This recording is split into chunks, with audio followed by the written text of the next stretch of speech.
Everybody, Bucketman scouting in the flesh. Getting ready for my draft. Just gonna pull up some stuff here.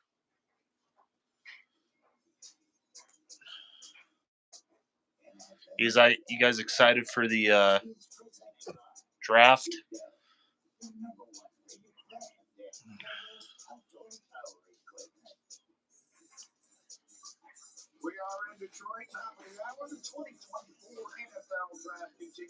Broncos only have one pick in the second day, third round. Shocker.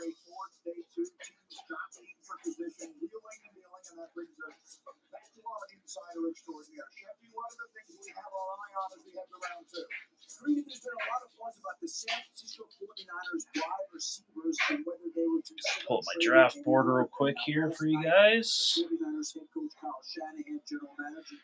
How's it going tonight? You guys ready for day 2? This is the stuff I live for. Second, third, fourth, fifth, sixth, seventh round. This is where the meat and potatoes are if you're trying to build a team.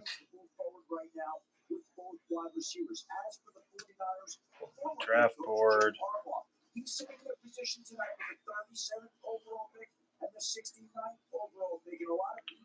Share this on Twitter real quick. Let me share this on my Twitter account.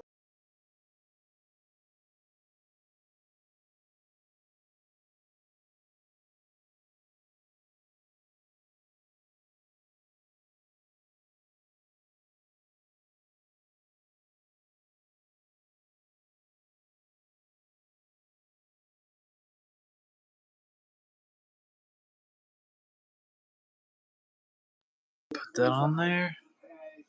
Sweet.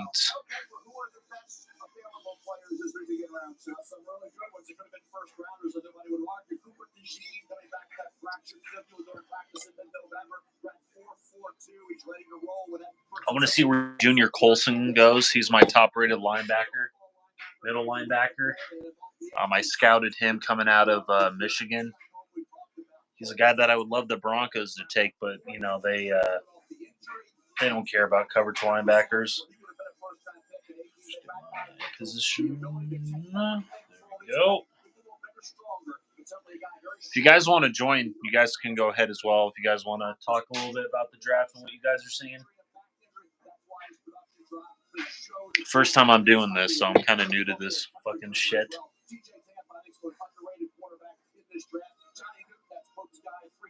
Okay. So, let's talk about the offensive line. Some of the guys that I have still on the board. A lot of offensive tackles went last night.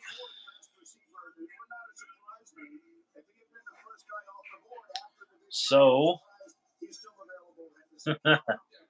Christian Haynes out of UConn is still out there. Guard out of UConn, Zach Frazier. Center, a guy that I really like, Zach Frazier out of West Virginia, still out there.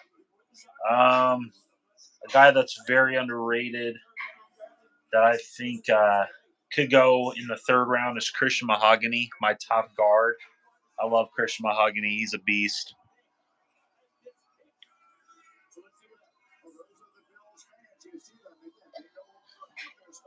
Oh, if you see me going in and out too, I still got to get dinner and stuff like that, but that's going to be probably here in the next 30, 40 minutes. So if I go in and out, I apologize. This is going to be the best fucking production bullshit, so.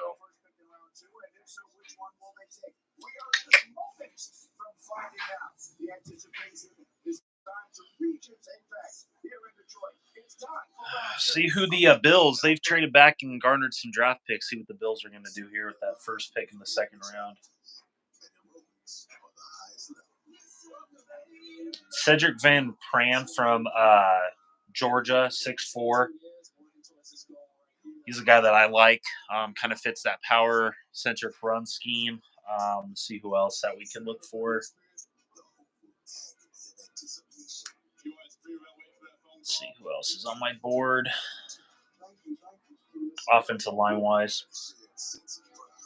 Isaiah Adams is a good depth piece. He's a good developmental guy, but the Broncos aren't into development, so.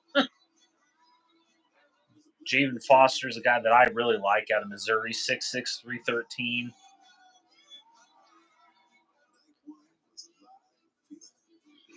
Let's see what's on the defensive line. I'm surprised not a lot of defensive linemen went in the first round, but, it's the NFL. They care about corners, receivers, and quarterbacks.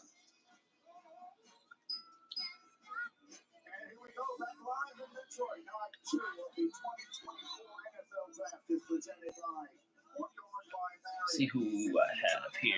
D tackles. See who's out there. I'd love to see the Broncos get a defensive tackle in this draft that fits a 3-4 system, not a 4-3 system. So,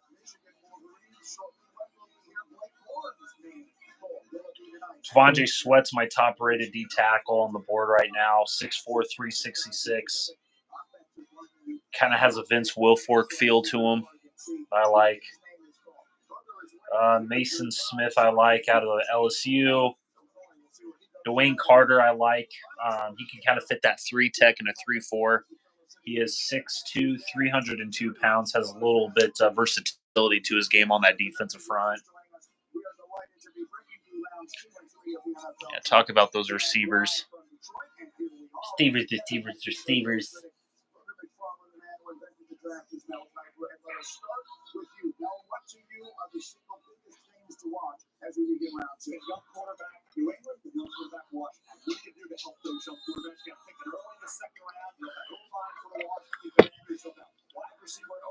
Receivers.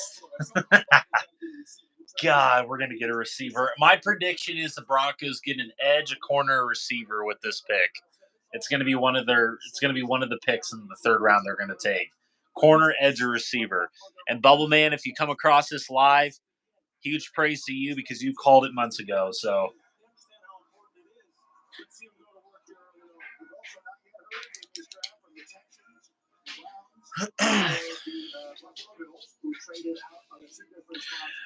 you guys watching it on NFL Network or ESPN? I usually watch mine on ESPN.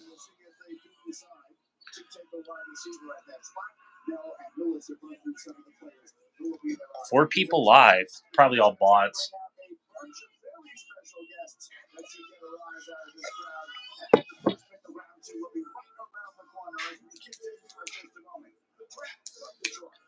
The quarterbacks.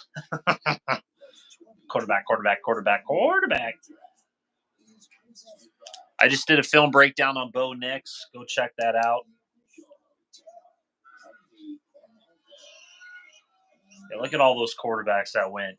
6 quarterbacks went into the first round because everybody thinks that the quarterback position is the end all be all, right? Oh, my quarterbacks are just they're God tier. I mean, they're Jesus Christ on the field. What's up, Benny O'Brisket? Did I say that right? Yeah, okay. If you want to join, go ahead. Talk some NFL draft. If not, you can just watch this broadcast. It's not the best production because I don't get paid for this shit. So, but happy you guys can join. Let's have a good day 2. And I'll try and get on tomorrow as well for the 4th, 5th, 6th, and 7th round as well. That's gonna be a long fucking day. And then I want to watch the Nuggets sweep the Lakers.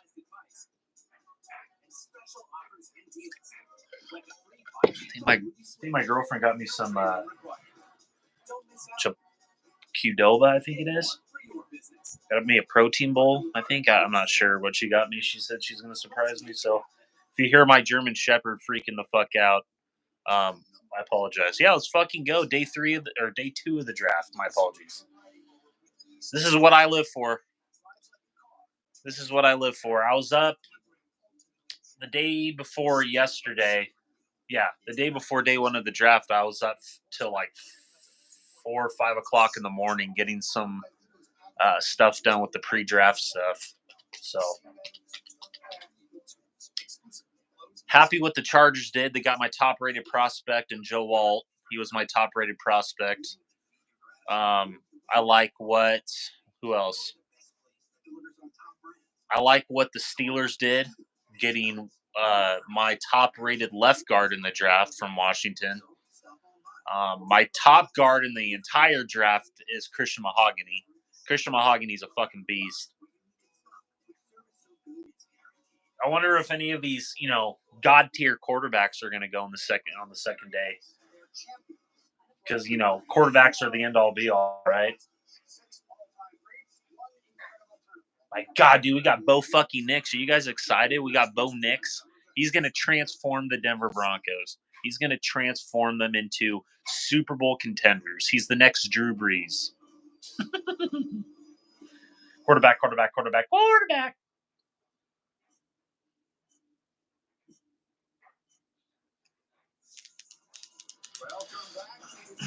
Mahogany is a tank. Absolutely. Alan Linker?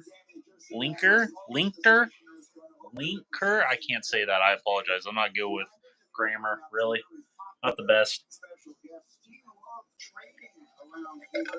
If you guys want to join, go ahead. We can watch this together. I know you guys don't feel comfortable. I totally get it. I don't feel comfortable doing this, but to the people that actually watch my work and enjoy my work, I thought I would come in here and Coach Bucketman flesh here and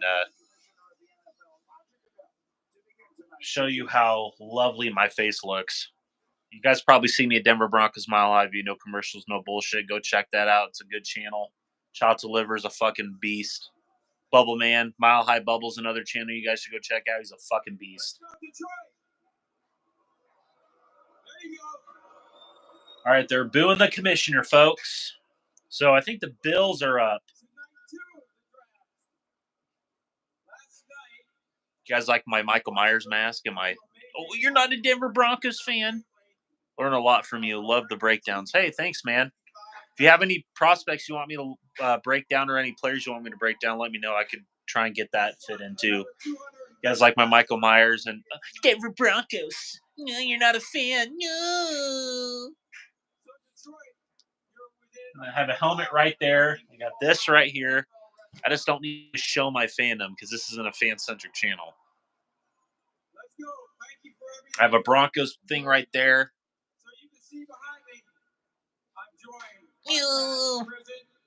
Powers Johnson should end up going to LA, in my opinion.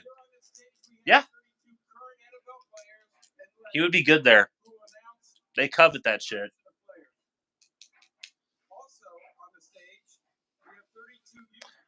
What up, Bronco 2717? Did you like that God tier Bo Nix breakdown?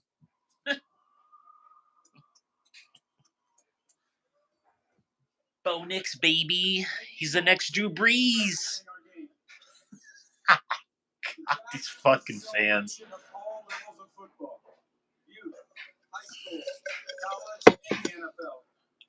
Now this state knows a little something about football, right? I'm very high on what Detroit did. Imagine watching the film in 2024. Yeah, right? All we have is highlight reels and analytical bullshit. I'm going to move this just a little bit. What's up, Michigan?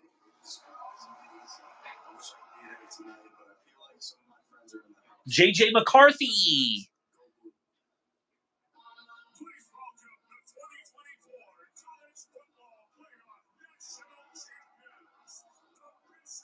Everybody saying that J.J. McCarthy's the reason why they won that national championship. If you actually watch the All-22 film and see the progression of that college football team in Michigan and that football program especially, Harbaugh, who I'm a big fan of, who said no to the Denver Broncos, by the way, because our ownership and our front office and organization is that inept. But that's beside the point. If you look at that Michigan team, they had one of the better defensive lines in the nation, and that's factual. Just go watch the All-22 film. Plus, they had one of the better running games in the college football too. They would kick Nebraska's ass, and I had to watch through that shit. So I'm happy for Harbaugh. See what Harbaugh can do with the Chargers. I like what they did, getting Joe Alt, my top prospect. So we'll see what Alt does. How he does 2 bookend tackles. Rashawn Slater, who I liked coming out of Northwestern, who I would have picked over Patrick Surtain because I think corner play in the NFL absolutely fucking sucks these days.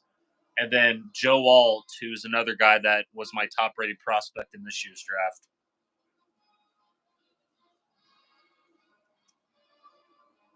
Come on, let's get to the fucking draft, shall we, please? Time for this shit. Yeah.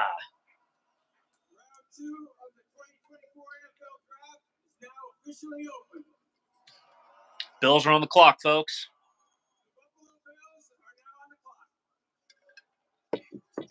Well, he can go fuck himself, chopped liver.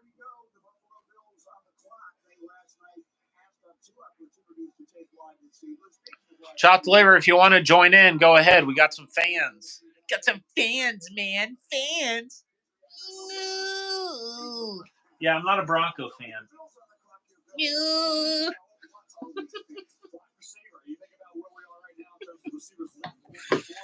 Oh, shit.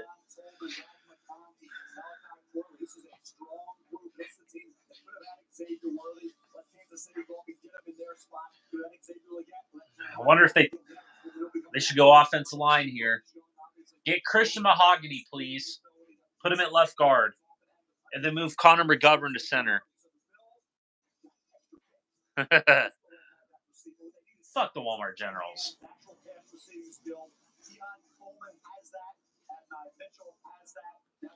I hope they don't take a receiver, chopped liver.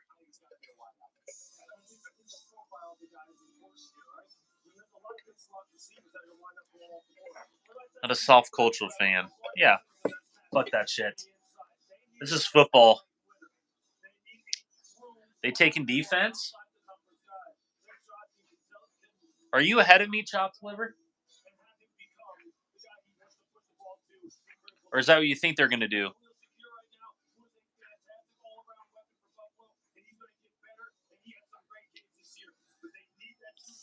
I hope I don't get a copyright for that right there. I don't know if I could right there.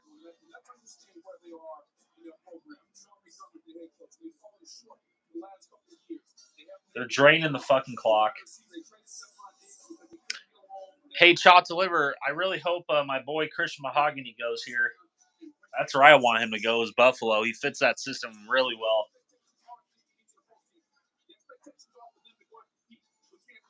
Then you can move Connor McGovern to center.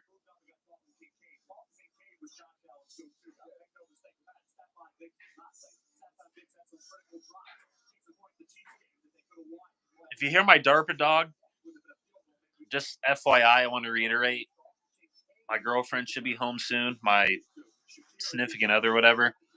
So if you hear my DARPA dog freaking the fuck out, that's why. So I apologize. I'll turn this. I'll put this on mute when that happens, and so you guys don't have to listen to the DARPA dog attack my ass. You will.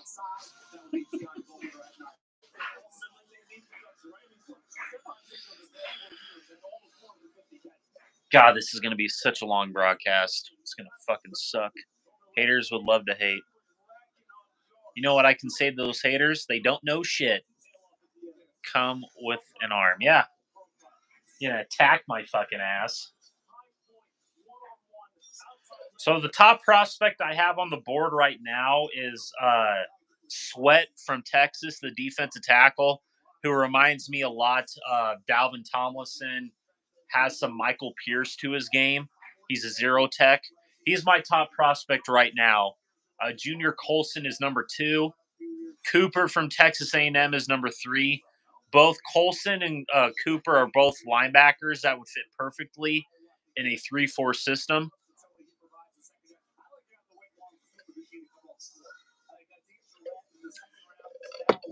Six people, damn. That's a record at Bucketman Scouting Live.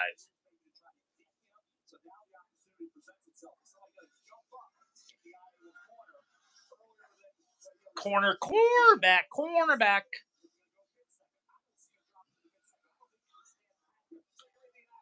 I would love the Bills to take Sweat from Texas. That would be fucking awesome.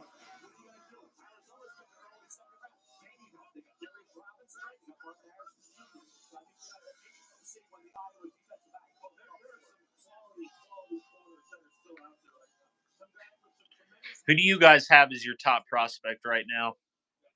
If you were to compare Sweat to a former Bronco, who would that be?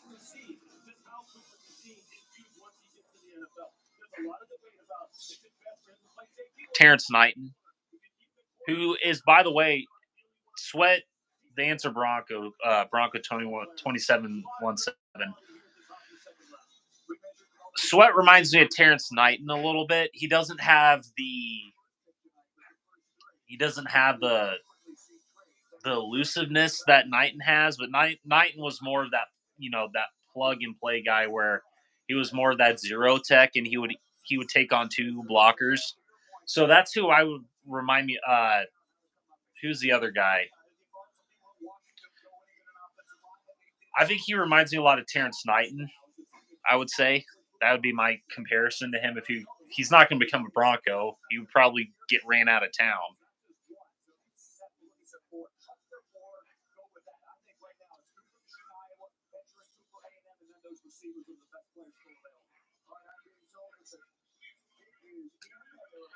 Don't fuck this up.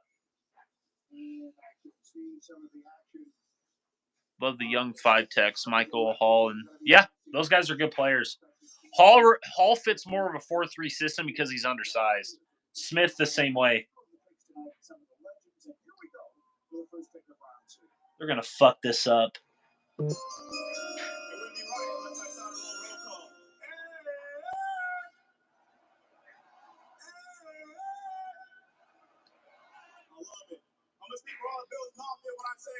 want to wish Ken Pegula speed recovery and blessed wishes.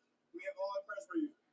With that being said, with the 33rd pick in the 2024 NFL Draft, the Buffalo Bills select Keon Coleman, receiver. Of course, they take a fucking receiver from Florida State. Bills take a fucking receiver. Both can penetrate. Yeah, that they fit a 4-3 system. If they go to a 3-4 system, I like more of those Tavondre Sweats, the Newtons that, you need. If you're running a 3-4, you need those 6'4", 315, 320. Hall's more elusiveness would fit a 4-3 system.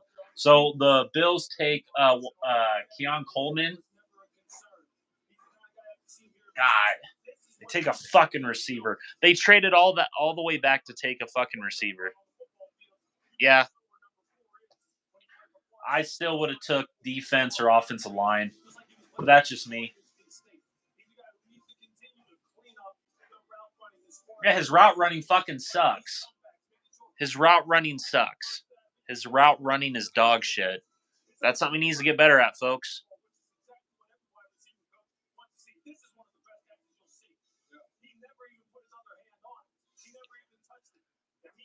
Ryan McBean, I'm a Chiefs guy. Would love to see them in SPAC system. I think Hall would fit well in SPAC system next to Chris Jones and George Karlaftis and like that. Because you guys run a 4-3, you could put Chris Jones and Michael Hall or Mason Smith there would be fucking awesome. He could be the Robin to the Batman with Chris Jones. All right, Chargers traded up. New England traded with the Chargers. Who the fuck are the Chargers going after?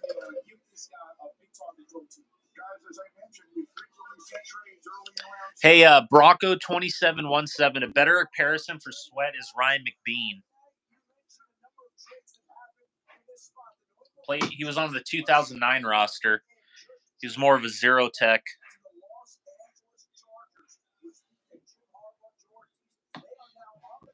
Who the fuck are they going after?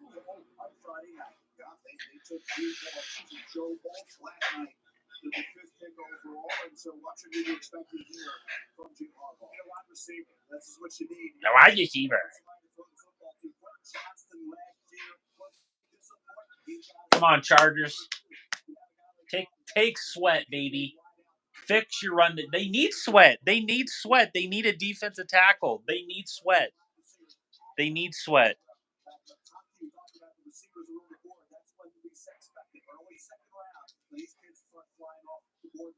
to fix their run defense, man. Build those trenches back up.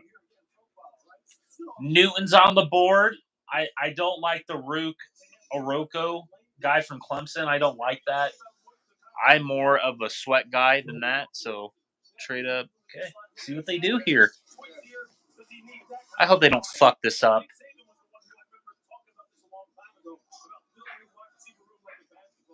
They look pumped.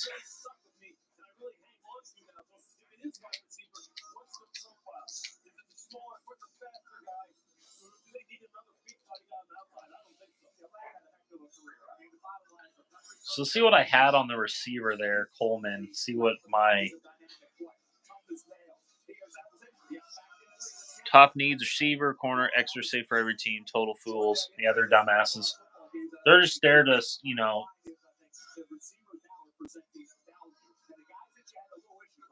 Dude, I had better receivers on the board.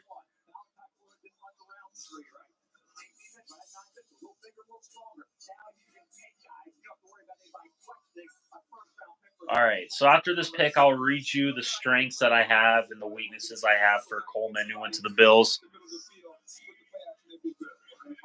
Come on, take Sweat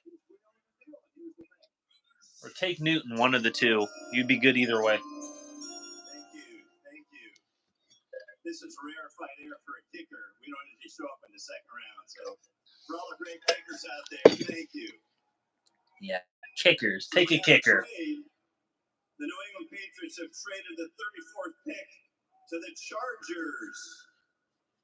And with that 34th pick in the 2024 NFL Draft, the Chargers select Ladd McConkey. Oh, they took a fucking receiver. Of course they did. Unfucking real. Come on, Harbaugh. You listen to your analytic department? All right, so the Coleman guy, I'll read this. I'll read the strengths that I have for him. Prototype physically, boosts elite size, frame density, and compact mass, prime athletic build for an NFL receiver. Outstanding acceleration combined with exceptional foot speed and lateral twitch, especially considering his build. Impressive ball scares, pairs elite timing and body control with remarkable strength at the catch point. Some of his weaknesses: limited sharpness in routes. He's not a great route runner. Coleman, who went to the Bills. Occasionally lacks the burst and crispness on angled route breaks, affecting his separation from defenders. Inconsistent run blocking intensity, so he's going to suck in run blocking, by the way. Despite his physical prowess, needs to bring more aggression and tenacity to his blocking assignments. And then technique refinements needed. Can improve on his footwork, hip flexibility, and contact balance for more consistent and effective playmaking. So, good job, Bills. Good job, Bills. All right, so Landon fuck, I don't even know where I had him at. Get my board here.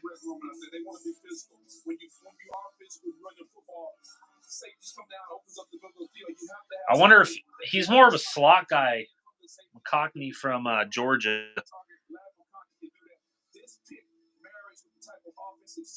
Oh my God.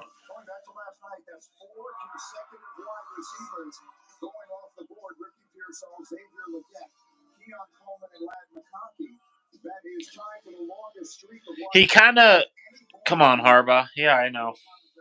So this is the Ladd McConkey guy that I have. Fluid athlete with excellent short area quickness, capable of creating separation and threading down the seam. So if they don't have a slot receiver chop deliver, I can kind of see this.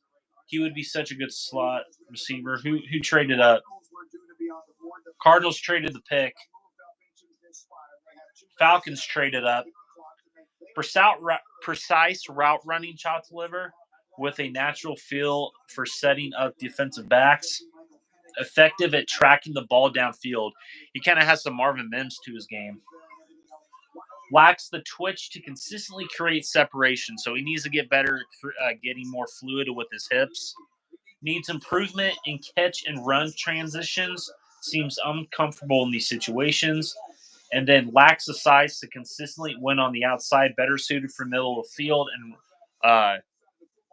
return roles. So he can kind of be your Marvin Mims. Would I have picked him here? No. I wouldn't have picked him there. You could have got him probably in the third round. So Harbaugh and the Chargers reached, in my opinion.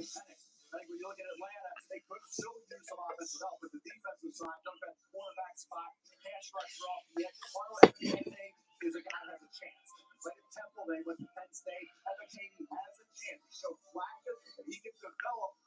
That's got something possibly. But right now, he's still a work in progress. I think with the corners that are on the board right now. I wonder who the Falcons are trading up for. A fucking receiver or an edge guy. I'm surprised Newton's. I had a late first round grade on him. Him and Sweat should have fucking blows my mind, man. All they care about is these receivers and corners and edges and safeties and fucking all that shit.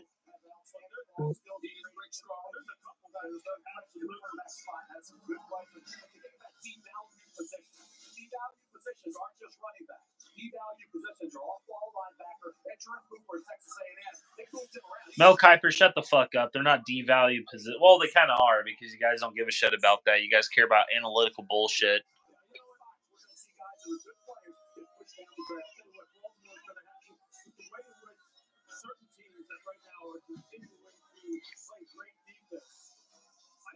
Seven people watching? Damn. Money into that position. If you look at San Francisco, their defense with Fred Warner, when you look at Baltimore, that guy down there, I don't know what the Falcons were thinking taking Penix. But, you know, they could do what the Broncos can't do, send him for a year. Which I think that's going to be the plan for the Washington and Peters should take advantage of this. Take a lineman and whatever else with a fourth. Yeah, I agree. They got their princess quarterback. Now build the trenches. Jackson Powers Johnson would be so great.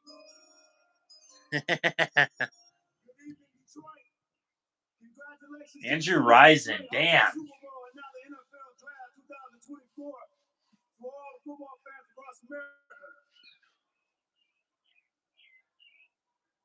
The Arizona Cardinals have traded the 35th pick to the Atlanta Falcons. With that 35th pick in the 2024 NFL Draft, the Atlanta Falcons select Rook Aurora. Let's go ahead. So they took the first defensive tackle off the board. That's a mistake. This guy was my third rated. No, actually, I had Newton. Again, the fucking Falcons. I had Newton. I had Sweat. I had Mason Smith above this guy. He was my fourth guy, 6'4", 294. You're going to have to put him at the 3 tech. He ain't going to last at the 0 tech. So you better put him at the 3 tech. He didn't have great production. He had 4 sacks each of the last 2 years. That's it. But he showed flashes of brilliance. He needs to get more consistent is what he needs to fucking do. He's going to a 3-4 system. That's what Raheem Morris runs. So there were better players on the board at that position, in my opinion. I'm not saying this guy's horrible. He was my 4th rated defensive tackle.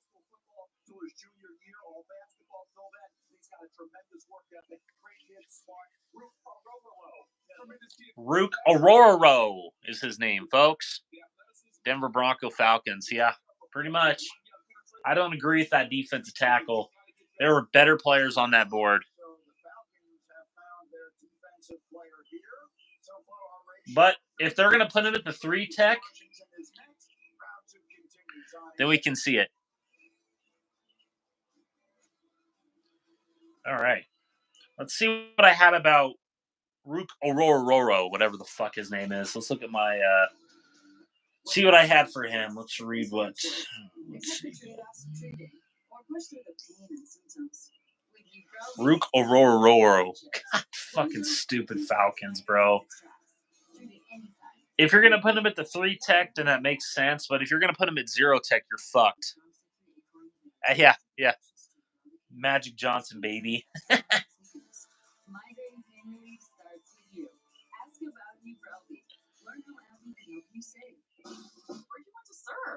I didn't serve. What if your spouse, parent, or grandparents? I might get up and get some tea with some lemon later. Get a water. So, all right. Rook Ororo. DeMarvin Leal was my comparison. Former Texas A&M guy. Well built with great functional strength and quickness, enabling disruption on the defensive line. Displays a dynamic first step, crucial for penetration, which he does have some good penetration to his game, but it's not consistent enough. Alignment versatility, capable of effective play across multiple defensive positions. From zero tech, I would not put him at the 5 tech position. That's a mistake.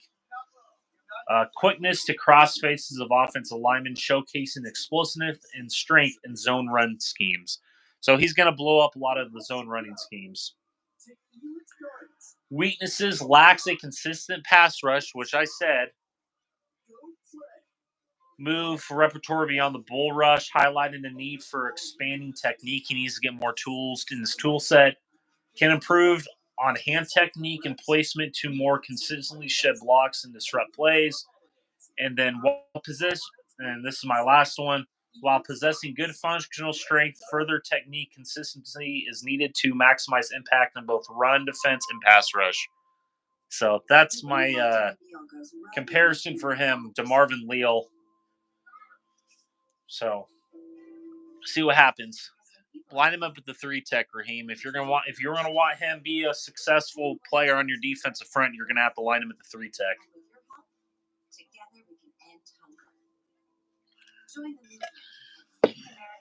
Who on the board is going to give you that push up the middle? Sweat from Texas. I would say Sweat and Mason Smith. Mason Smith, I'm a big fan. I'm a big fan of Mason Smith out of LSU. If I had to choose between the two, that would give me that push up the middle consistently. Mason Smith.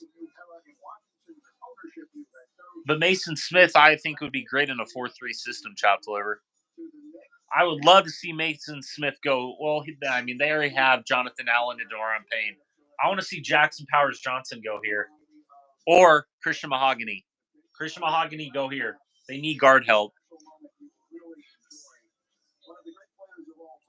Because they brought over Tyler Biadasz from the Cowboys. He's a really good center.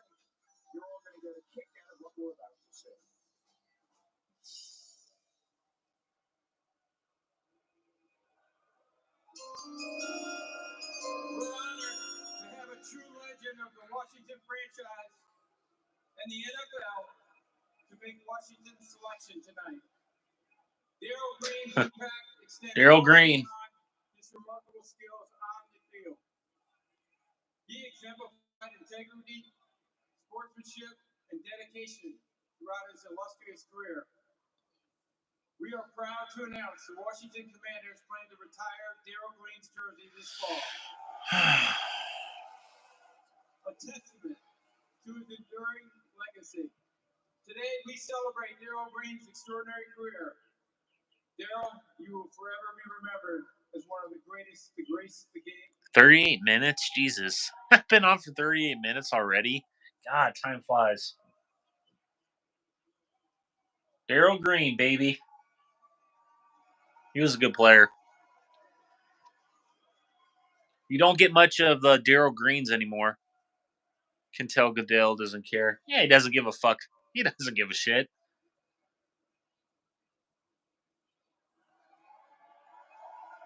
Darrell fucking Green, man. Oh, who do the Commanders take? Chops Liver, you're obviously ahead of me.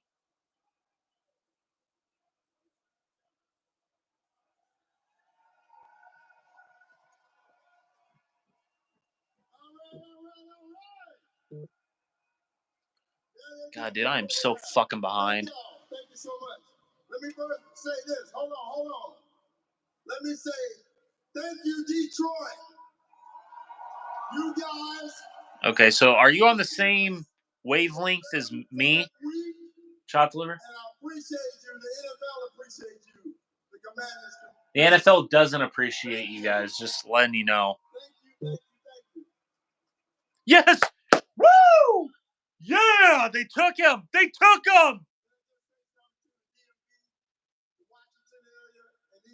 They took Newton. The Commanders took Newton. Yes! Oh, I love this pick. I fucking love this pick.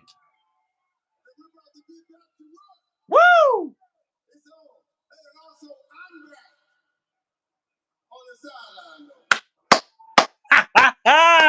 They took Newton. Good job, Peters. Yeah. This is, I told you, chopped liver. I told you.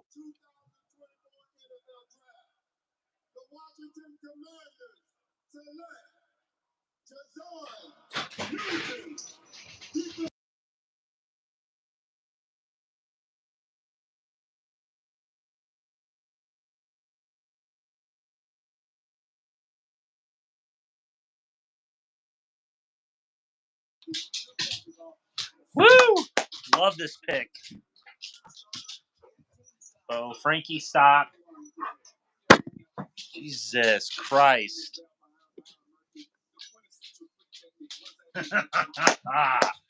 What a pick, baby. Dude, Newton, man, he's a fucking monster.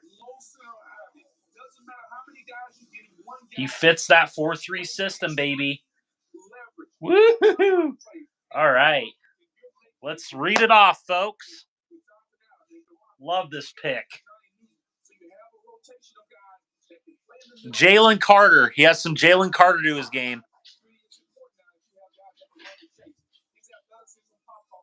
All right. Newton's alignment versatility is a key strength, effectively shifting across multiple spots on the defensive line with tactical precision. His explosive get-off is a major disruptor. Newton consistently beats linemen off the snap with his quick burst. Consistently. Utilizes heavy, impactful hands for crushing blows, showcasing advanced hand-fighting techniques. Now, some of his weaknesses.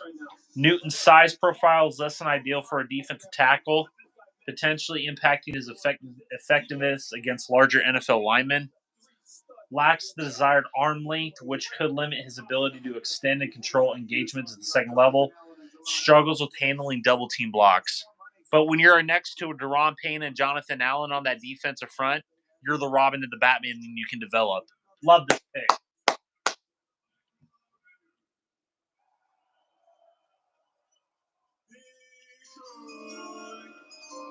Yeah, he's not Nick Burrito.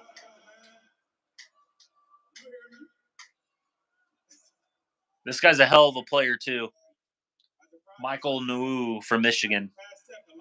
I probably fucked up his last name, but I don't give a fuck.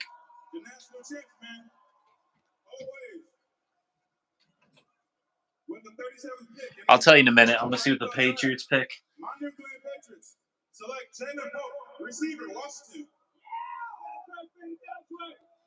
Okay, if they fucking take a receiver, what's your read on Cooper DeJean? Well, Cooper DeJean reminds me a lot of Riley Moss. That's why he's falling. Cooper DeJean, I think, in my personal opinion, is like Riley Moss. He relies on zone coverage, and that's what Iowa runs. They run a lot of zone. This time I was ahead.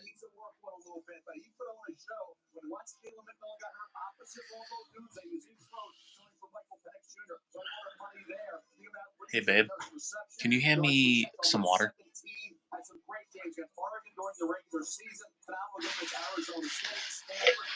Hey, you can have some of that. I made some lemonade if you want some. Okay. Then after, could you hand me my protein bowl? I don't have any beer. Trying to cut down on the beer. Fuck, I don't know where to put this shit.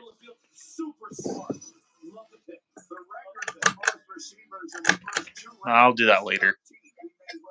So, Patriots take a fucking receiver, of course. Jalen Polk. I had a third-round grade on Jalen Polk. Let's read him. Have you made your cocktail? Going to be a long night. Have I made my cocktail? Have to cut down on the alcohol.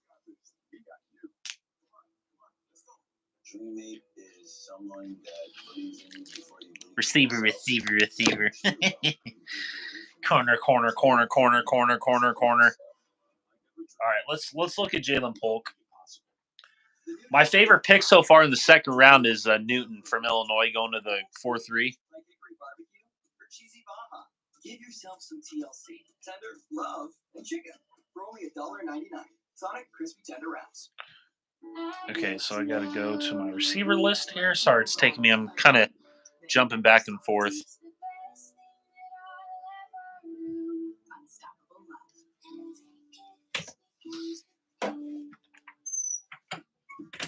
They're good. I have it angled. It changes things. It takes your snack game up a notch. With a tangy, zesty crunch that's ready to dip. Tostitos. Get to the good stuff. Who just picked up Buffalo Wild Wings, go? God, I can't even find them. I don't know if I... Oh, here we go. This is Jaden Polk.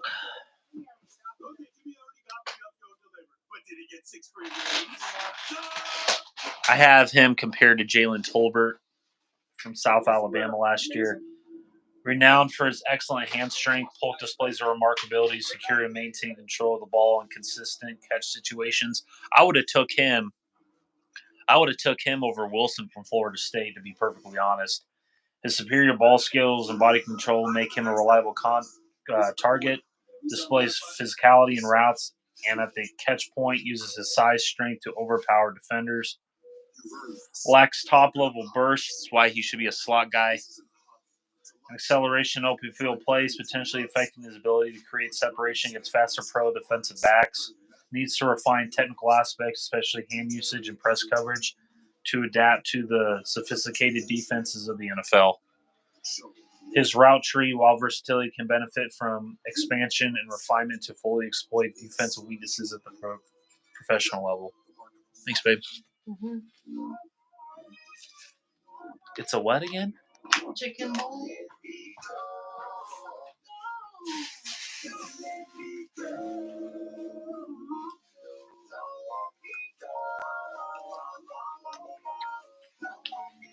Yeah, that's good. What did you put in this? Veggies. Probably. That's part of it. Huh? Veggies, mushrooms, onions, olives.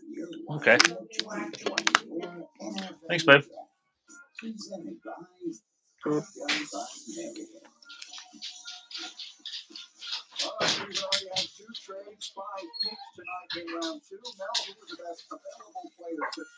Fully down.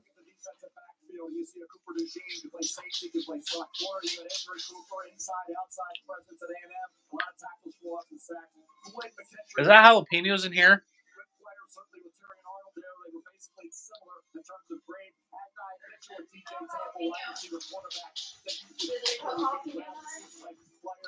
Those are banana peppers. Banana peppers? Yeah.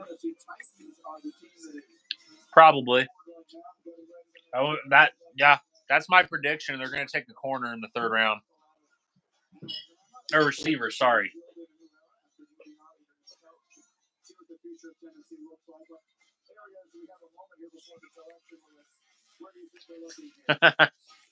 Good. Fuck it up, George. Fuck it up. Get the call from LA.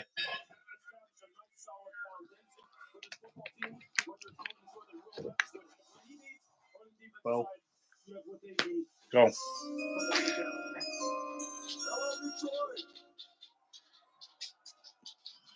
of all, I want to thank you guys, all of you that have showed up today to make this event, where it just continues to be Warren Moon. one of the biggest events in our sporting world. And thank you very much for your participation here. I hope you're having a great time.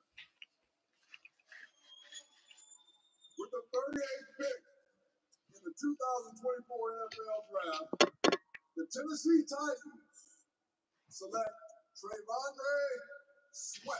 What a pick. What a pick. My top defensive tackle went off the board. Sweat to the Titans. What a pick. Let's go. My second favorite pick. That's my favorite pick so far because he was my top-rated defensive tackle. So Sweat, yeah, good pick. Good job, Titans. They took J.C. Latham in the first round, and then they took Sweat. They're building their lines. Love it. Latham was my fourth-rated tackle, I believe.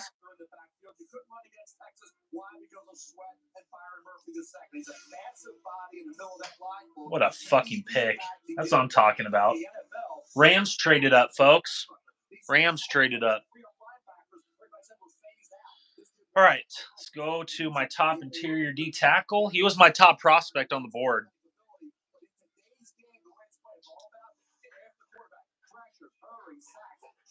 Guy's a monster.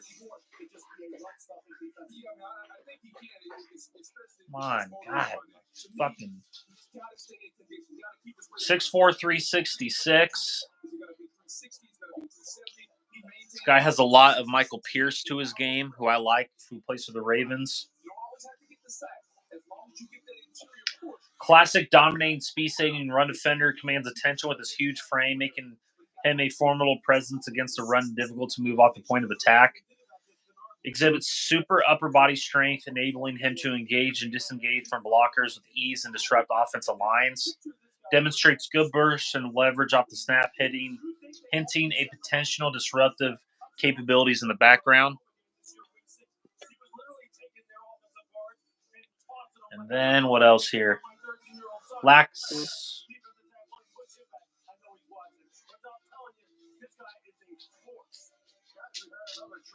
tendency to rise out of his stance, diminishing leverage and effectiveness against seasoned offensive linemen. The hands can be late and ineffective at times, allowing opponents to gain upper hand in engagements. Has yet to develop a significant pass rush move that translates consistently at the NFL level. Oops. My bad. Love that push up the middle. Fuck yeah. Who the Rams traded up for? They gave up a haul.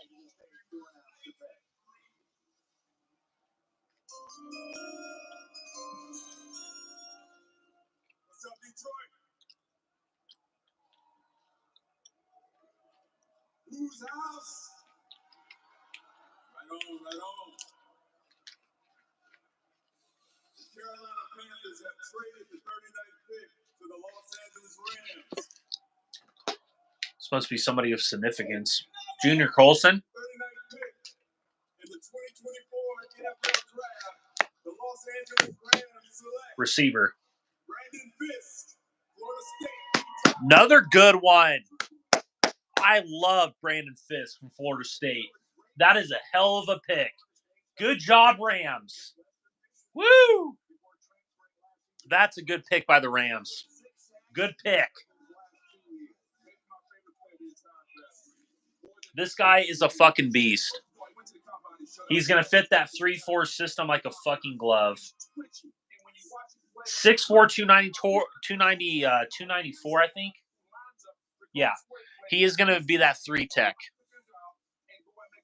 Yeah, Washington trade up. See what Washington does. This guy's a 3 tech. This guy is going to be such a... This guy is going to be... My pro comp to him is... has a little bit of Derek Wolfe to his game.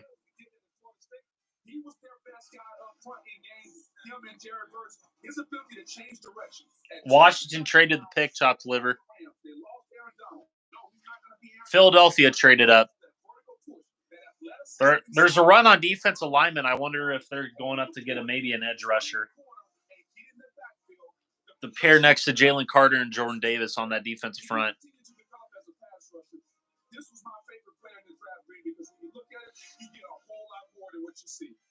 Displayed an incredible combination of size, speed with a 4.78 40. Displays exceptional athleticism and movement skills. He's very twitchy. Quick off the ball. His first step is incredible. Effective in setting up pass rushing moves and demonstrates agility and quickness. He's a 3 tech. Struggles with pad level, leading to leverage issues against offensive linemen. Hand placement needs refinement to avoid exposing chest and improve block shedding. Lacks ideal lower body strength. That's something he needs to work on. Effective in base as a run defender. His strength is a pass rushing specialist on the defensive front. At KFC, grab 2 pieces of hot, juicy chicken, a side of mashed potatoes and gravy, and a biscuit for just $4.99. Butter my biscuit, that's a good deal. New taste of KFC deals. Only at KFC.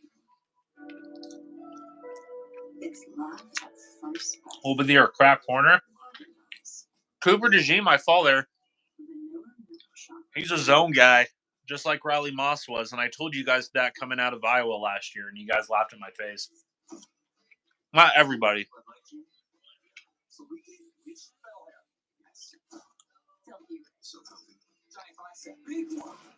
Sports car stretching. Right now, you can get any large pizza for just $12 from Pizza Hut. Any pizza, any crust, $12. That means meat lovers, supreme, or cream to own with any toppings, just $12. This deal won't last long. So pretty much. Any way you want now. He'll sit on the bench. Verizon small business days are here. That's why he's falling. He's not as good as people make him out to be. And special offers like a free 5G phone when you switch. No trade-in required. Partner with our experts today. You know what time it is. If you're running his own system, he would work. It's all about the situation for DeJean. If he goes to a man-to-man coverage system, he's fucked. Just like Bo Nix is in Denver.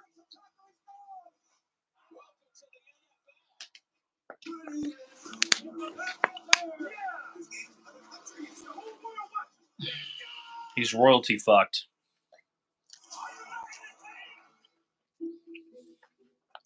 One scorching heat wave will leave me powerless to cool my insulin. When the storm rolls in, my time to find pet-friendly evacuation. Chop delivery, you know better than anybody. There's no good corners in the NFL anymore. Why are they taking another corner, Alan? They took one last round with Quinyon Mitchell, who lets people run right past him. Are you going to take another one?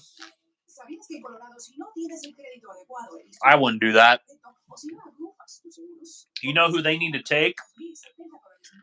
Jason Kelsey retired. They need to take Jackson Powers Johnson. That's what they need to do.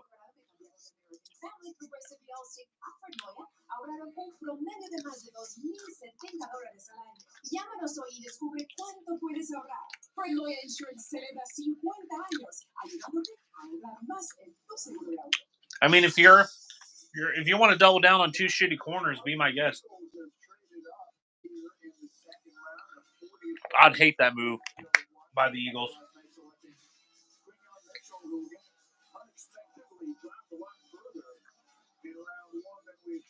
He honestly would fit the Fangio system, to be perfectly honest, because Fangio likes to run a lot of zone. But we'll see. Forgot Fangio was there. Saints traded up.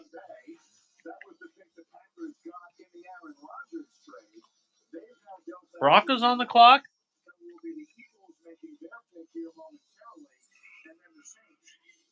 Chop liver, you're fucking with us.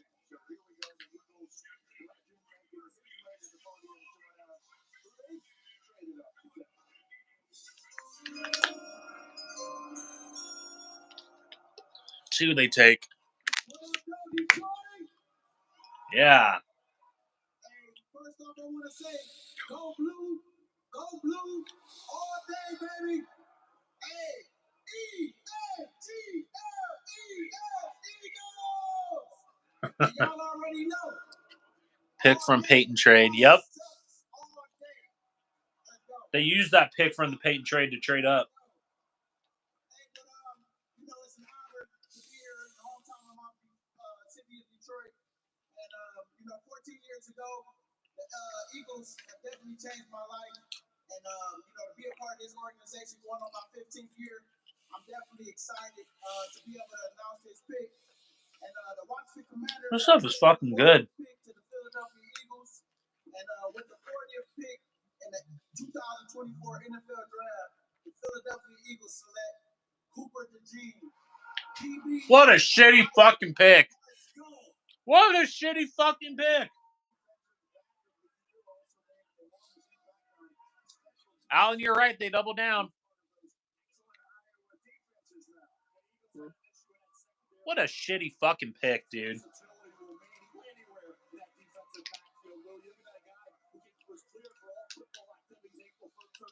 He's Riley Moss 2.0, dude.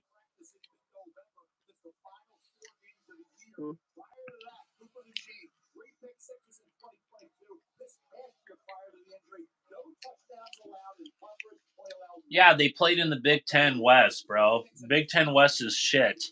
And Nebraska's in the Big Ten West.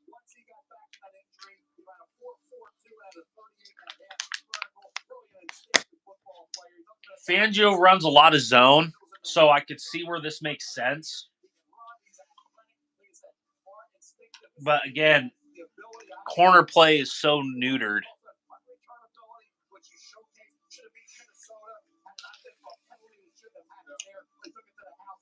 He's a slot guy, too, by the way. Did you get the same thing as me? I got the sausage one. I like chicken nuggets. How much was that? Yours was $11.49. For this? Yeah. So $12 each. And then I got lemonade.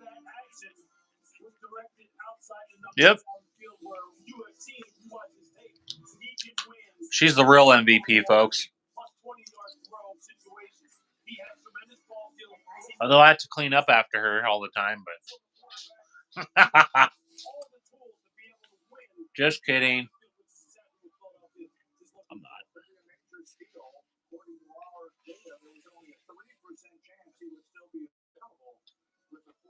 Who the Saints going to pick? Spencer Rattler?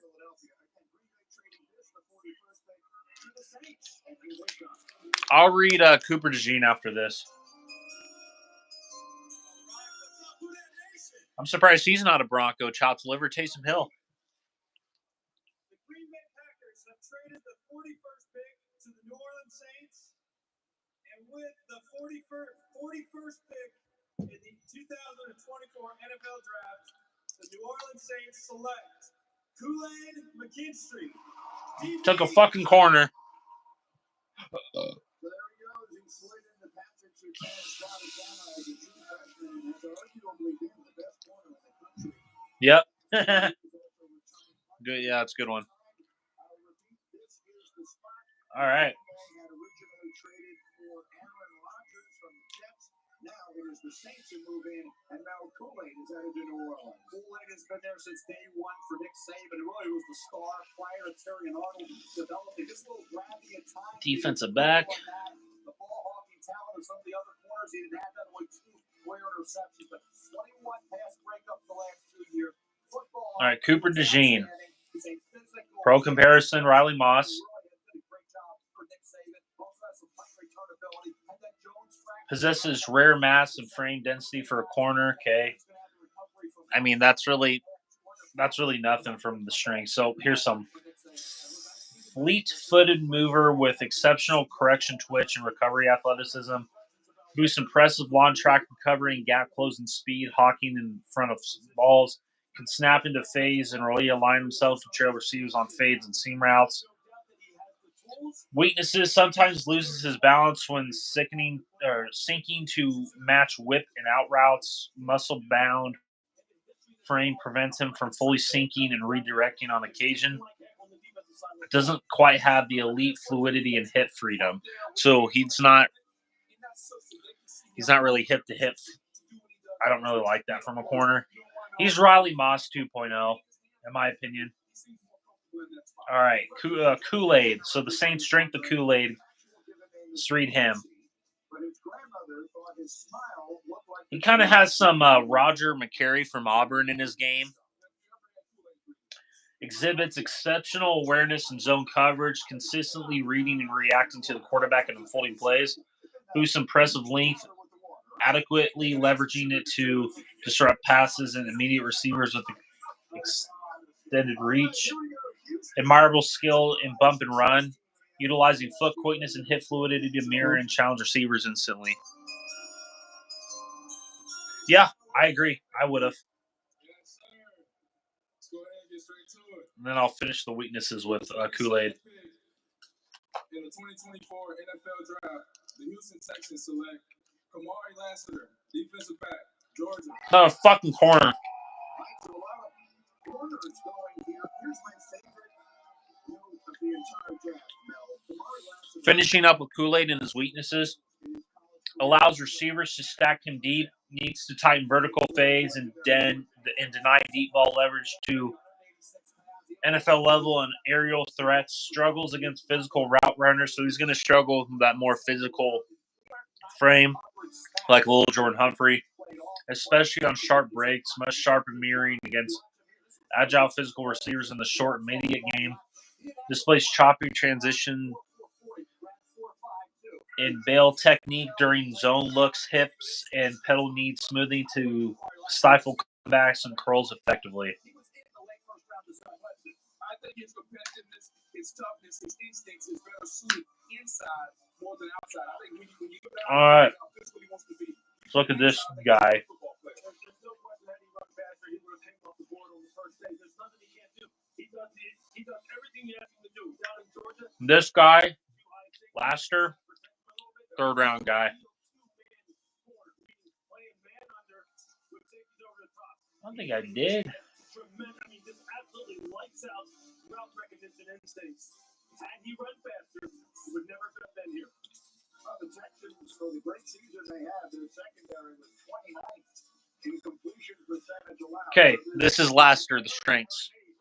Fluid athlete with the ability to match perimeter wideouts in the NFL. Traditional quickness is a standout trait. Displays an impressive vertical route coverage due to his swift transitional quickness. Highly effective on the perimeter. Showcases enthusiasm and eagerness in quick and screen games. Reliable tackler. This guy's a very good tackler. Better than Cooper DeJean is. Weaknesses: while displaying a physical play style, his wiry build might not match up well against bigger NFL perimeter receivers. A guy like Courtland Sutton, T. Higgins, so on and so forth.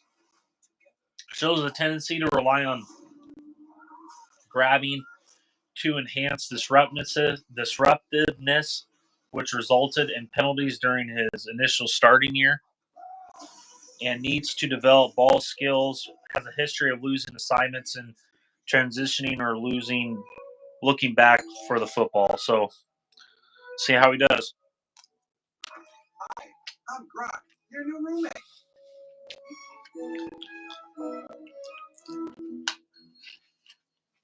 I have moderate to severe. I'll be back. I'm going to go use the restroom. Sky Rizzi on my way to clear skin. 3 and 4 people achieve 90% clear skin in 4 months. And Sky Rizzi is just 4 doses a year after 2 starter doses. Serious allergic reactions and an increased risk of infections or a lower ability to fight them may occur. Tell your doctor if you have an infection or symptoms, had a vaccine, or plan to. Nothing on my skin means everything. Ask your dermatologist about Sky Rizzi. Learn how AbbVie can help you save. Arby's Free Sandwich Month is nearly over, meaning Arby's haters have one last chance to be proven wrong about Arby's. Buy Arby's on Arby's Dime. Online only. Arby's, we have the meat. AT&T just sent me a heads up on the best plan for me. That's cool. What's up? You know what I'm saying? God. Whatever makes me happy. Search it free. Like so many of today's corners. For sure. Exactly. What a phone wants. What a phone needs. Whatever makes me happy. Set me free. Oh, fuck. Good. Move it flat. We'll get better. AT&T Optimizer provides proactive recommendations so you get what's right for you. If any of you guys want to join, No, the only thing that works as hard as Pro is our rewards program for pros. That's why when you stock up on the many items you need, you earn bonus points to get the stuff you want. Join MVP's Pro Rewards and start earning today. You got this. We got you. Fun fact: Tostitos scoops are made to hold delicious salsa, queso, really anything. It's the chip that begs to be dipped. Tostitos, get to the good stuff.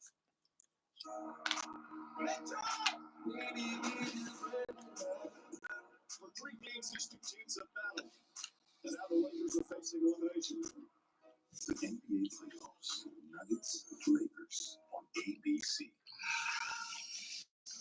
Back in Detroit, round 2 of the NFL draft continues. Arizona on the clock. Now, who are the best players still available? They go into a guy who talking about the devaluing of a position like all-star linebacker. Edgerrin Cooper from Texas A&M had a heck of a year. He was dominant inside and outside off the edge. Adonai Mitchell with that catch radius and those great hands still there. Work opposite Xavier Worthy at Texas. TJ Tampa, I said underrated. I expect him to drop a little bit. I think he's going to be a steal right off the board.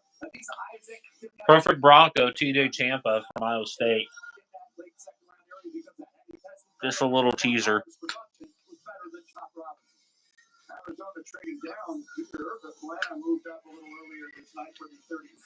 The Cardinals wind up here at 43. All right, see what the Cardinals take. They probably take a corner too. Darius Robinson in round 1. And here we go. And Leonard Davis is set to make their second round pick tonight.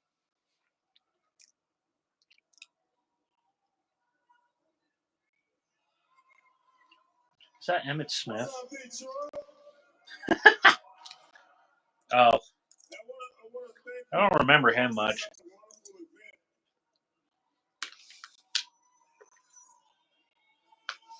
Where's all my Cardinal fans at? With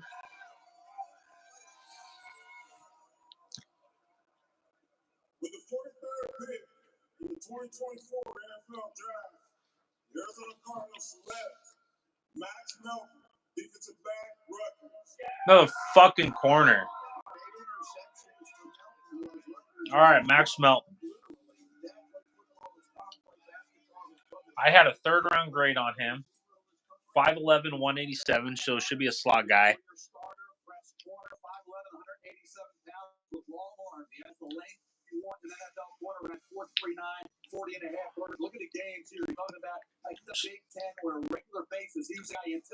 Kind of has some Andre Booth to his game. Elite quick twitch athlete, displays excellent awareness and zone coverage. He's going to a Tampa 2 system, so he fits them like a glove. Physical and aggressive in the run game, not shying away from contact and demonstrating the ability to disrupt plays in the backfield. Instinctive player with keen eyes for diagnosing plays. Excels when playing with the vision towards the quarterback, just like any corner should. Technique can sometimes be overly aggressive or sloppy. Can be prone to biting on double moves or getting caught watching the quarterback too long. Needs to improve tackling, consistency, and angles and run support to maximize effectiveness in the NFL. So it kind of has some Andre Booth to his game, who plays for the Vikings. All right, now the Raiders.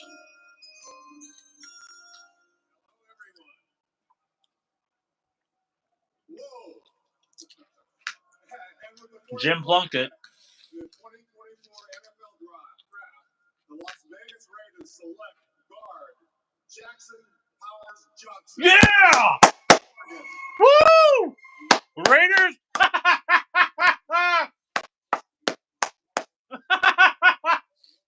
Oh, man, that's funny.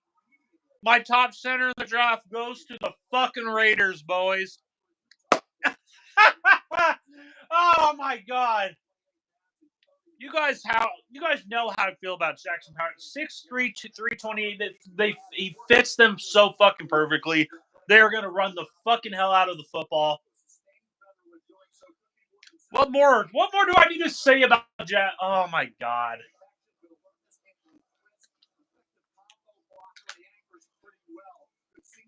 The fucking Raiders get it, man. They fucking get it. Brock Bowers are going to be running a lot of 2 tight end sets, and now they have Jackson Powers Johnson. Unfucking real.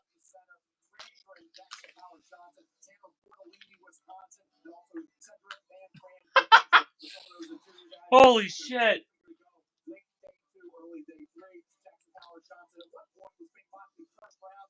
Now, you should have been a first-round pick, Mel Kiper.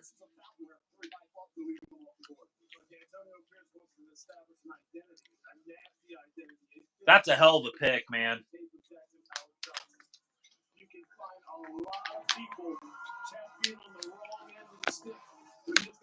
Yeah. DJ Jones and Zach Allen are going to do good against Jackson Powers Johnson. Malcolm Roach. The Raiders fucking get it, man.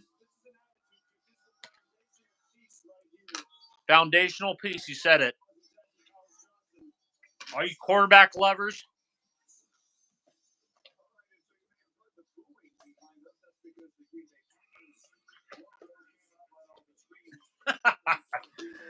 Oh my God, fucking Denver, so fucking stupid.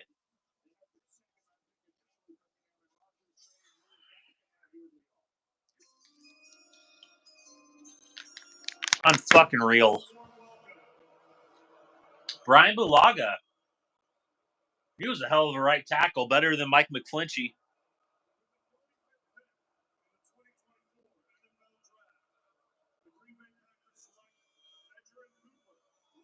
They took a linebacker. What a pick by the fucking Packers. What a pick, man. There's been some good picks in the second round. Oh, fuck. Sorry about that. Woo! Ate too fast. What a fucking dude. You had the Raiders take. Oh, my God, man. That pisses me off. All right. Edgerton Cooper. 6'2", 230. Him and Quay Walker will be your middle linebackers. Nick Bolton is my pro comparison. Elite overall athleticism, strengths. Exceptional. Colts traded. Carolina traded up. Exceptional speed. Enables coverage of tight ends and running backs on deep routes and effectiveness. And Tampa 2 drops her as a spy. Fluid movement and change of direction skills complement his man coverage, rarely leaving him out of phase. Lacks the ideal frame and strength for the NFL. Occasionally misjudges speed in open space. Zone coverage awareness requires improvement. Prone to get caught distracted by backfield actions. I like this pick by the fucking Packers. That's a good pick. Back-to-back good picks. You have the Raiders take my top center in the draft and Jackson Powers Johnson, of course, because the Broncos are that stupid. And then you have the Packers take my second inside linebacker in the draft in Edgerton Cooper. I would have took Junior Colson over him, but that's just me.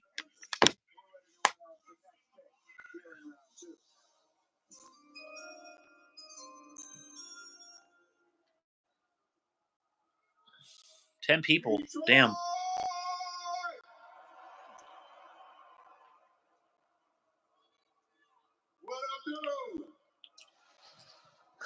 I can't believe the Raiders took Jackson Powers Johnson, dude. Ah, damn. That fucking sucks.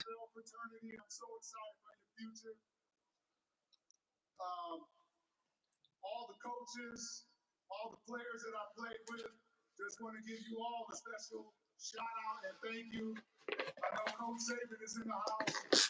You know my heart is too. You can boo Nick Saban all you want. He's a hell of a coach. Have traded the 46th pick to the Carolina Panthers. Go Cardiac Cats. And with the 46th pick, Cardiac Broncos. Yep, Raiders doing it right.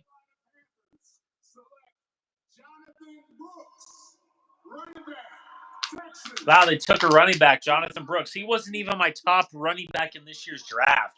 So the fucking Panthers do Panther bullshit. Take a receiver and a running back. Don't fix your offensive line. Jalen Wright's my top running back out of Tennessee. Brooks boasts light 7 feet and excellent start/stop ability, exhibits impressive contact balance and an ability to contort away from the tackles, displays growing confidence in his ability to tackle, contributing to his statues as one of the most elusive backs in college football. His sample size as a primary runner is limited. Occasionally makes questionable decisions in the backfield, opting for riskier, more expansive plays. Lacks the elite open field running ability to consistently turn small gaps into home run hits. Jalen Wright's a better player than this guy.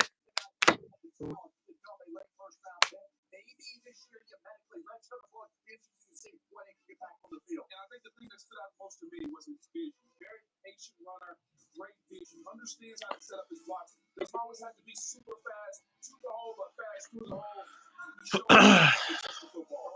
46 overall. That's the second latest that the first running back has come off the board. Jonathan Brooks isn't a bad player, but if you wanted to maximize it, I would have went Jalen Wright, but that's just me. So they go for fucking running back. Receiver and running back. I mean, you have to fix your defense, your offensive line. They don't know what the fuck they're doing. I'll be right back. The best part of Whitney's new breakfast Cinnabon Boulevard is all the parts. In the world's worst places, children with cleft conditions live in darkness. Oh, fuck. Sorry about that. Carolina Broncos. Absolutely chopped liver. Absolutely. Can change a child's life forever. Scan the code or go online today. Thousands of children. My top zero tech tackle out there is Chris Jenkins out of Michigan. Mason Smith is number 2. Hall number 3. Dude, when you get a chance, what is your background? How did you learn how to study film? How did I learn how to study film? Hard work. And I've watched the game growing up my whole life. So, I mean, it's just kind of, you have to understand certain things, do research. I always say, you learn how to do film when you watch the film. You see certain things. I'm very detail oriented, Alan. You can even ask Chop to Liver. I'm very detail oriented. I look at footwork. I look at hip fluidity, hand placement. It's just like opening up a car and just breaking it down to the core. And it's just practice after practice, repetition after repetition. That's just the way I've done it. That's the way I learned how to do film.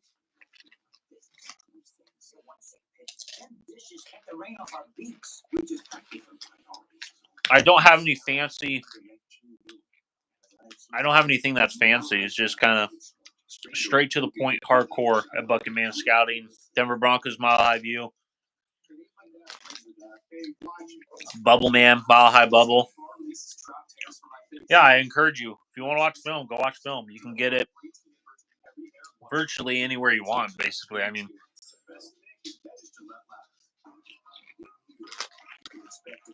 here, bro. Here, bro. Come here. You say hi to everybody, Bo. This is Ba. Yep, that's Ba. Yep. He's DARPA.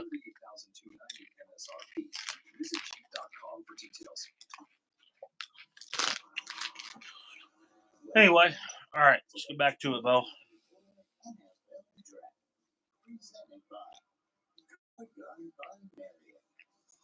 Fix this a little bit. My bad. Giants pick is in. See who they take.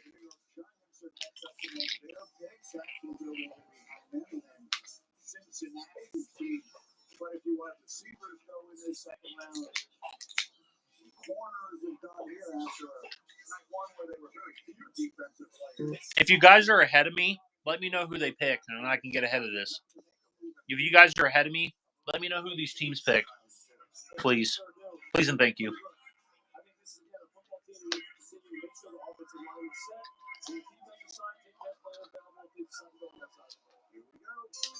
Tiki Barber? Special shout out to former New York Giant and now your beloved head coach, Dan Campbell.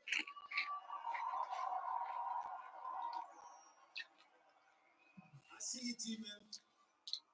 With the 47th pick in the 2024 NFL Draft, the New York Football Giants select Tyler Newman, safety, Minnesota. Tyler Newman is an interesting player. This guy's he's the replacement for Xavier McKinney, who they lost in free agency. 6'1", 191. So Tyler Newman is a very interesting player. Kind of has some Richie Grant to his name, to his game. Sorry. He's going to be a strong safety at the next level. That is his number one strength. Reading quarterback size, understanding pattern development, and having great pass play entry. Yep, Tyler Newman was my number one safety, so good pick by the Giants. Number one safety. Jordan Battle was my pro comparison to him. From Alabama, who plays for the Bengals. Boasts a strong frame, ideal for the safety role. Displays exceptional explosiveness and the closing speed. Closing speed is very important. You don't want this guy's better than Justin Tony Lily Simmons, who sucks. Who's still a free agent, by the way. Tyler Newman is a way better safety than Justin Simmons will ever will be. So if that offends you, tough shit. Exhibit superior cognitive skills, being an elite processor and active communicator. Lacks elite explosiveness and long speed. Shows less fluidity and speed in transition. So this guy's going to be not hard. This guy's going to be a strong safety. Footwork can be choppy when playing deep. Sometimes it adapts poor angles towards the ball. I really appreciate that, Detroit. Thank y'all to see. Thank you. So Tyler Newman, Jordan Battle.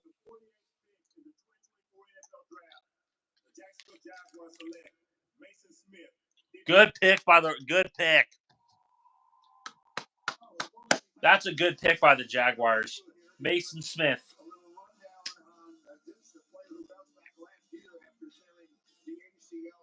Good pick by the Jaguars.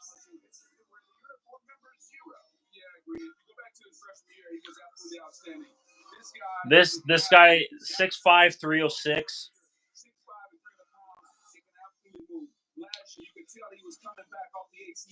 Zachariah Carter is who I compared him to. I know he's gone, buddy. Exhibits a quick first step off the snap, possesses lateral agility, shows versatility and alignment, utilizes functional strength effectively to set the edge against the run, can use his significant arm length and hand size to leverage and control blockers. Weaknesses. Has missed significant playing time due to the injury, so he is injury prone. Experiences difficulties with high pad levels. While he had a good combine, his athletic traits were not quite as elite as advertised. Lacks a comprehensive pass rushing repertoire, often relying on brute strength. So he needs to get better with more tools to his tool set. But this guy, developmental. Mason Smith is developmental, but has some good upside to him. Love the pick by the Jaguars. Love that pick. Can the Jaguars develop him? That's going to be the big question.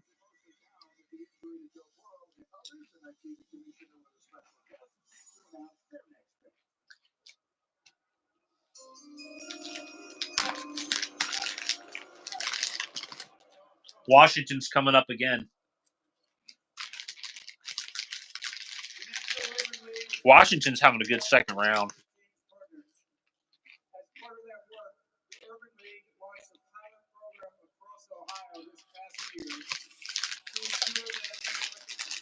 Yep, give the Jets credit for trying. Yep.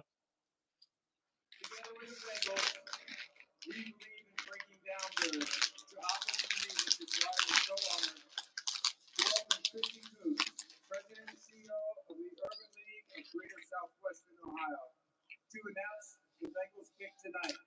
Chrissy, thank you and your team for a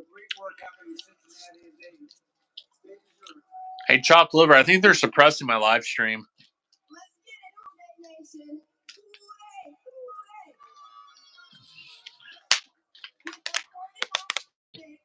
In the 2024 NFL Draft, my hometown team, the Cincinnati Bengals, select Chris Jenkins. What a pick, baby. What a fucking pick. Woo! I told you. Of course they hate me. What a pick by the Bengals, man. 6'2", 299. He fits. Oh, what a pick. He's got some of the heaviest hands you see. The ability to shock and shed and get on the exterior and make plays. Just absolutely jumps off the tape. Whether he's a 4-3-1 or 3-4 in, he will control the middle of the field as far as understanding. He fits that 4-3 system. The power sticks out to me, Lewis. His ability to control it with hands, with power, with a jump out, just like his dad who played in Carolina. Yeah, I just wrote down leverage every time I watch him play. Tag level, come off the ball. Come on, baby. Reset the line of scrimmage. Actually, he looked good rushing from a 2-point stance when they moved him around and stood him up on the interior. Can they get him to finish now on the interior? That's exactly what they need, right? What a fucking pick. They took Amarius Mims, and what a Bengals, man. On the outside, and Sam Hubbard on the other side. If they can develop his pass rush, the Blue Anarumo, the defensive coordinator. Pass rushing specialist is this guy. Jenkins is tough against the run. He's got a strong punch at the line, good at reading and reacting to blockers. Shows a slick swim move to break free from blocks. This guy fits a 4-3 system. See the Commanders pick. With the 50th pick in the 2024 NFL Draft, the Washington Commanders select Mike Sanderstill, defensive back, Michigan. All right, so they took a corner. Let me just finish up Jenkins. Jenkins needs to ramp up his game as a pass rusher. Double teams can throw him off. For a guy playing inside, you want to see more explosiveness off the snap. His first step doesn't pack the punch you expect, which means he's got to nail his rush plan and hard work to really break through. Chris Jenkins, I think, is going to be a very decent player for the Bengals, in my personal opinion. All right. Back-to-back Michigan players. Can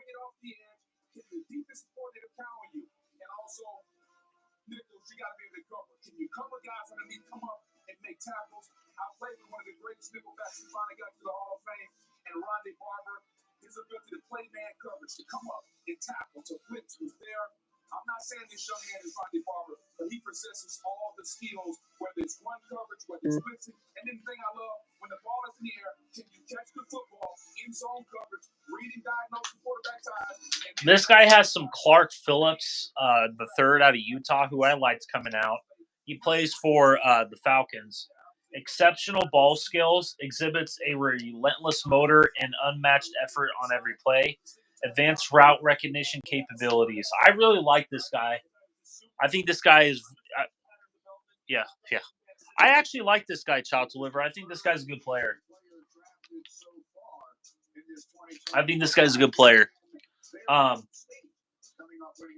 Outstanding blitzing ability, and with Dan Quinn, he likes to do a lot of exotic blitzes off the edge. So this guy fits perfectly in that role. This guy's a slot guy, in my opinion. Limited by size, lacks optional functional strength, which can be a disadvantage in direct physical matchup and press situations. Experience at corner is relatively limited. So this guy's a developmental guy. And struggles with fluidity and man coverage transitions. So this guy's a good player. He's Clark Phillips, the third out of Utah, in my opinion. Decent pick. 5'9", 182. He's going to be a slot guy. Let me go get my charger. I'll be back. Bologna sandwiches. Yeah, she's in the basement right now. I'm joking. I'm fucking joking, dude. So a perfect Peters guide to develop. Cool. Yeah. More of a, this is a Dan Quinn pick.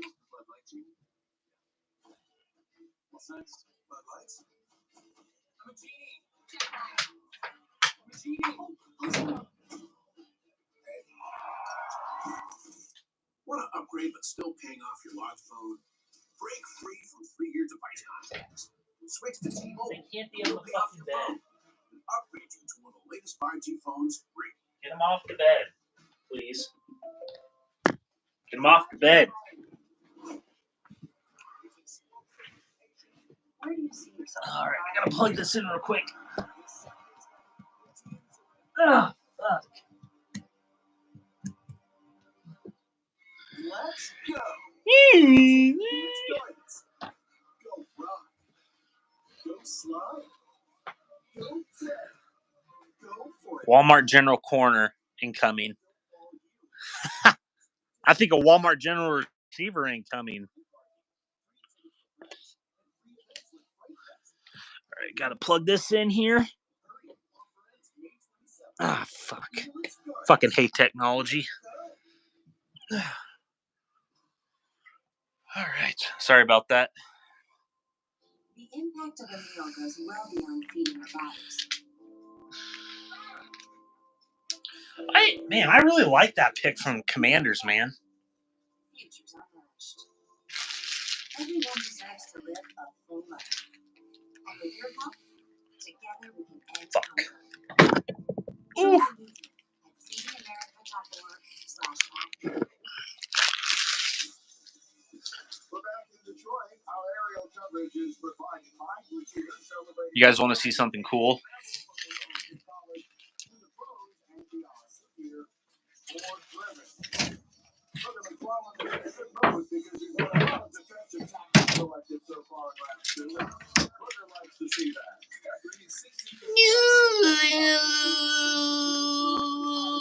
I don't have John Elway's signature yet.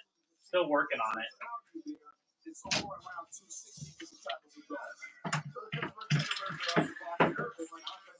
Drop some.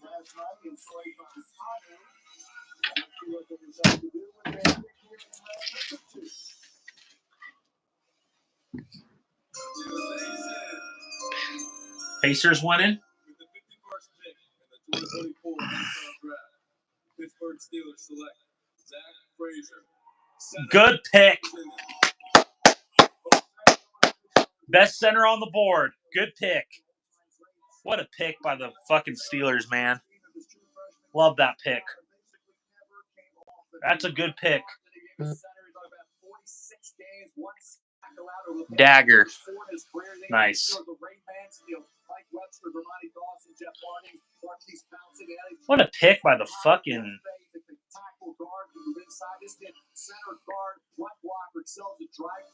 Some Steve Avila to his game. Yeah, actual protection for us. Did you get that with the Broncos? Did they draft a center? Oh, yeah, they did in the 7th round, Alex Forsythe. This guy's better than Alex Forsythe. Okay, so 3rd round. So, yeah, they only got one 3rd-round pick, chopped liver. All right, fires out of it. This is Zach Frazier's strength. Fires out of his stance with good pat balance. Solid positional run blocker who flashes the nasty demeanor and killer instinct. Exhibits good patient and pass protection. He is a coordinated athlete who can win at the point of attack, which you need. Stay tuned for sure. Here at Bucket Man Scouting. Is a little too much of a waist bender, and Frazier doesn't play with ideal power and functional strength.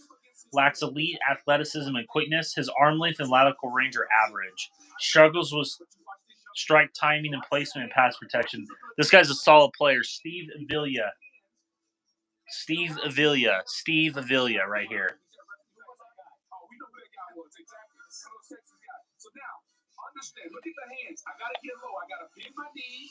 Because if you don't do that in wrestling, you're gonna get thrown in the mat. And that's what you don't want to do. And then I'm gonna take my guy down. Getting low, bending with leverage. Nobody did it better.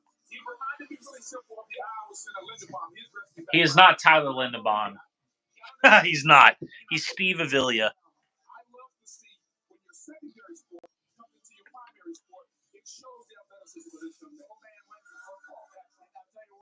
I love this pick by the Steelers.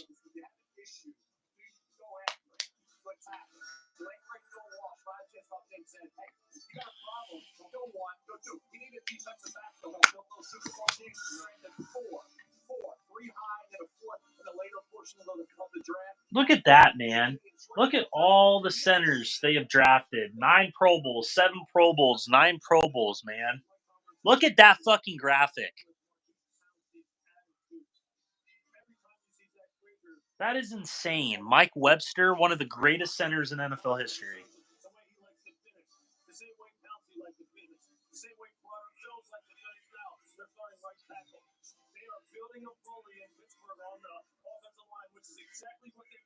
All right, here come the Colts. See who the Colts draft. Zach Frazier was my 3rd center in this year's draft. What up, Doe? Hey, what pick do the Broncos have in the 3rd round? What pick is it? We should make that a point in our next vids. Yes. Give a special shout out, rest in peace to Corey Cunningham, rest in peace to Vontae Davis. We gotta love to support our players much longer after they walk across this stage. 12th pick in the what? Just want to give a round of applause to all the players. With that being said, Is it 74? with that being said, with the 52nd pick in the 2024 NFL Draft, the Indianapolis Colts select Adonai Mitchell, wide receiver, Texas. Let's do it. Okay, receiver for the Colts. Adonai Mitchell. Let's see where I had him at on my draft board. 76. All right, thank you, Benny O'Brisket. Adonai Mitchell. He was my... Adonai Mitchell, he was my 6th wide receiver. Adonai. He kind of lacks the hands. Kind of has Kadarius Toney to his game.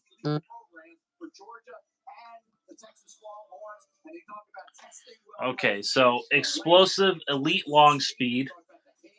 Exhibits exceptional body control and flexibility. Has a nice vertical route tree. Displays outstanding hand-eye coordination. Remarkable catchability. I would say, in my opinion, I would go back and say inconsistent catchability if I had to go back and rewrite that. Inconsistent yards after catch. Struggles with consistent catches, exactly like I said. Lacks as a run blocker. Route running can sometimes lack focus, leading to an inefficiency and missed opportunities. Can be disrupted by physical press coverage, so he struggles with press coverage. So all you got to do is do man-to-man. And if you have a good corner these days, which is very rare, if you have an exceptional man-to-man corner, then you can just bump and run his ass and be physical, and he's going to be ineffective.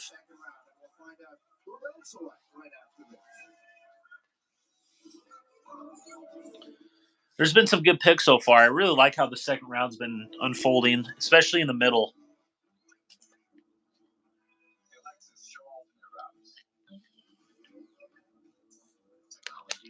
It's going to be a long fucking draft, bro. Got my neck pillow. Like that shit? And go get some gum. I'll be right back, guys.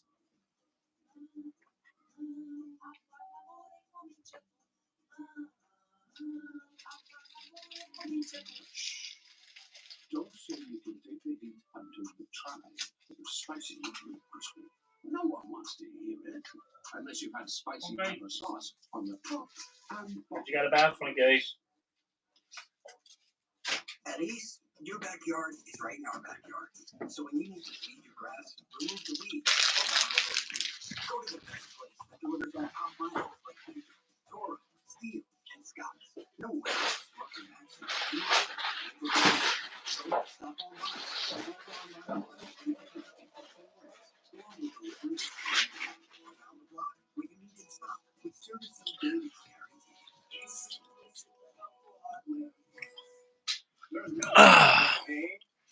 I'm back. My spilling really like it. It tastes great. I never understood this argument. Let it be both. Miller and Miller. Like it. Migraine strikes, you're faced with a choice. Ride it God out damn, with man, this thing's pissing me off. or push through the pain and symptoms. With Ubrelvy, there's another option. One dose works fast to eliminate migraine pain. Treat it anytime, anywhere, without worrying where you are or if it's too late. Do not take withdrawal supplement or inhibitors. Allergic reactions to Ubrelvy can happen. Most common side effects are nausea and sleepiness. Migraine pain relief starts with you. Ask about Ubrelvy. Learn how Advil can help you save. Catch all your favorite off-season content on NFL Plus Premium. Stream exclusive off-season coverage from the NFL Draft, free agency, and more. Any questions you guys have for me so far? Full and condensed game replays. Stay connected with the offseason with 24/7 football news and coverage on NFL Network. Don't miss any of the offseason action. Access NFL Plus Premium today on the NFL app. I gotta start it out. Are we telling the truth or are we gonna lie? Bon Jovi was all or nothing. It was real fun. And then it really got out of control. But there was no way we were gonna slow down. I was going through his challenges. I'm optimistic and also scared. But it's all or nothing.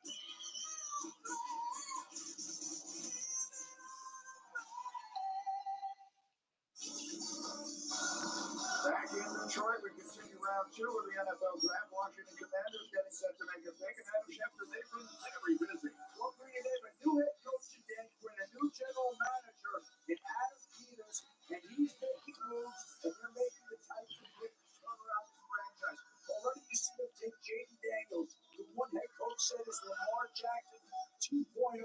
They go ahead and take Johnny Newton round 2. They take the Michigan quarterback, Mike Sandersfield, who many people believe can be an ace. So the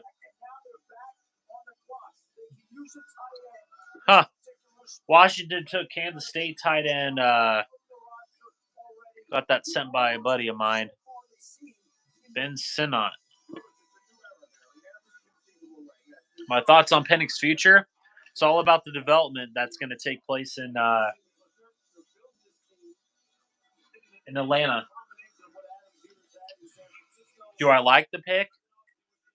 It's better than the Broncos because he's going to be sitting for a year. Ben Sinnott, I had him as my 4th tight end, 6'4", 250.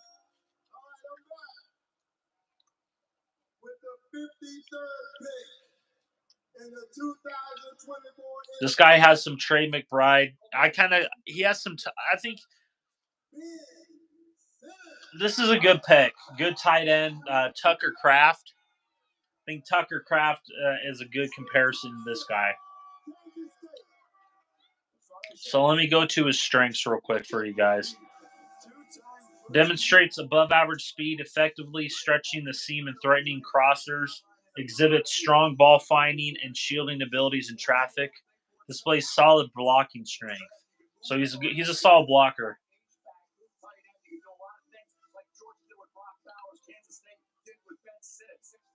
This is a good pick. Struggles with blocking technique and ability. That's not his strength as a blocker. Lacks the ability to consistently use length for separation of the top of routes. Shows limited explosive abilities affecting sharp route execution and open field agility.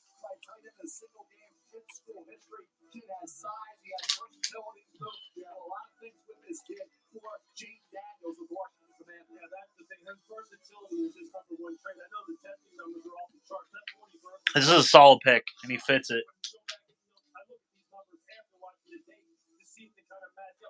Browns are up.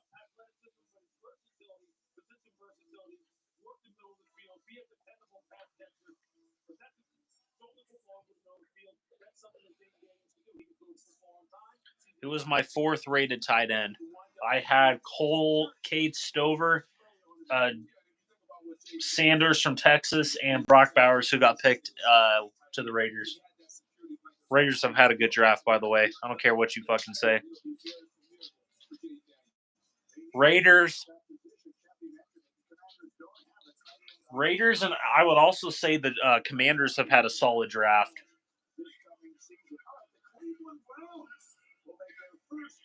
Browns pick now. I'm very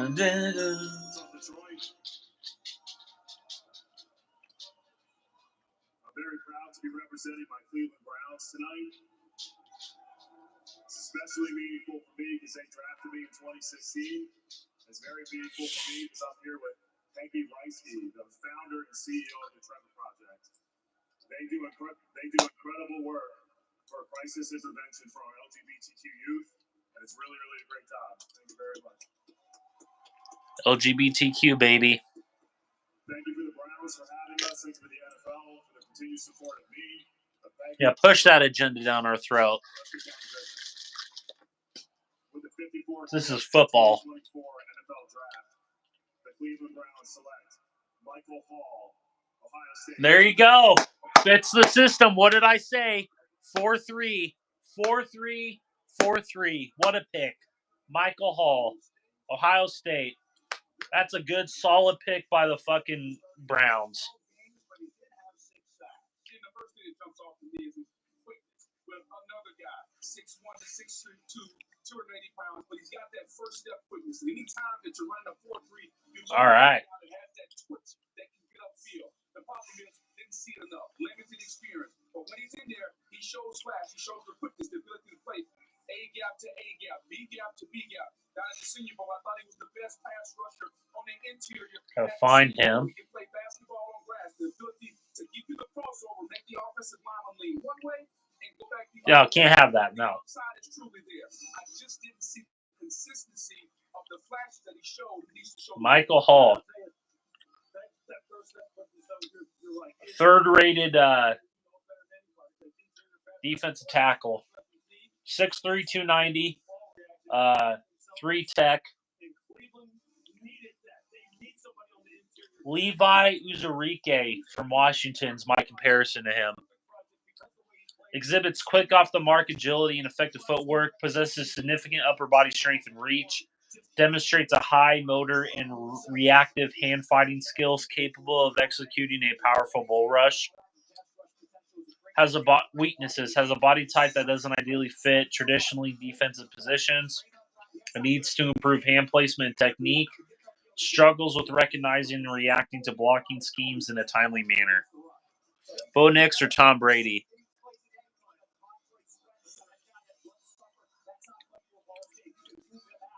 Bo Nix or Tom Brady? Drew Lock or Bo Nix?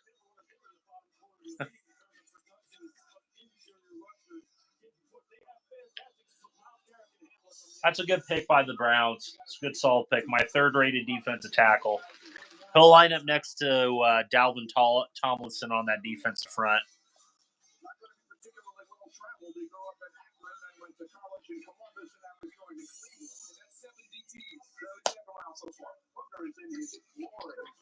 Seeing all of these defensive tackles going off the board. Michael Hall, by the way, we talked about his performance at the Senior Bowl. He was voted the top defensive lineman on his team at the Senior Bowl by the opposing players. So we have seen the flashes of greatness from him. The Miami Dolphins. I don't know what the Dolphins doing. They take an edge player.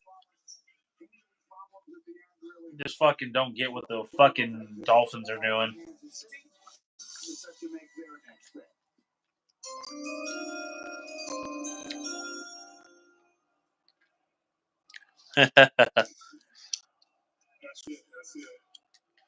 Yeah, TJ Tampa. Miami Dolphins with the 55th pick select Patrick Paul, tackle from the University of Houston. Patrick Paul from Houston. Where did I have him rated at? I did scout him.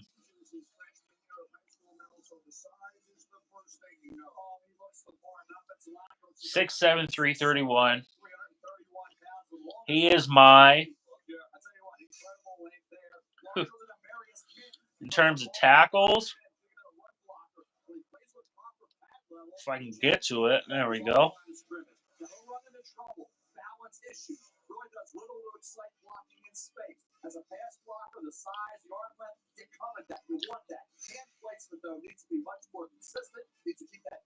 He is my Patrick Paul is my 13th rated tackle in this year's draft. I think this is kind of a reach. You could have got him in the next round.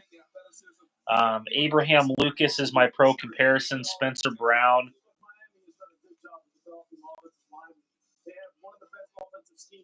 Paul. So strengths for Patrick Paul: possesses exceptional arm length and strength. His athleticism is noticeable. Utilizes his wide reach effectively to impede and slow down edge rushers. Exhibit robust stopping power and resilience in his anchor. Weaknesses: shows limitations as a run blocker with a tendency to lose leverage and control. His massive frame and upright stance contribute to inconsistent pad level. Struggles with precision and hand placement during run blocking. So that's my stuff on Patrick Paul. He's my 13th ranked tackle. Abraham Lucas, Spencer Brown, and Darnell Wright are my player comparisons with him. Not a bad pick, but you could have got him in the third round.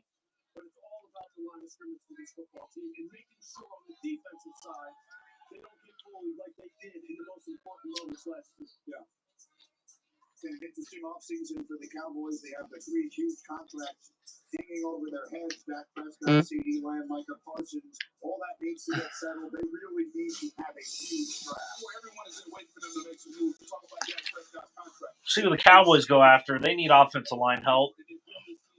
See what centers I still have on the board. They need a fucking center.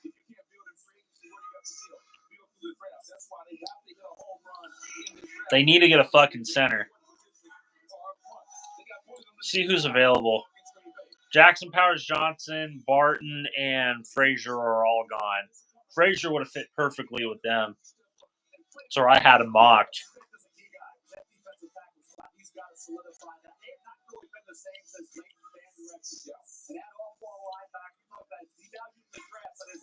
You need a center. There's some good ones on the board still, man. You can get Cedric Van Pran from Georgia would be a good one. Buick Slimmer from Arkansas, 6'5", 302. There's some good ones on the board still you can get. Hunter Noraz from Penn State, 6'3", 317.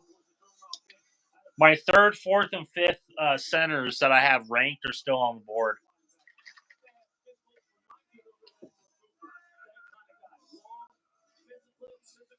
See who they get.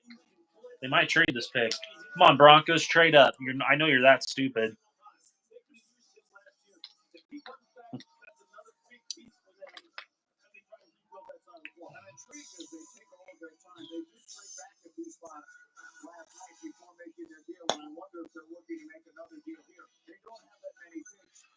Come on, Cowboys, your time's running out. You need to take a center. You can get one of these 3 guys I mentioned.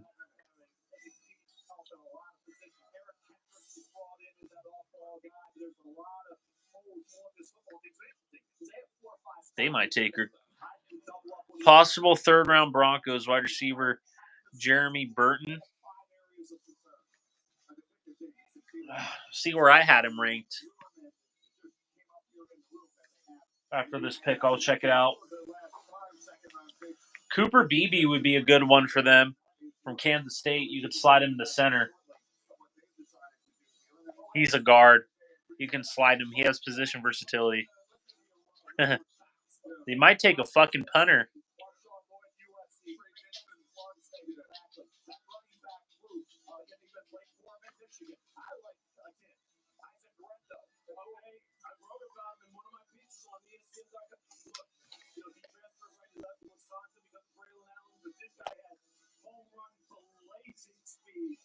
They need a center.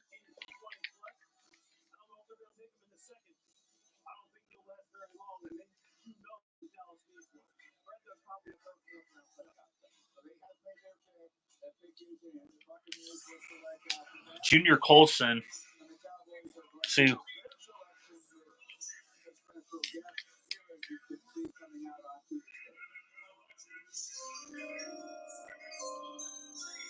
Does anybody know who the Cowboys selected?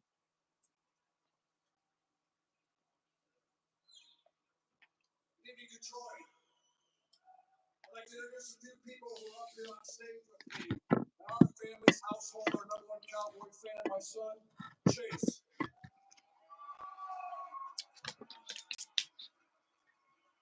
I've had the honor and the privilege for serving for and working for two of America's teams. Broncos will select these nuts. Serving for the United States Air Force. And two, the Dallas Cowboys. They're not the Denver Broncos. They're the Walmart Generals. You're not supposed to be a veteran, guys. Just kidding. But I'd also like to introduce a couple other veterans that are joining me on stage.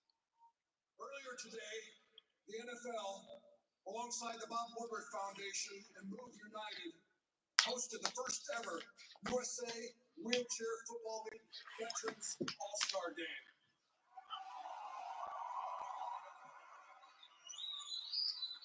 These All-Stars are part of the National USA Wheelchair Football League, funded by an NFL Salute to Service grant.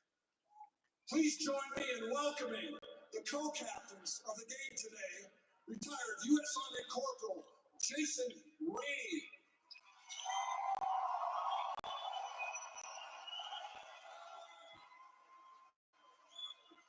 And retired U.S. Marine Sergeant Alex.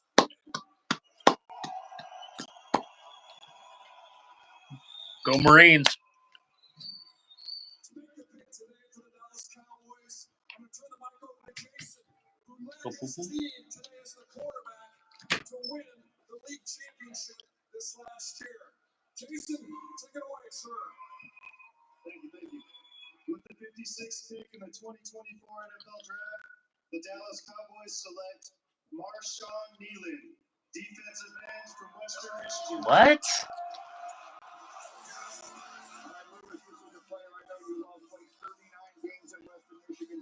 What? They didn't need edges. Okay. Super high motive player, high intensity player. It's all about effort and scheme recognition, and this guy's going to give you all he has got. I don't even.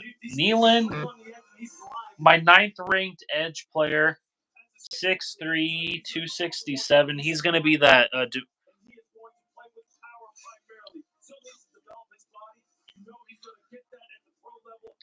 This guy's the Armstrong replacement who went to Washington. His pro comparison is for me is Josh Pascal from Kentucky. His strengths boasts an NFL-ready frame and impressive strength and long arms. High motor player, skilled bull rusher, demonstrates remarkable versatility and agility, exhibits excellent run defense capabilities, lacks elite athleticism, struggles with hand usage and pass rushing, has room for improvement in finishing tackles in the backfield. This guy to me is more of a developmental guy. Could have got him in the 3rd, 4th round. That's what I think.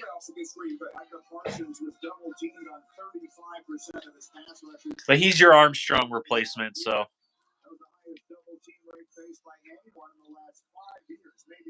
I don't really like the pick here. I'm not a really big fan of it. It's kind of a reach. You could have got a better player in Adacia Isaac from Penn State, 6'4", 247. He is on my board. You could also go Austin Booker from Kansas. There was just better players on the board, in my opinion. if you're going to take an edge guy in a 4-3 system.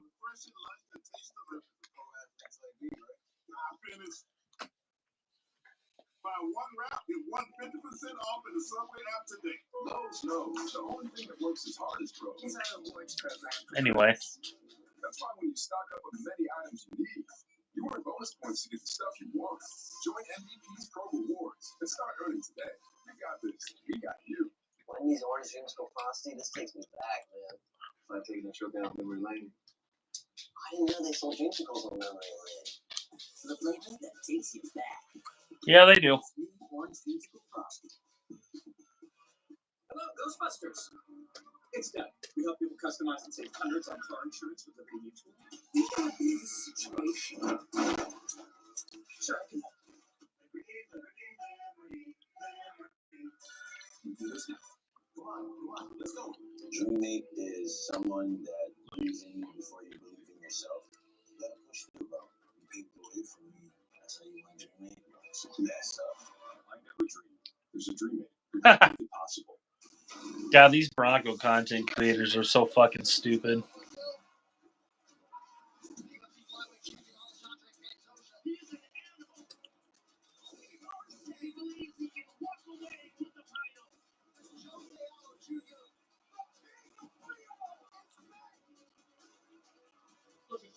I like to see them pick a center.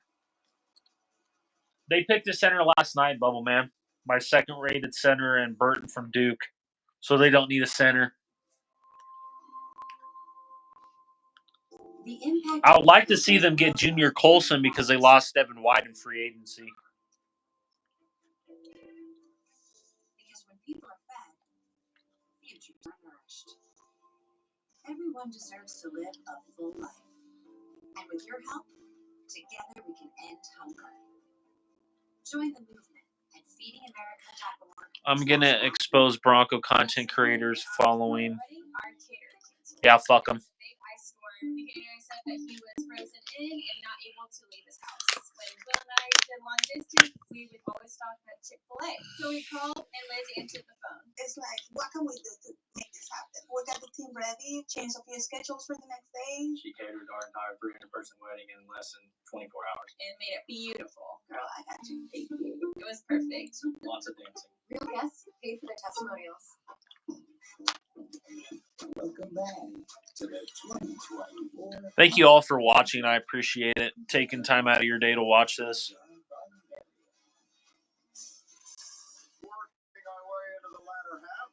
It's not the best setup, but it'll do.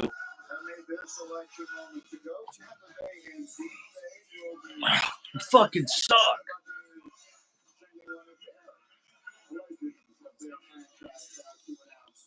They got to grab Blake Fisher or Jeff Fisher.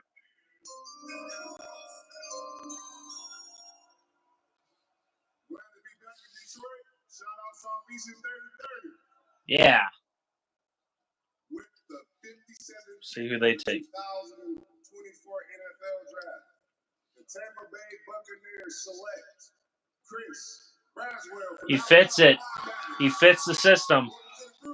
They lost Shaq Barrett in free agency. They cut him. They have Vita Vea. They have a guy from Pittsburgh that they drafted last year on the defensive front. This guy fits it. Chris Boswell was my 6th-rated edge. 6'3", 251. I like this pick. Yep.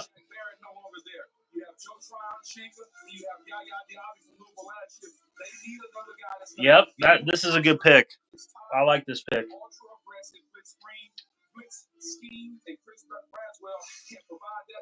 Set the edge against the run is not going to be an issue, but he's got to continue to develop his rush plan. And his rush plan has been better. I could have seen him going even higher, especially with him and Dallas. All right, Derek Hall. My pro comparison to him is Derek Hall. Plays for Seattle. In coverage, Marshall shows excellent awareness and anticipation when dropping back into zone. Braswell shows good quickness off the line of scrimmage and flashes the violent hands to win around the edge.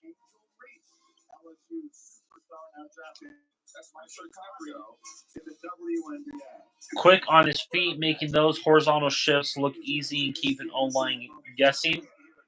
Weaknesses, angle flexibility and hip fluidity aren't his strong suits. Lacks the ideal reach, which shows when he's trying to break through tackles. Reaching on the fly isn't his best play.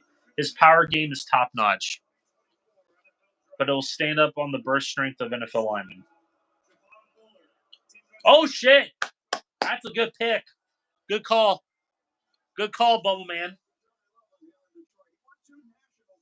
There you go. Him and Xavier McKinney, bro. Holy shit. That's a good young duo.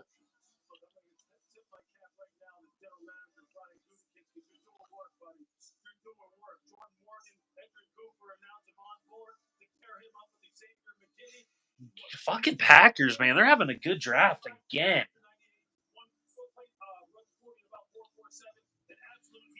So my top safety, Tyler Newton, went earlier from Minnesota. I think this guy was my second.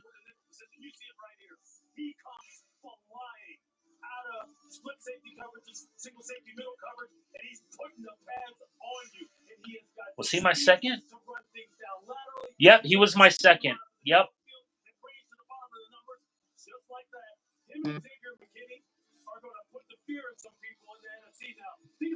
Who did I compare him to?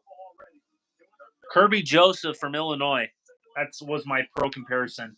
And Javon Holland from Oregon. All right. Where's zone? Elite in man coverage. Probably the best man defender among safeties in the entire draft class. Does a good job getting his head around in time when playing his back on the line of scrimmage. All right. Texans. They took Blake Fisher. That's a good pick. Hold on. Exhibits elite athleticism with exceptional balance and agility, impressive football IQ, and route recognition. This is a good pick by the Packers. Weaknesses, inconsistency in tackling technique, concerns over physical durability and size. And what else? Legal issues in history of minor. That's kind of just petty shit. All right, Blake Fisher. I like that pick by the Packers, Bullard. Hold on one second. There we go. Sorry about that. All right, Blake Fisher. Man, that's a hell of... Man, dude, Packers yet again, man.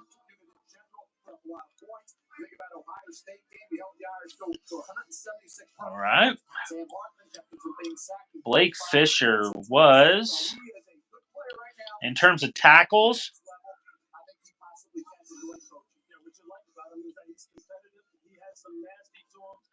Blake Fisher was my... The fuck is he?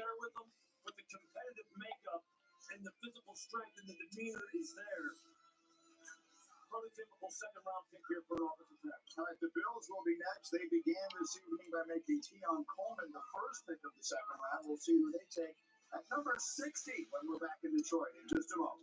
Yeah, we get it. All right, Blake Fisher was my 11th tackle. My pro comparison is Tyler Steen from Alabama, who's a swing tackle for the the Eagles. Displays impressive agility and technique in drive blocking, utilizes his considerable length effectively to keep defenders at bay, excels at mirroring edge rushers, demonstrates a high level of technical refinement. Weaknesses, occasionally struggles with timing and accuracy of punches, tends to be the last off the snap, needs to refine footwork and hand placement and pass protection to enhance consistency and control. So developmental piece for the Texans. He can learn under Laramie Tunsil. Could start on the right side, too.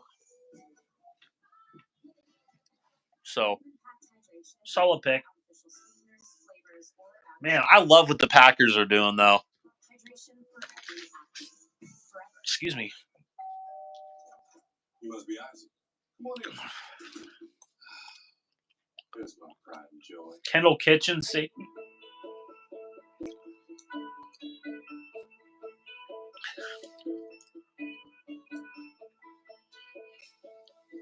Beautiful stair renovation, sir. And they're covered with your homeowner bundle with Progressive, so you get round-the-clock protection. So is Gabby coming down? You know, be a perfect guy for the Broncos. My schedule's pretty jam-packed these days.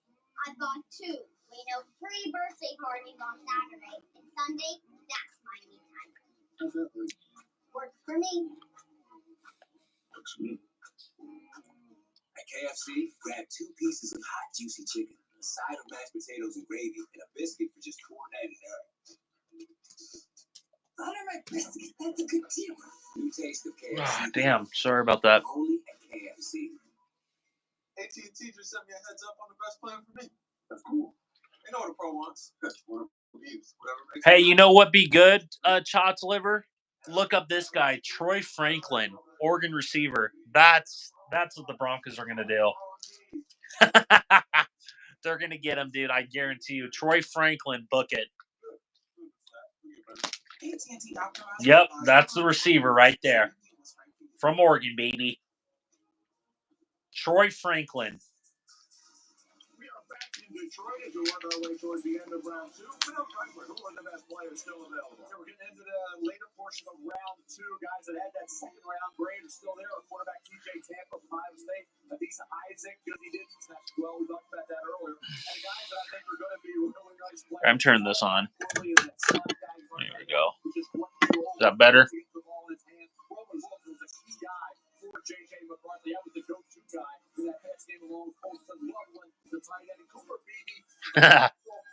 Broncos draft KSI. All right, who are the Bills? Bills are up. See who they take. They need some offensive linemen. Christian Mahogany, anybody? Somebody needs to take Christian Mahogany, man.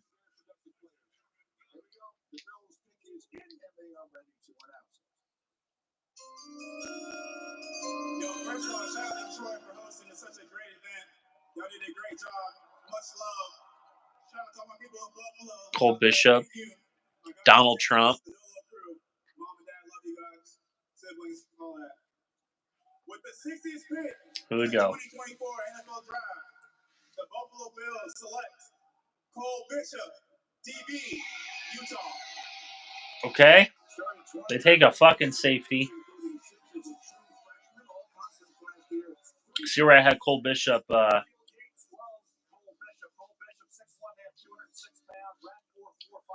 Cole Bishop was my. Come on.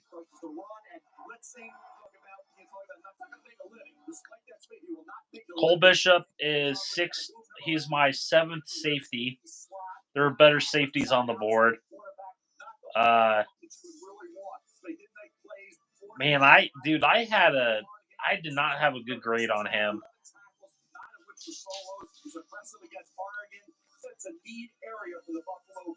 You called it bone win. My pro comparison to him is Trey Dean, the 3rd from Florida. Highly versatile, capable of impacting all 3 levels of defense. These are the strengths.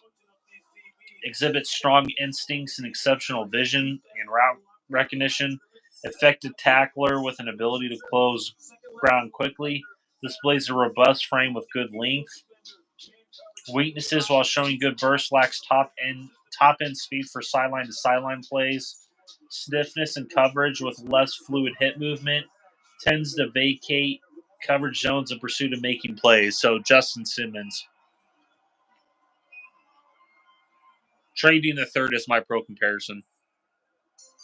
I agree, Clip. They are having a great draft. Raiders, Packers, and Washington are having good drafts so far.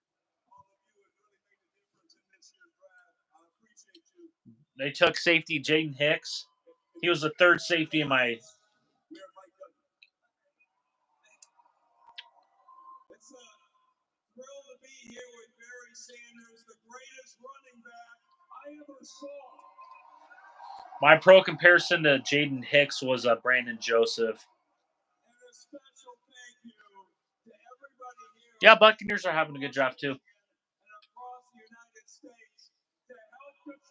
set new attendance records for the NFL Draft.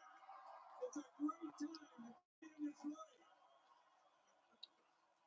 Well, you're ahead of me, Bubble Man. That's why you're calling it.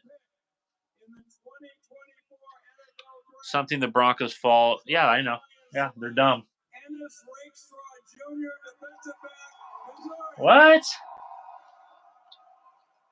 They took another. They doubled up on corners. I don't like that.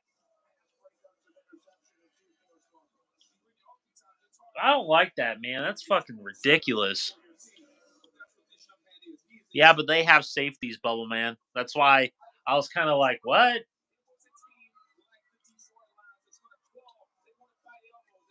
So Enos was my 6th rated corner. What is my pro comparison to him? DJ Turner was my pro comparison.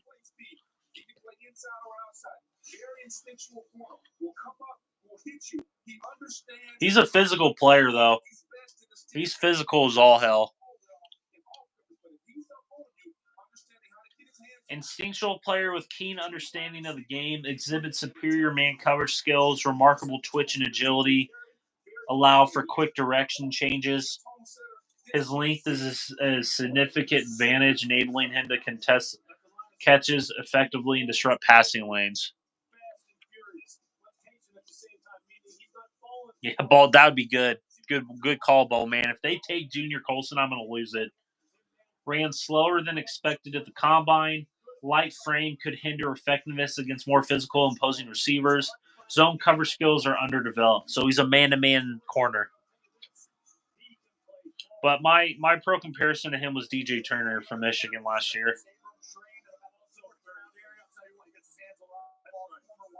Come on, Baltimore. You need a replacement for Patrick Queen. Junior Colson, baby.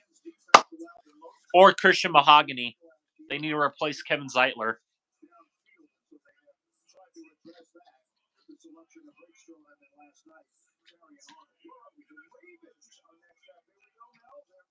Let's fucking go, Ravens. Come on. I'd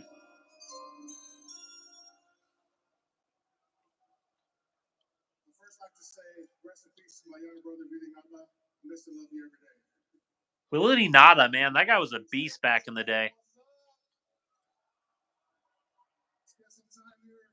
Love you guys. Thanks for the Guy that's underappreciated. other than that, Flock Nation, we are up.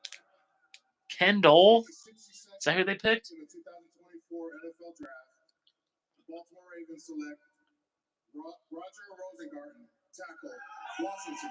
Okay. All right. Replacement for Morgan Moses. I like this pick. I actually do like this pick.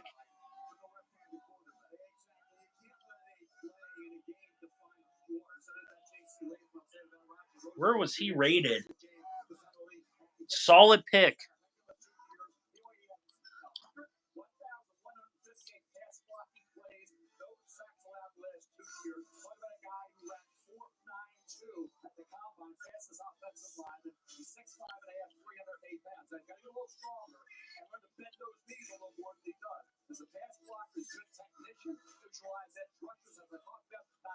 San Francisco traded.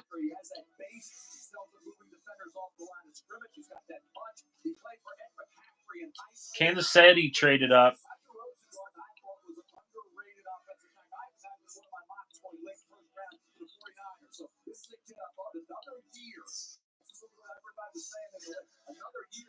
Yep, another year. I agree with Mel on that. He's going to be a developmental piece for him. My pro comparison was Braxton Jones. Exhibits excellent foot quickness and movement skills, has elite speed for the position, demonstrates elite flexibility and short area explosiveness, shows proficiency in handling a variety of pass protection sets. This guy has high potential, guys. High potential. Lacks top-level play strength and mass. Like I said, he's going to need a year to develop. Can struggle with pad level due to tendency to rise out of the stance. Occasionally over-aggressive in pass sets. Room for improvement hand placement. Yeah, this guy is a very solid developmental player. He's going to a good organization that's going to develop him. This makes sense. He was my 15th rated offensive tackle. When there's an asterisk to that, saying that if he goes to the right team that's going to develop him, he's going to overtake a lot of these players.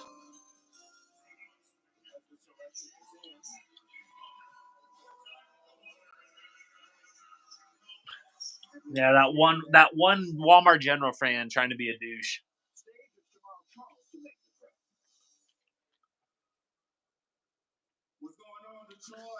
Former Bronco. Fumbling machine Jamal Charles was.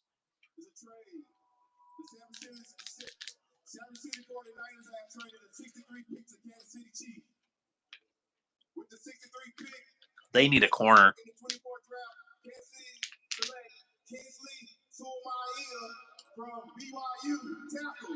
Wow. Okay. He was my 10th rated tackle. 6'5", 323. This guy's a massive human being. Yeah, dude, this guy's a beast, man. He's basically Anton Harrison from last year. Yep, this guy's developmental.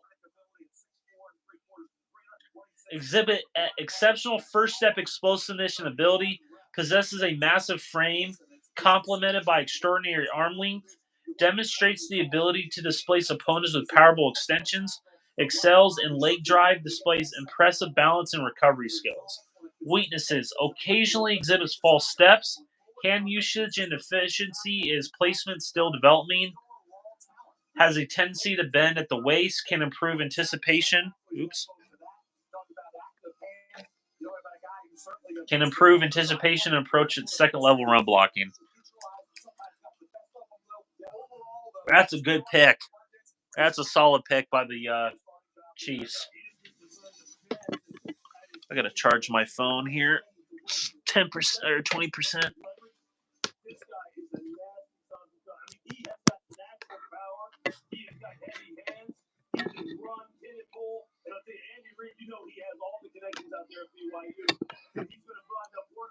I have to do this.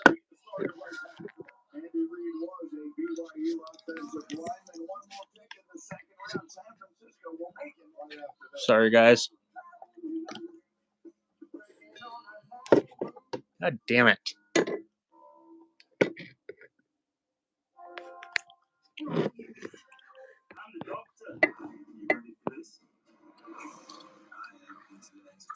Let this charge for a little bit, then I'll take it off.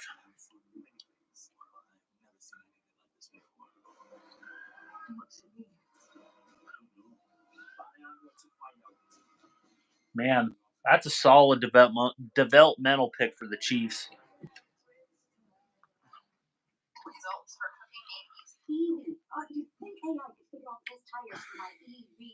Who's your favorite pick been in the second round so far, guys? My favorite pick, the Raiders with Jackson Powers Johnson. That's my favorite pick so far.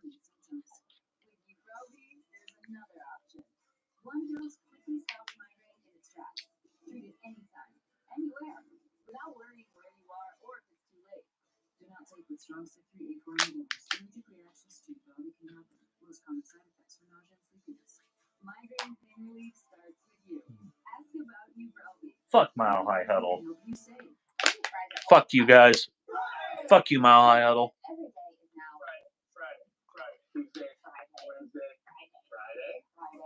Get the fries other fries wish they could be. Wendy's hot and crispy fries, guaranteed. Bienvenidos. Welcome to Mexico City. I agree with you. It's also okay. Is that your favorite pick, Chops Liver? I thought it'd be Jackson Powers Johnson, man.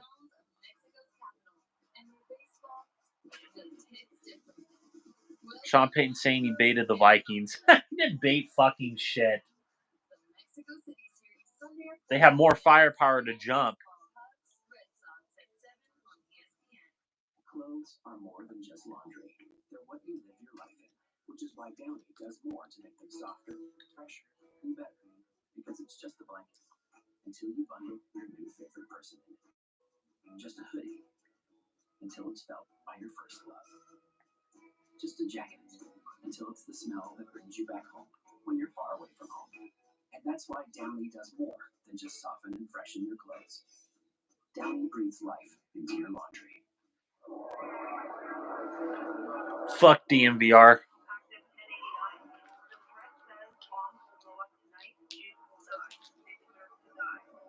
Fuck DMVR. Get everybody and just come to our church.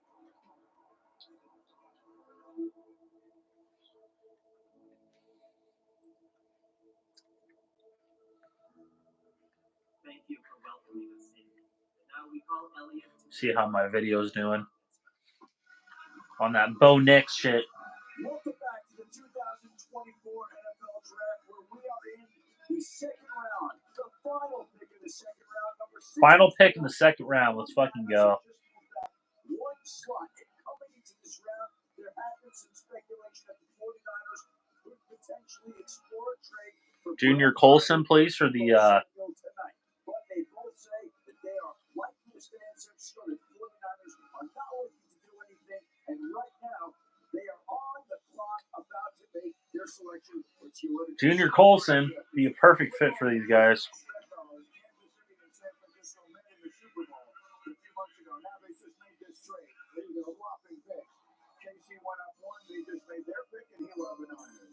Who the fuck is this? Detroit, what up, though? We bossing up. It's good to be back home at the crib. I went to school down the street from here, 3200 East Lafayette Street, Detroit, Martin Luther King Crusaders. So it's an honor and a pleasure to be here with the 64th pick in the 2024 NFL Draft. The NFC champion San Francisco 49ers select Ronaldo Green, DB, Florida State. Okay, they take a fucking corner. Ronaldo Green.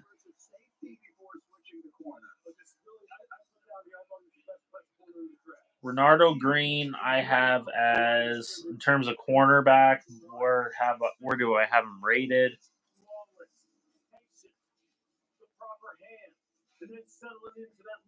They have corners. They didn't need him. Yeah,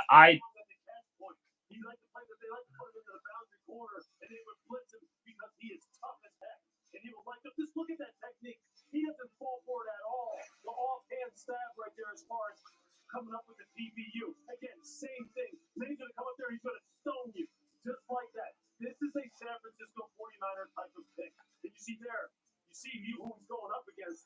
That's no slouch right there. This was one of the best DBs in the country early on in the season for FSU. Got to see him play twice, and he just made plays all over the field. A couple things he needs to work on, though. He gets grabbed as the route progresses. You notice that? And also be quicker finding the football on downfield throws. You let the ACC, the 13th pass breakup, the things that worked in college, you don't go work in the NFL. You're going to get some flags and he keeps being grabby and got to locate the ball. It's going to get beat down. I don't think I had a draft grade on him.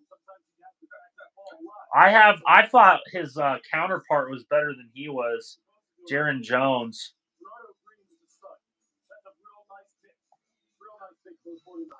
Yeah, I think his counterpart was better in my opinion. He just didn't pop off the screen for me on the film consistently. To make the first pick of the third round, and they will do that after this special presentation from the stage. Joining us on stage, representing the 6 service branches. Yeah, I don't have a grade for him. I have a grade for his counterpart.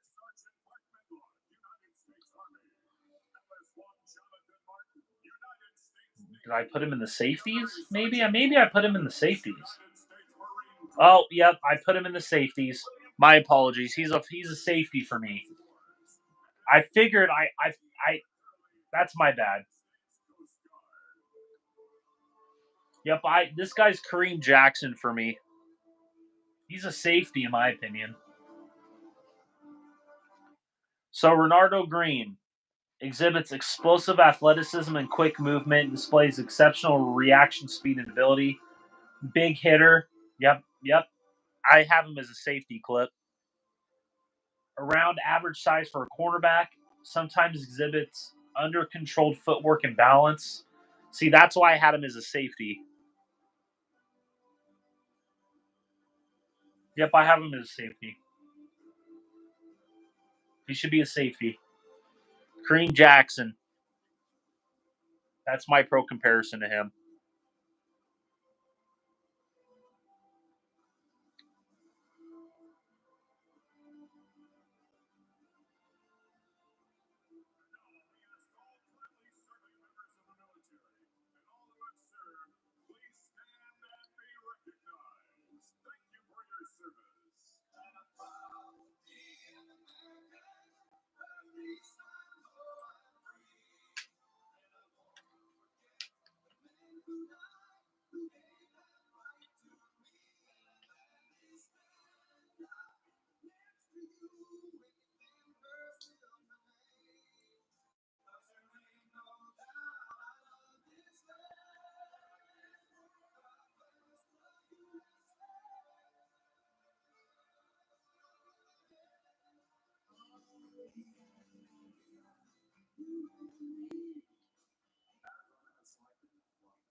Technical difficulty. So a lovely presentation there, and it is now time to begin round 3 of the So Rashard Green was my fourth safety, my fourth rated safety. here in this third round. They have a variety of needs. In my personal opinion, I think that's where Green is at his best. In round 1, taking over the fashion new from Penn State. Quickly, Mel, what area do you expect the Jets to be looking for? Wide receiver, safety, 2 key areas. I like Malachi Corley. That's one of my favorite players in this draft. I highlighted him before we started. Has Jaden Hicks been picked, guys? He would be a good one for the Jets. I think Jaden Hicks would be a good one. He's my third-rated safety, and he's still on the board. Who the fuck? Detroit, we in the building. Born and raised in Detroit, so it's glad to see my city doing so. Braylon Edwards. Shout out to University of Michigan. Go Blue. Now it's time to get on the board. Go Blue. You know what time it is. J-E-T-S. Jaden Hicks. Nope. Wide receiver. Oh, my God. They took a fucking receiver. With the 65th pick in the 2024 draft, the New York Jets select Malachi Corley, wide receiver out of Western Kentucky. Let's go, Jets. Malachi Corley. He is my 12th rated receiver.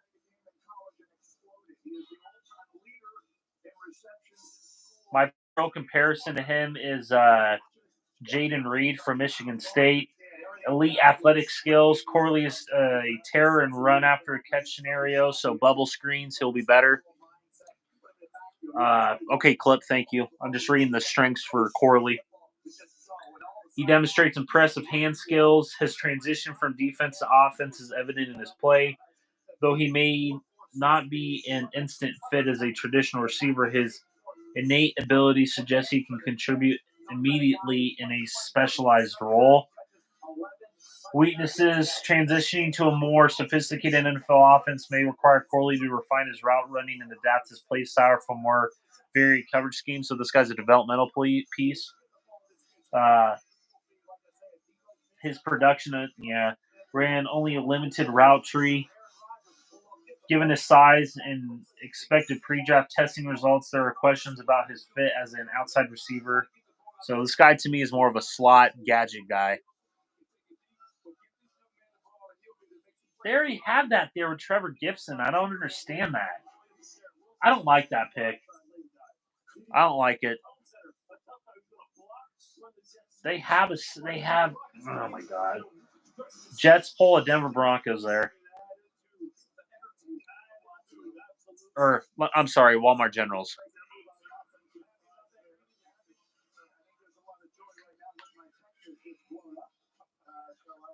Cardinals are gonna pick here.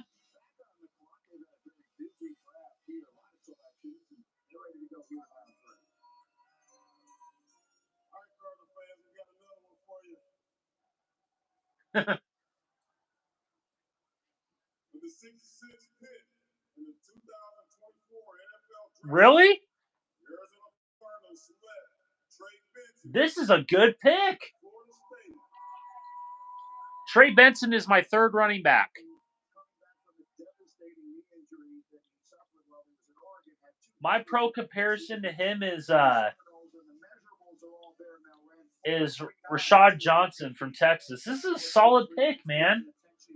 Exceptional long speed, noticeable burst and acceleration, demonstrates serious strength and balance. Good skills as a pass catcher. This guy right here, outside of Jalen Wright, is the second best pass catcher in this draft. This is a good pick. Solid pick. Limited hit flexibility, often seeks contact, needs development and pass protection. This guy's going to be more your Theo Riddick type guy. Solid pick for the Cardinals. I got a chance to watch. He works out in Tampa. He did all his combine training there. I got a chance to watch it. The speed is there. The 4.3 speed is real. It's there. The contact balance stands out. He doesn't go down with the first contact. He's able to absorb contact and run tough. You're right, Bill. There's no wiggle. But when you can run over, why wiggle around it? And that's what he can do.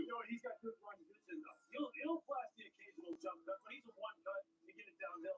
Him and James Conner together. And I'll tell you what, I don't know if you ever seen. That's a good 1-2 punch in Arizona. James Conner, and Benson. That's going to be a good one. Together now, him and James Conner together, that's a problem. James Conner and Benson. That's a good 1-2 punch.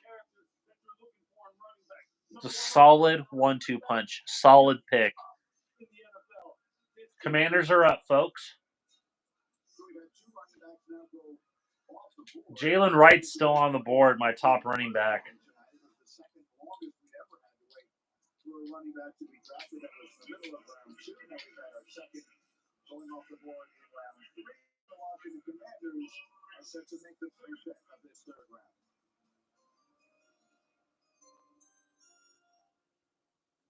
With the 67th pick in the 2024 NFL Draft, the Washington Commanders select Brandon Coleman, tackle, TCU. Brandon Coleman. Well, there you go. You draft the quarterback now. Brandon Coleman for tackle-wise. Brandon Coleman, 6'4", 313 pounds with long arms, right 4'9", and 34 vertical. And he's going to be a guard in the National Football League this year. 11 starts, 7 at left tackle, 4 at left guard, allowed just 1 sack, over 723 snaps, 32 knockdown blocks. So he gets after his physical and the pass blocker. He's active with the punch. Hey, man. That guy gets after it.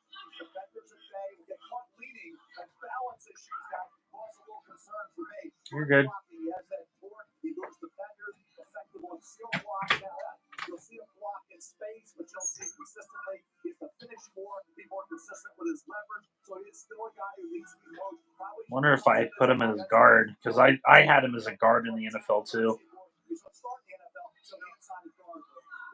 Yeah, he's a guard, I think.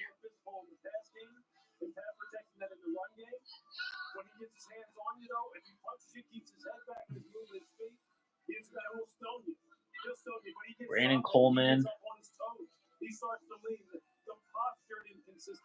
Did I have him as a guard?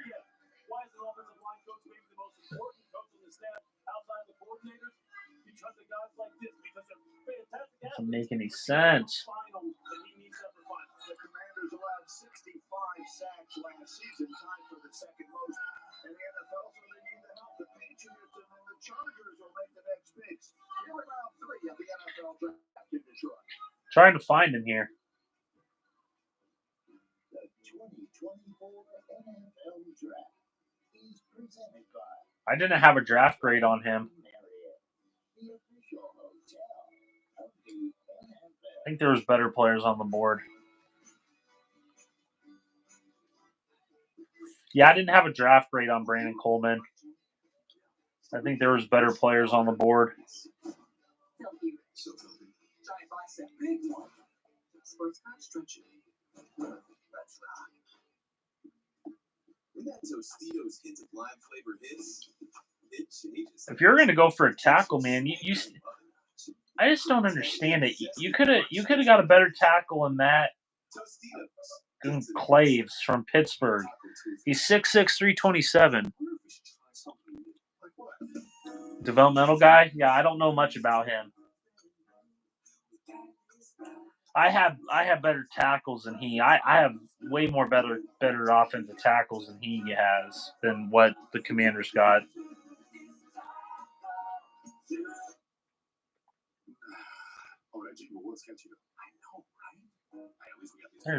There's way better tackles available. I don't like that pick for the Commanders. I think that's a reach. See, you could have got Javen Foster from Missouri, Caden Wallace from Penn State, Christian Jones from Texas, Mason McCormick from South Dakota State. Like, there were better players on the board. Isaiah Adams from Illinois, who's projected to be a guard.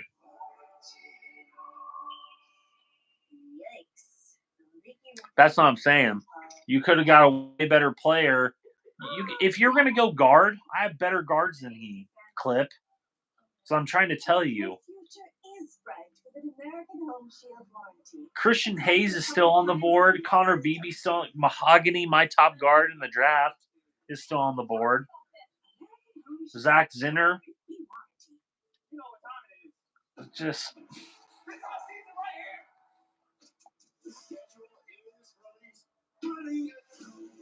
Prince Pines from Tulane is a better player than he is.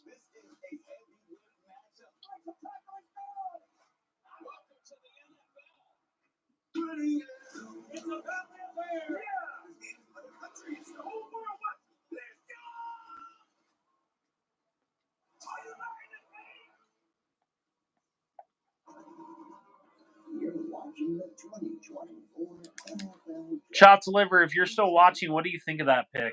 I don't like it from the Commanders.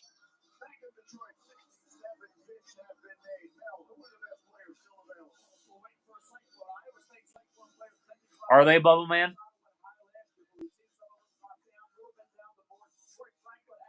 Yeah, see it. Don't underestimate the Clippers. They have a good team. See, the Cowboys could have got Adisa Isaac from Penn State. I don't like the pick from the Cowgirls either.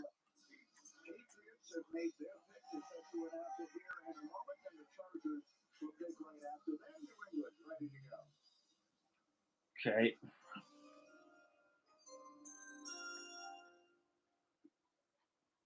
For the New England Patriots pick, I am joined tonight by two special guests, Christian Harvey and Emma Freeze, seniors from Morehouse College and Emory University. Christian and Emma are examples of individuals who are working to rebuild bridges between the Black and Jewish communities. Both groups have been subject to vicious hate. To fight it together, tonight they are representing Robert Kraft Foundation to combat anti-Semitism. Yep. Whose mission is to fight the rising hate happening across the United States, to educate those sitting on the sidelines, to stand up to Jewish hate and all hate through the Blue Square campaign. I am thrilled to have these tremendous leaders here. That's not getting a big reaction. To stand up for one another and work towards putting an end to the hatred that exists. Yeah, because we're so bad. We're terrible people. Emma, the floor is yours.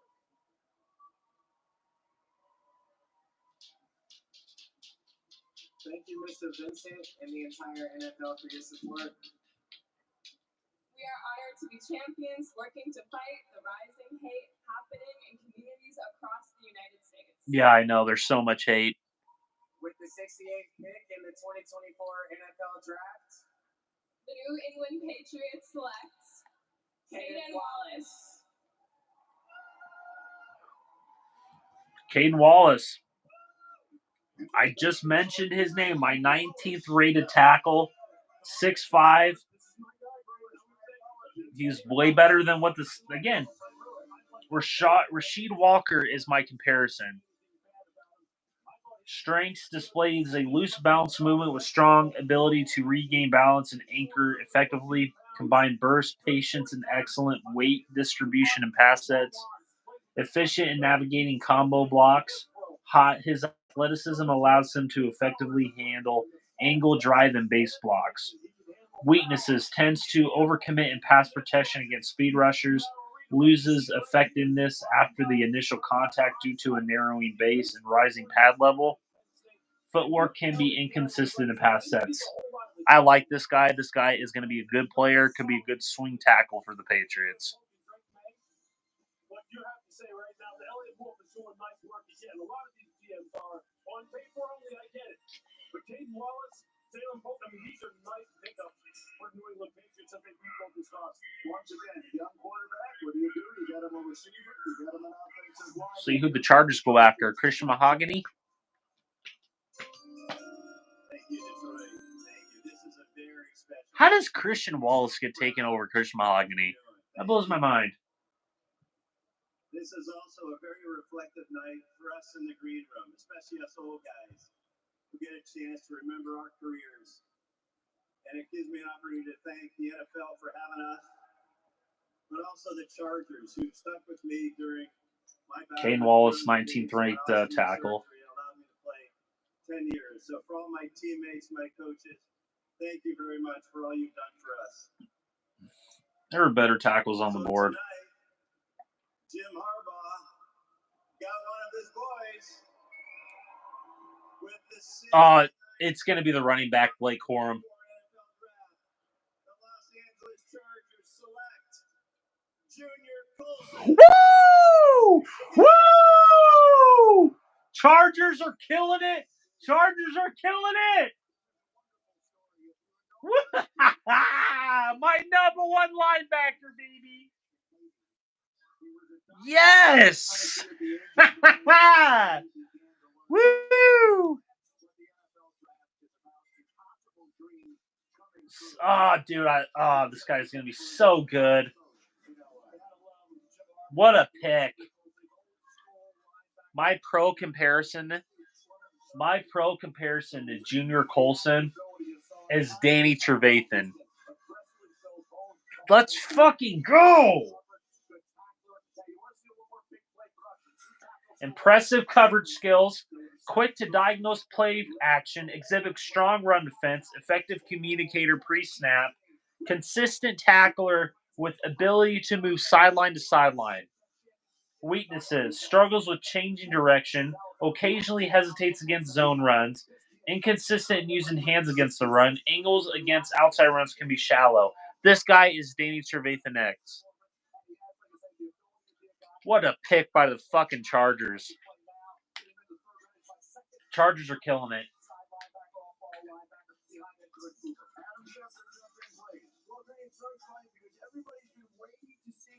Broncos are coming up.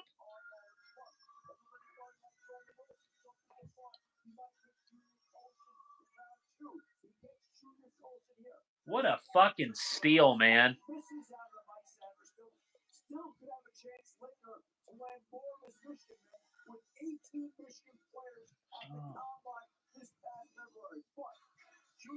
Oh, what a fucking pick. Look how pumped up Harbaugh is. That's something the Broncos want nothing to do with, is that type of shit right there. Fuck you, Rob Walton. Fuck you, Greg Penner. Fuck you, John Elway.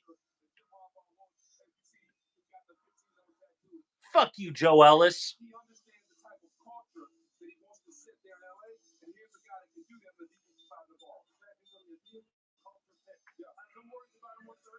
I'm so pissed. That stuff pisses me off, man.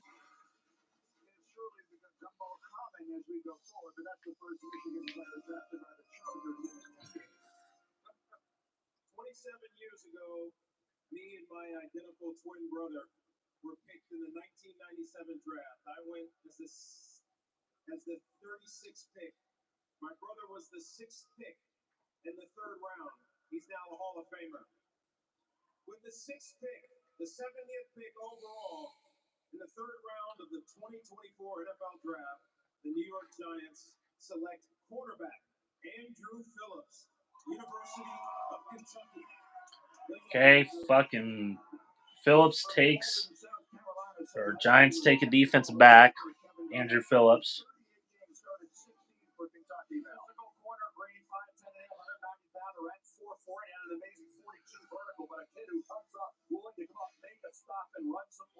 Top speed and impressive footwork. He closes on the ball. He will hit you. Now, he didn't intercept the pass in Kentucky, so you got to do a better job there in terms of trying to find a way to get some ball skills and make some plays. Andrew Phillips was my 11th ranked corner. My pro comparison: Garrett Williams from Syracuse, Jack Jones from Arizona State. Displays low and balanced backpedaling, demonstrates quick feet and fluid hip movement. Efficient in closing quickly on catches, capable of maintaining phase with deep routes through precise hip opening and timing, possesses the raw tools necessary for reducing catch opportunities. Weaknesses: lacks instinctual play and anticipation, occasionally hesitates when moving forward from his back pedal, struggles with effectively navigating through complex route combinations. Cardinals are up again. God, the Cardinals have had a lot of draft picks. Next pick is ready. With the 71st pick in the 2024 NFL Draft, the Arizona Cardinals select Isaiah Adams, guard, University of Illinois. Are you, dude? You would take him over fucking? Offensive line on the Arizona Cardinals. Look, Isaiah Adams is one of those guys who's an inside-outside combination guy. Like I said, dude, where is Christian Mahogany, man?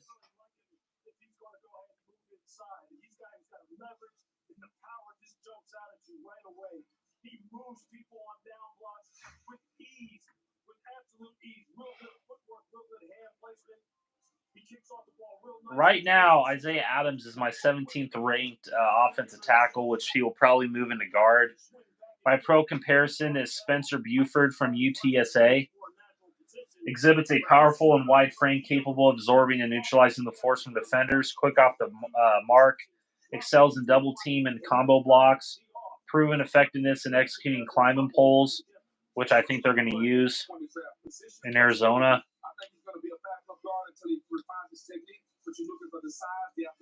Proven effectiveness in exhibits relentless physicality and effort in finishing blocks. Weaknesses: upright playing style can lead to leverage issues against low, powerful defenders. Occasionally struggles with the team. Well, that sucks. That blows.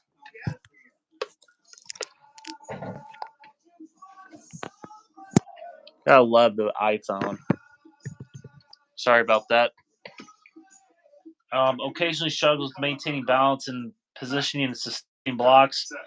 Redirection challenges against swift counter moves can compromise protection integrity. So I would have still taken Christian Mahogany. I think this is an overdraft by the Cardinals, in my personal opinion. Ridiculous. Fucking ridiculous.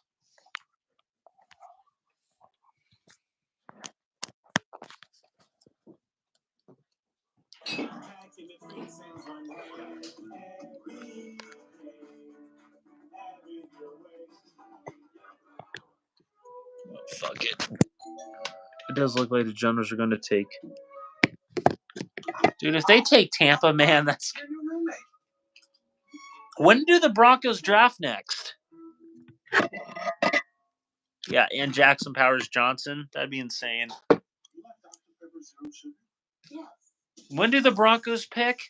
I thought they picked at 74.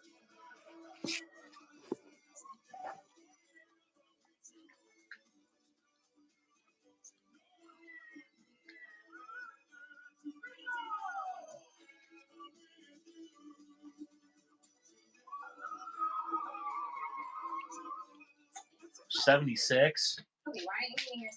Oh my god, dude, they're gonna fuck up this pick. Toby, eat your breakfast.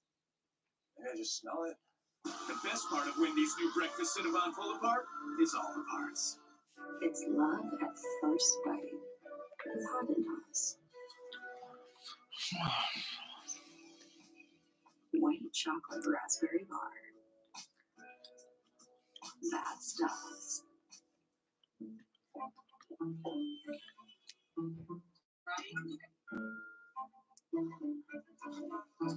Things will go wrong for your customers. The Broncos are going to take Troy Franklin. I guarantee you.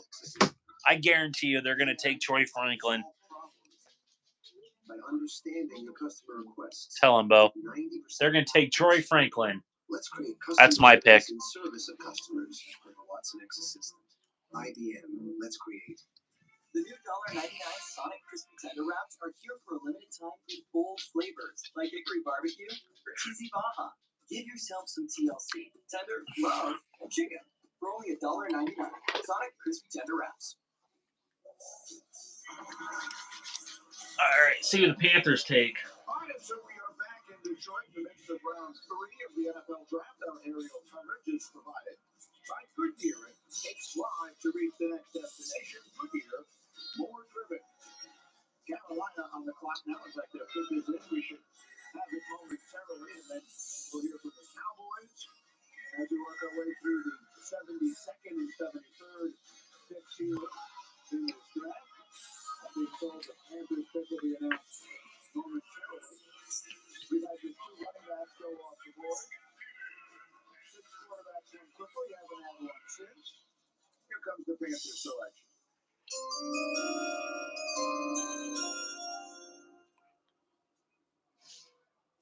And with the 72nd pick in the 2024 NFL Draft, the Carolina Panthers select Trevin Wallace, linebacker, Kentucky. Trevin Wallace. Athleticism off the charts. Lewis ran 4.5 at 237 pounds at the combine. Yeah, this guy is a physical freak. 6'1", 237 pounds, 37 and a half. Trevin Wallace to the Panthers. He was a power clean weightlifting champion. 4-year letterman in track and field. He is my As far as what he does best on the field, my 10th, or hold on. Sideline to sideline, you are not going to be able to get the corner on him. He will track you down with ease.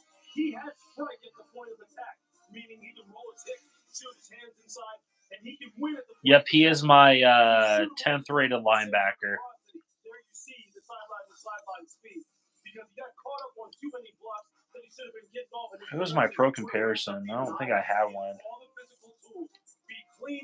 I don't. Elite level overall athlete. Wallace plays with high energy style. His physicality build includes a notable mass and arm length, which aids in handling physical confrontation. Impressive lateral agility, effective in both pass and run defense. Weaknesses at times, Wallace exhibits overaggression, which can lead to misreading plays. His anticipation play recognition needs improvement to meet NFL standards. Struggles with maintaining optional gap discipline. That's a good pick. That's a good pick by the Cowgirls.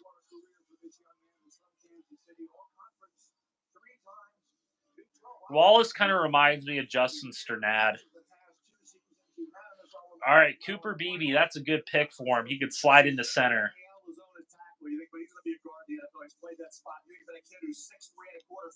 That's a good pick by the Cowgirls. He is my 3rd-rated guard. My pro comparison to him is Cole Strange. Powerful play strength. Exceptional at processing defensive setups. Perfect center. Proven versatility with extensive experience across multiple offensive line positions. Superior hand technique. Strong foundational skills. Weaknesses. Shorter arm length can hamper the ability to fully extend and control engagements. Challenges with lateral movement and speed may pose issues against fast edge rushers. Needs to maintain a lower pad level when engaging at the second level. Potential for balance issues due to occasional lunging at defenders. But I like this pick by the he's my 3rd-rated guard.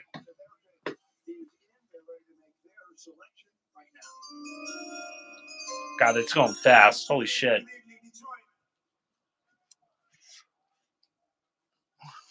Denver's coming up, folks.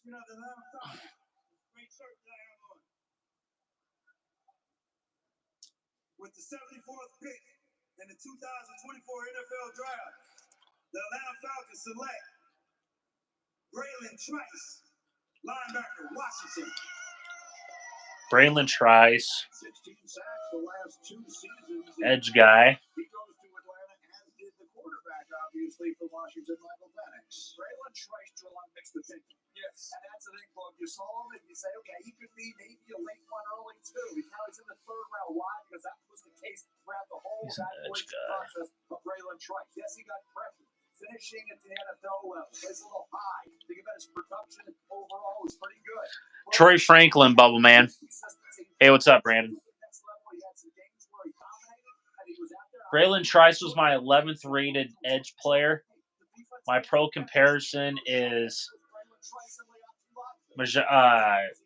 Willie McDonald from Iowa State and Majai Sanders.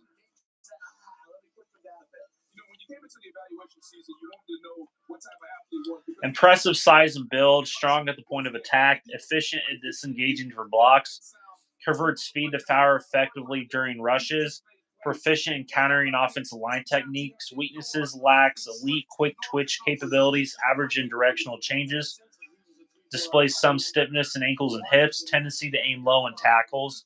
While showing potential as a stand-up linebacker, his optional fit might be a hand-in-the-ground defensive end.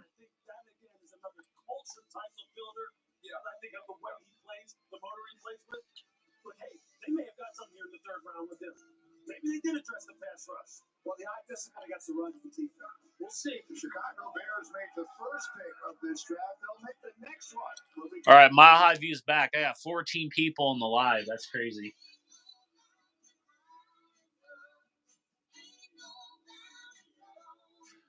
I would say it's a decent pick by the it's an okay pick by the Falcons.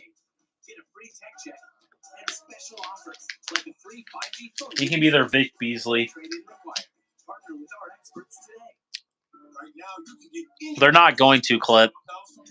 It's either going to be TJ Tampa or it's going to be Troy Franklin. I would be absolutely fucking shocked if the Broncos take a center or an inside linebacker or defensive tackle. They might take a tight end. They might take fucking Sanders. They're not going to. They're delusional.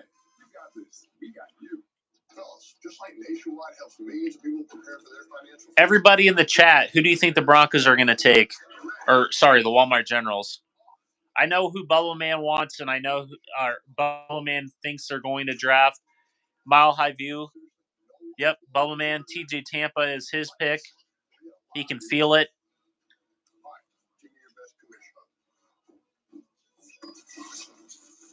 TJ Tampa. TJ Tampa's. What? Chops Liver, what do you think?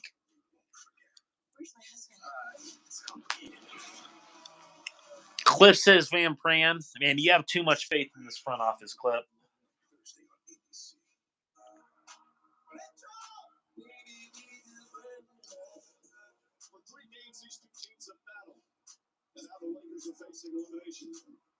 The NBA playoffs, Nuggets, Lakers on ABC.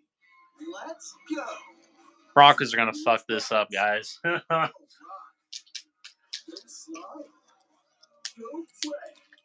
Go for it. Jonah Ellis. And go all year with a season pass. Just $77.99. Get free parking, free tickets for friends, and free events like Fright Fest and Luminova Holidays. Hurry, offer ends May 27th. Elitch Gardens. Let's go.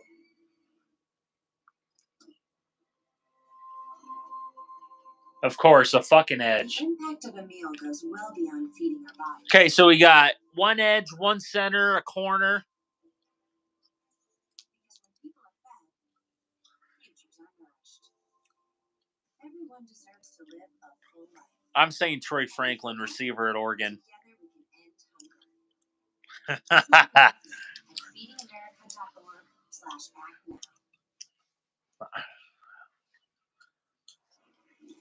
Oh my God, Broncos are gonna fuck this up.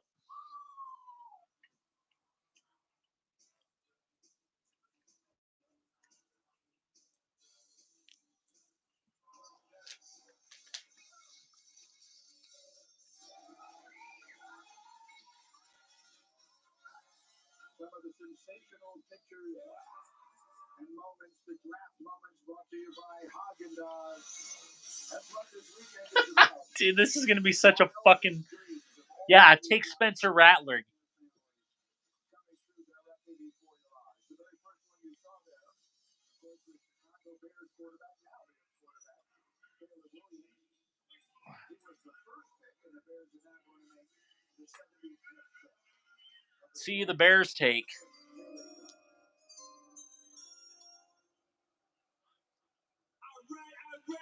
Alright. What up, though? We got a wide range of fans out there. With the 75th pick in the 2024 NFL Draft, the Chicago Bears select Karan Amagazi, tackle out of Yale. Okay, so tackle off the board. Are you dead serious? Is it really Tampa? Oh my God. Okay, 6'5" from Yale. Second only to Patrick Ball, who had unique and unbelievable arm length, longer arms than J.C. Latham. But as a run blocker, what he needs to do is just finish better. He can drive defenders off the ball, play the low-level competition in the Ivy League, but has no reach. You guys are fucking killing me, dude. All right, so this guy is my 10th rated tackle. My pro comparison is Matthew Bergen from Syracuse. Exhibits exceptional first step, possession of a massive frame, demonstrates the ability to display opponents with powerful extensions.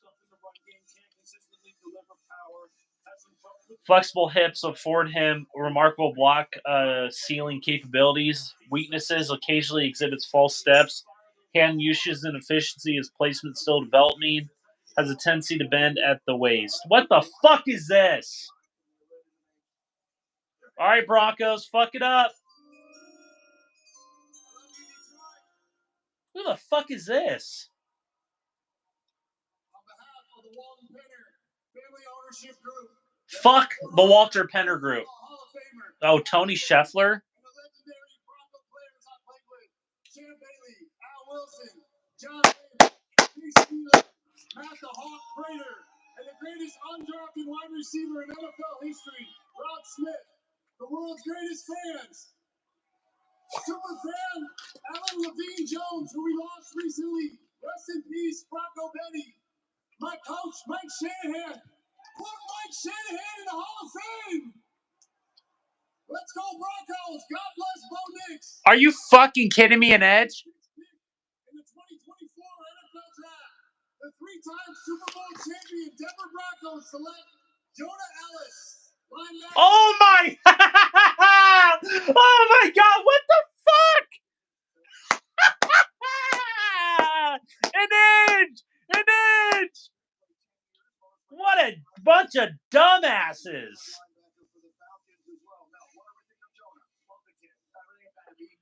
This guy fucking sucks! Oh my God! Oh my God! Dude, this guy fucking sucks.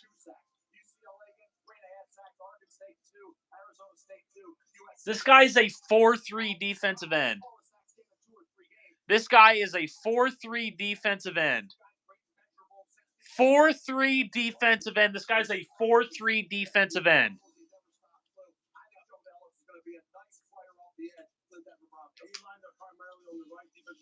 What the fuck is this shit?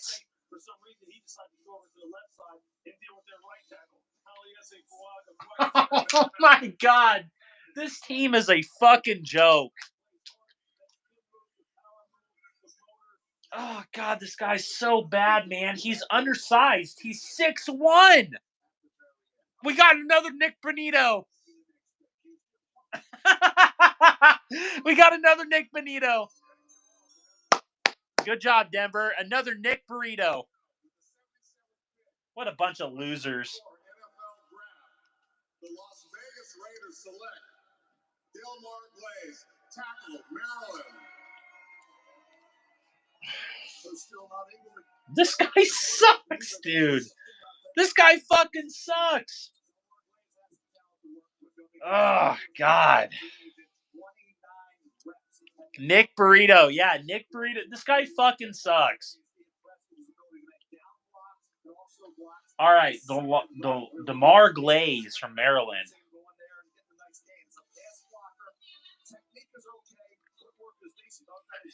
This fucking team, bro. Edges, corners, receivers. Oh my God. What a bunch of dumbasses.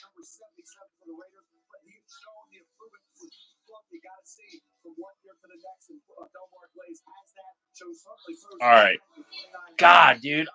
That Jonah Ellis guy, he's Nick Burrito 2.0.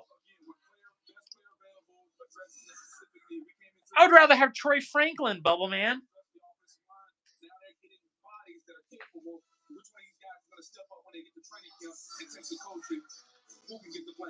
Man, dude, the Raiders are they're beefing up their O-line.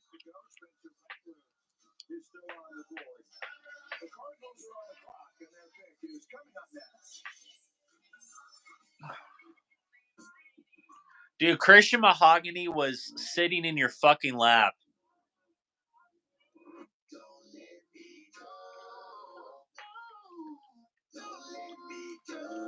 Of course you get a fucking edge.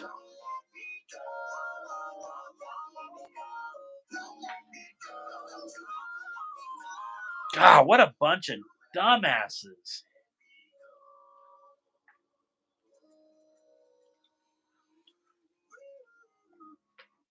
When these orange dreams go frosty, this takes me back, man. I'm taking a trip down memory lane. I didn't know they sold drinks. They don't even know who that. Yeah, they're fucking dog shit.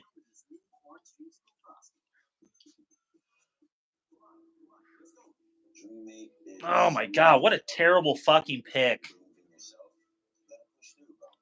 He sucks. There's a dream who helped make it possible. Are you the Bud Light genie? Yeah, he does. It's nice. Bud Lights. I'm a genie. This guy fucking sucks. Mile High Huddle's even killing the fucking pick.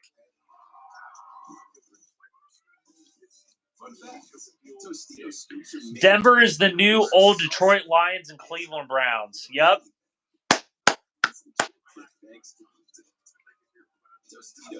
Get to the good stuff. I did a lot of work on him. I have moderate to severe plaque psoriasis. Thanks to Skyrizi, I'm playing with clearer skin. We had a 4-PhD in 9% clear skin. And Skyrizi is just 4 doses a year after 2 starter doses. He sucks. Oh my God.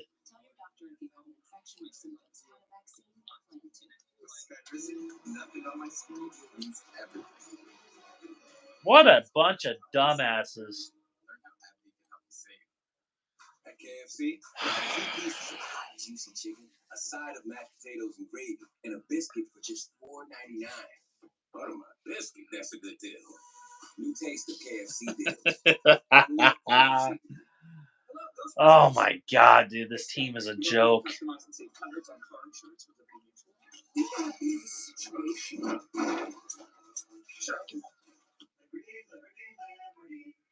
Oh yeah.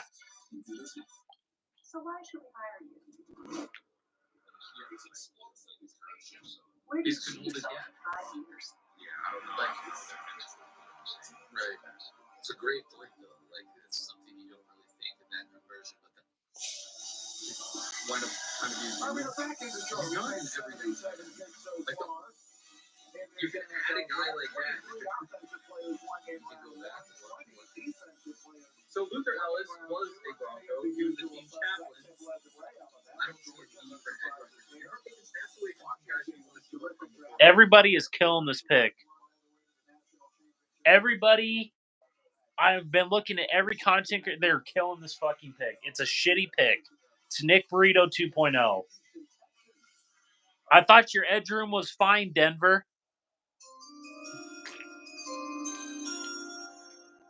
The Philadelphia Eagles have traded the 78th pick. God damn, what a bunch of losers.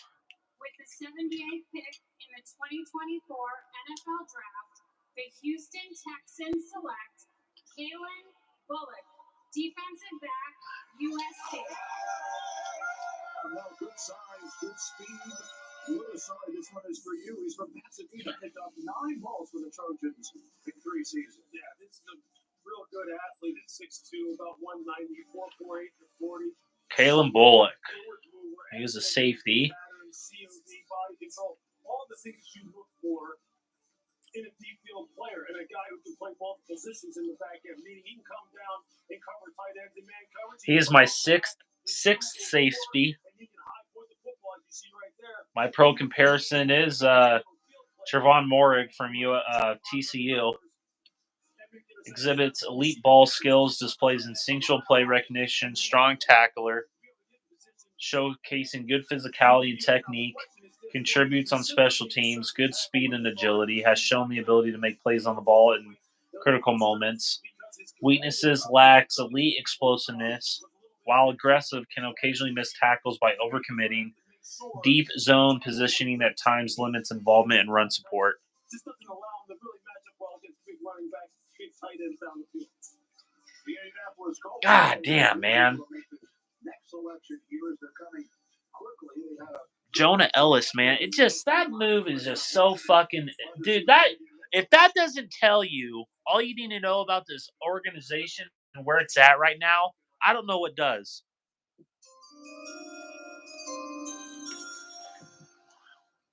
The Arizona Cardinals have traded the 79th pick to the Indianapolis Colts. With the 79th pick in the 2024 NFL Draft, the Indianapolis Colts select Matt Gonzalez, tackle, Pittsburgh.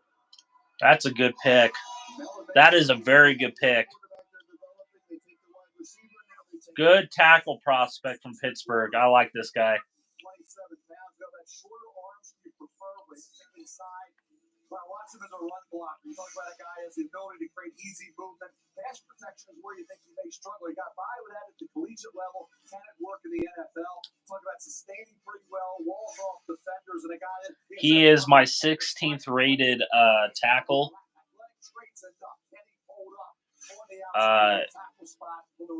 This guy has a little bit of Trey Smith to his game, which I like. Recognized for his leadership, delivers powerful initial contact, and can drive opponents back effectively with strong leg movement. Exhibits excellent hand placement and pass protection. Adapt at assessing pocket threats. Weaknesses: struggles with quick lateral movements. Exhibits a higher than ideal pad level. Displays limited ability to recover swiftly. May face difficulties with NFL caliber edge rushers.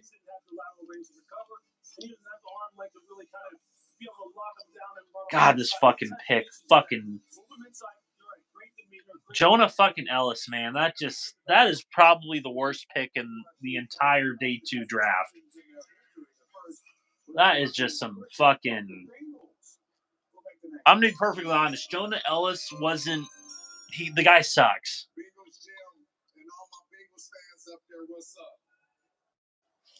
Jesus Christ. This pick means something to me, as I've been training this kid for a long time. And now he's going to be drafted by the Bengals. So with the 80th pick in the 2024 NFL Draft, the Cincinnati Bengals select Jermaine Burton, wide receiver, Alabama. There's your Jermaine Burton chopped liver. To the tribal Crimson Tide, got 15 touchdowns for Bama over 2 seasons, led the SEC at over 20 yards of catch last year. He had 6 foot and 196 pound, ranked 4. Walmart Generals never disappoint. A quarterback and an edge. Pretty good. fast, able to change gears. He can run away from defenders. Think about a guy when you look at Jermaine Burton, that kind of size, that kind of speed, the body control, impressive. I like the way he attacks the foot. This guy, Jonah Ellis, is Nick Burrito 2.0. You see the ability to adjust to the ball and make the play there. Toughness, the competitiveness shows. He was outside the majority of the time. Didn't have a drop in 2023. So very short-handed. Jermaine Burton is when he was at Georgia, led the Bulldogs in 2021 with a 19-yard average per catch. First season in Alabama. Let's Dude, this guy fucking sucks.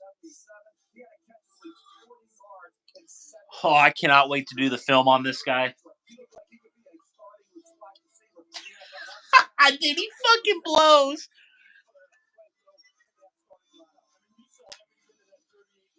Oh, God, this team, man. This team just really knows how to piss me off.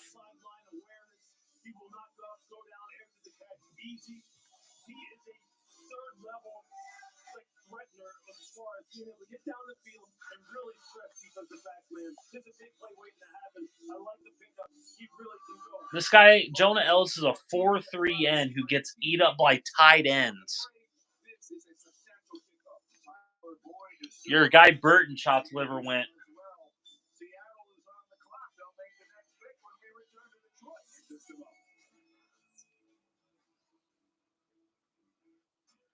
Your calling. Some people find theirs at an early age. Others, later in life. No matter when you find it, consider yourself lucky because it becomes your everything.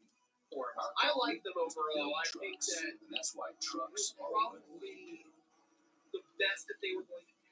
We put our everything in every truck so that when you find your calling, nothing can stop you from answering it.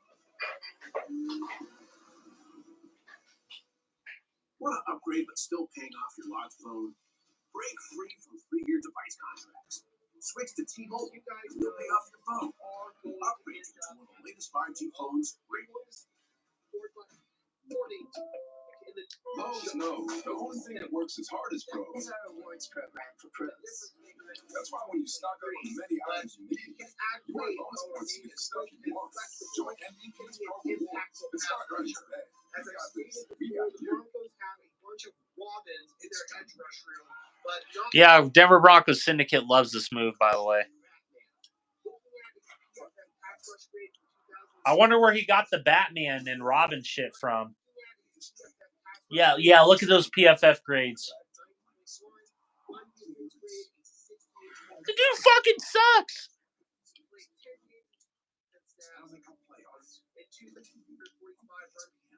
Broncos are getting a player that can be molded almost like a ball of clay. If we come over and take a look at some of his advanced PFF stats here.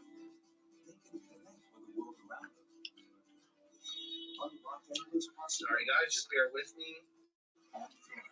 Oh, they already don't have him. Because he sucks.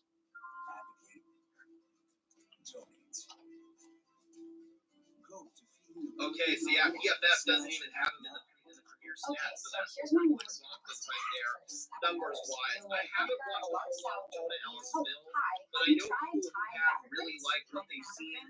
I do have some Utah film. We will definitely be diving into that. Yeah, my film's going to kick your ass. I'm going to get it out before him. Whoa. I love that. What a bunch of fucking losers. Rinse away tough odors. Easy. Guys, this is just... Oh. This is the 2024 NFL Draft. Presented by Courtyard by Gotta love it. We're back in Detroit. The Seahawks are going to make pick number 81, and Tyler Lockett will be joined on the stage by the Emerald Ridge High School girls flag football team from Celia, Washington. Coming to July, ESPN will present the NFL through Summer Showcase. The fastest growing sports in the world will air in July on ESPN, ABC, and streaming on ESPN+.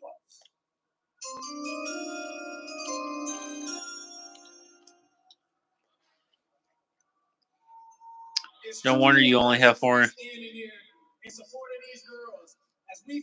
Yeah, right. To make girls flag football a sanctioned sport.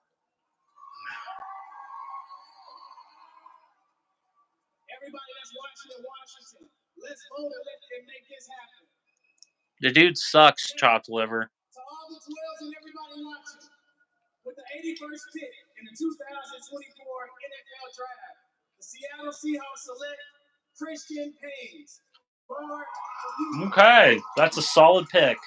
My number 3 guard.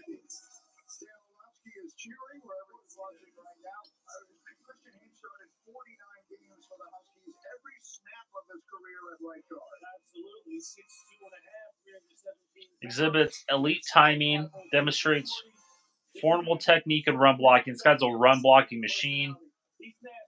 Strong finisher, reliable in pass protection with a solid anchor. Weaknesses limited by average twitch, struggles with wide rush alignments. While his size and athleticism are generally assets, they may limit his versatility and effectiveness against larger, more agile NFL defenders. Needs to refine control and leverage to maintain optimal positioning. It's a good pick. He's a solid run. He's a really good run blocker.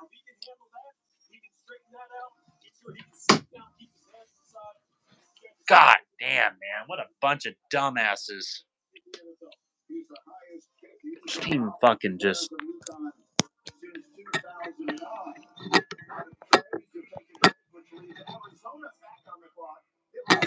Oh, damn.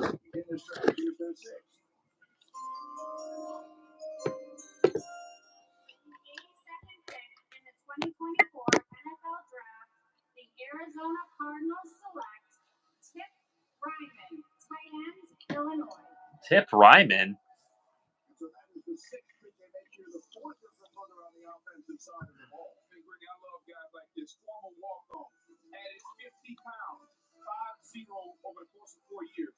He's a well-put-together athlete, 6'4", 271 pounds. Kind of the wide tight end. He's not going to be the move tight end that's going to be most of the field. I think you put him at the wide tight end, but the athleticism, the traits, skill there. Dude, you could have got a better... I don't like this pick by the Cardinals. There were way better players on the board at that position.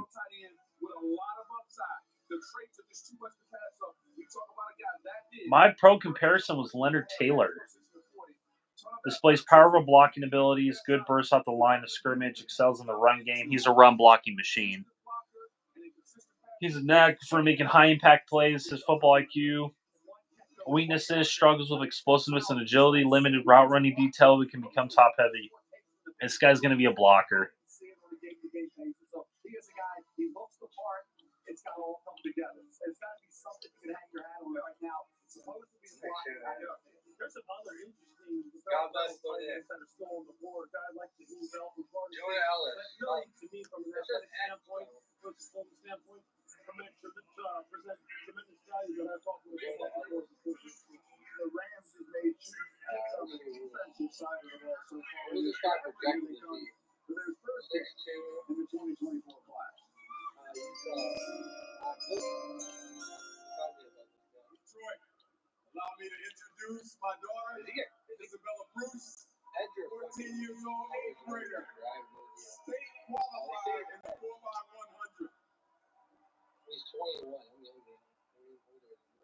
And with the 83rd pick in the 2024 NFL Draft, the 2-time Super Bowl champion Los Angeles Rams select Blake Corum.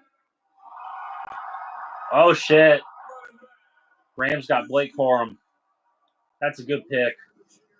He's going to fit that system like a fucking T.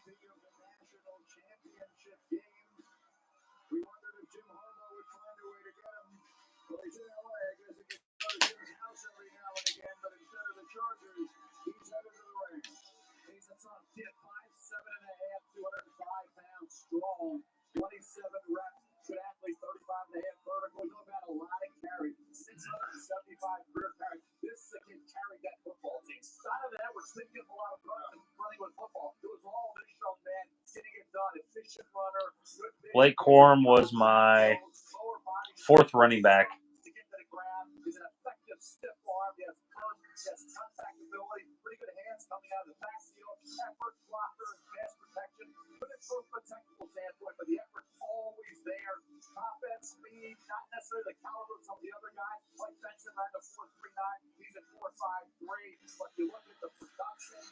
Strengths, boosts, elite gym numbers. Really, that's not important. Shows in intimate feel of the game, slippery and tight spaces, plug and play versatility. Weaknesses, durability, red flags are evident. Pass pro is a chink in the armor. Receiving chops need fine tuning. So this guy's going to be more of your rebuilding the works my ass.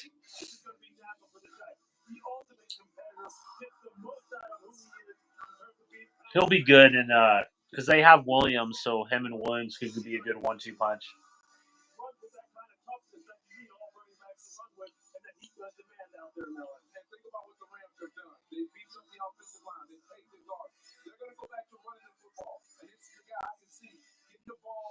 Inside-outside zone scheme coming downhill. The best lateral cut, the lateral jump cut in the draft was hands-off play core. His school record 27 rushing touchdowns last year, 58 for his career, which is also the most in Michigan history. The Wolverines won a national championship, and as you see, they've been all over this draft. You with J.J. McCarthy going early on, and now Blake Corum, and still some more Wolverines expecting to hear their names tonight and into tomorrow. The Pittsburgh Steelers will be next. I'd give that Broncos pick a good solid fucking F, man. That dude fucking sucks.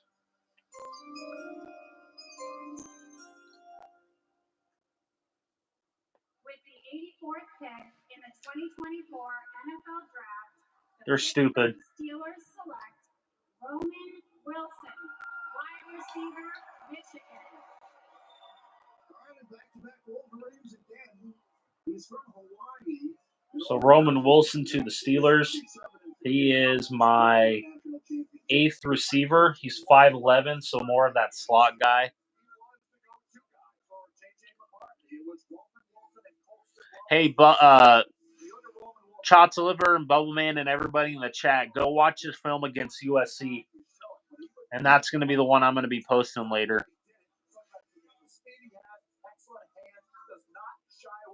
If you want to watch really bad tape, watch that. You think the Gators were bad, watch the USC film. He reminds me of Charlie Jones from Purdue, Sky Moore. Elite athletic skills, displays elite explosiveness and long speed. Exceptional route runner, strong hands. This guy's a very good player. Limited physical frame, below average yards after catchability, needs to refine footwork and route selling.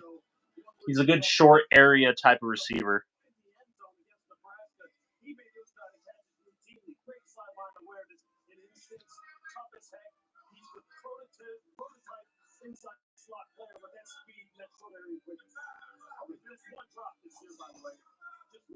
Steelers have done very well with wide receivers outside of round one. Antonio Brown, Emmanuel Sanders, George Pickens, Juju Smith-Schuster, plenty others. So the Steelers get their man. The Browns are on the clock. They'll make pick number 85. Nick Burrito 2.0. Hey, Bowman and Chots Liver, are you guys down to do a video after I'm done with this live stream?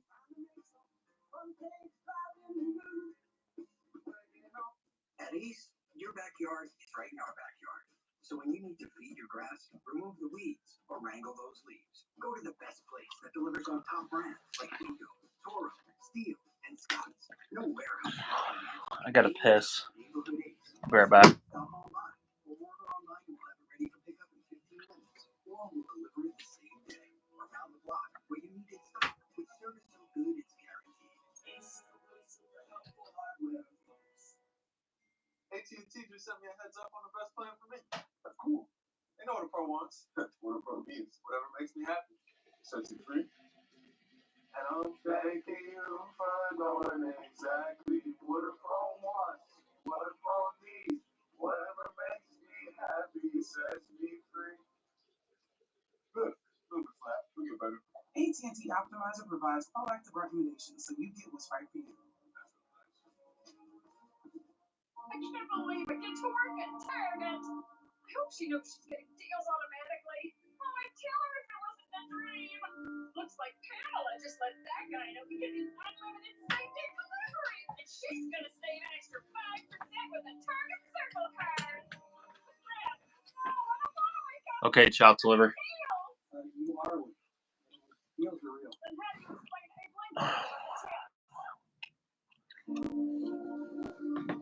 Who just picked up Buffalo Wild Wings Go? The Hamster! Hey! What? Jimmy already got beat up to go. Yeah, Jimmy already got beat up to go. Fucking stupid dumbasses. Okay, Jimmy already got beat up, go delivered. But did he get 6 free wings? Yeah. No! I know. You can't take your eyes off the Sonic Garlic Butter Bacon Cheeseburger. Don't worry, it's not going anywhere. Here's why. Garlic butter, cheese, garlic butter, bacon, garlic butter. Need we say more? Sonic Garlic Butter Bacon Cheeseburger.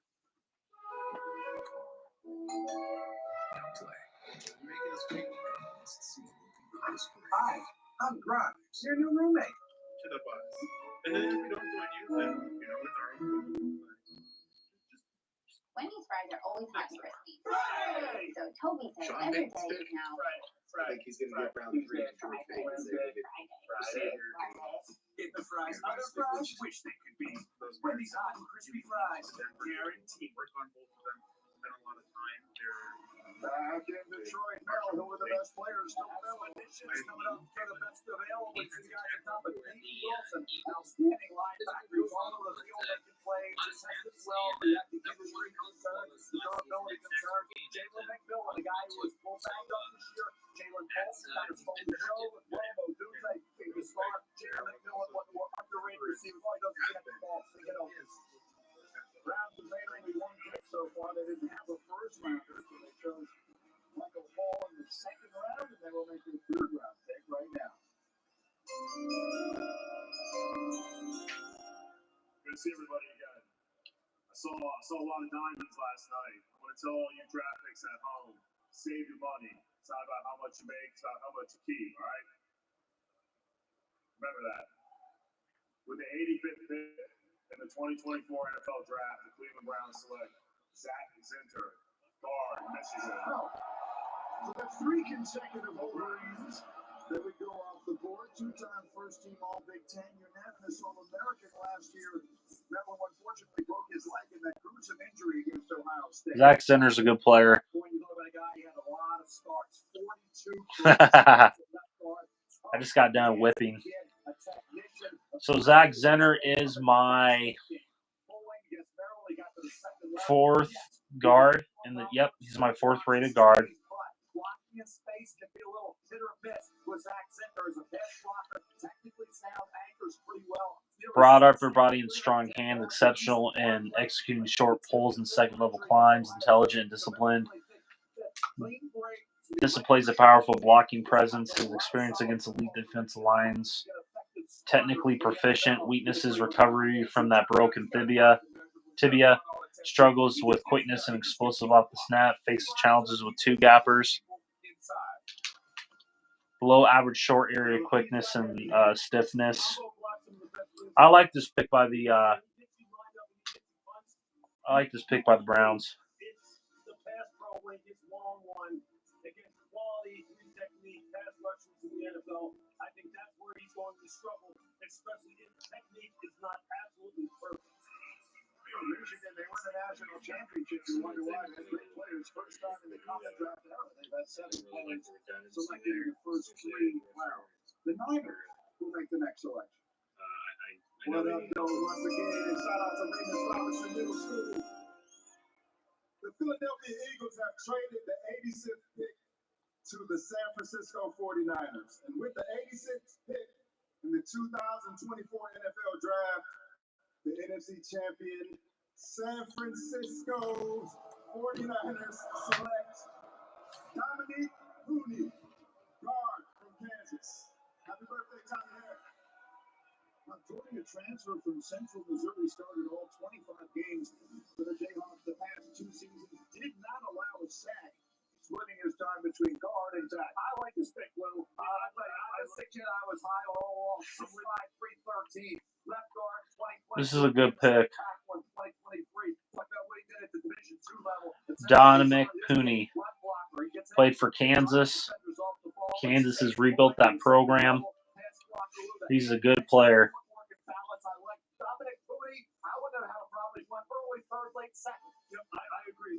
Mostly wide frames build. good run blocker, displays remarkable burst and quickness.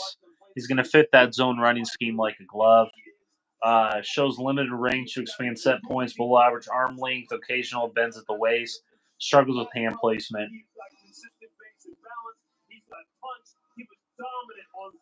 This is one hell of a draft pick by the 49ers. He came across formation against Iowa State with a full head of steam and absolutely just wiped them out. This guy plays with the kind of attitude that you would really associate with the San Francisco 49ers offensive line, and they were wanting to upgrade that position anyway. This is a perfect fit. This is a great fit for them in the way that they like to fly. 25 offensive linemen, the most through 3 rounds in a common draft era. We'll be right back.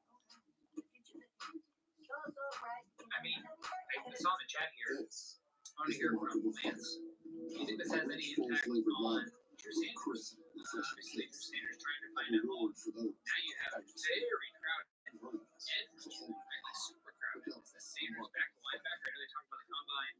Sanders was the passer, and then at the pre-draft press conferences in the Valley, they're like, actually, Sanders may be linebacker. What's going on with Drew Sanders? Neck pillow. That's the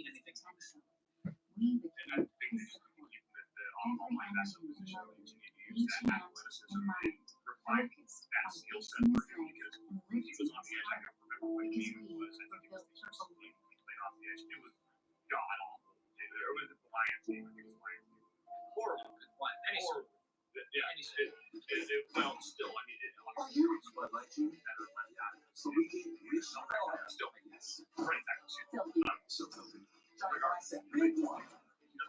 All right, got another sack. Wow.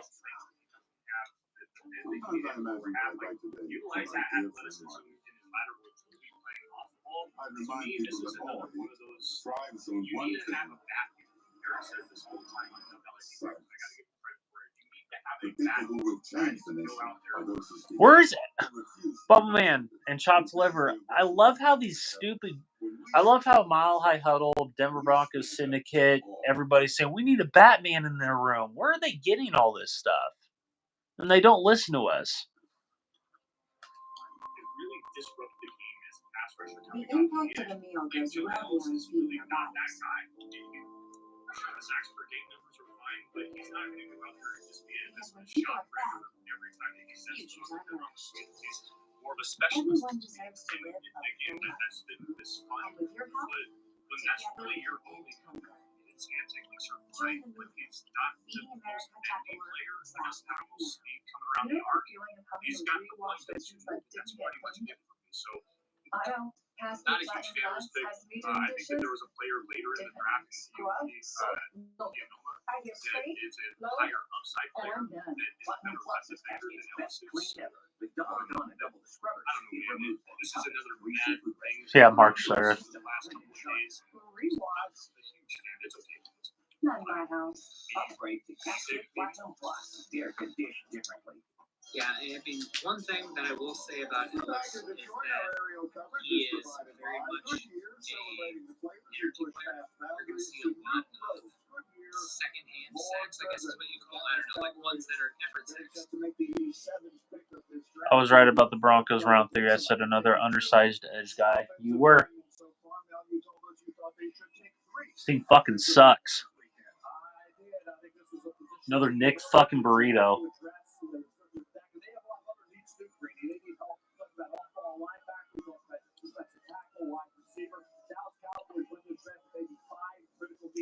Offensive line being number 1 on that list.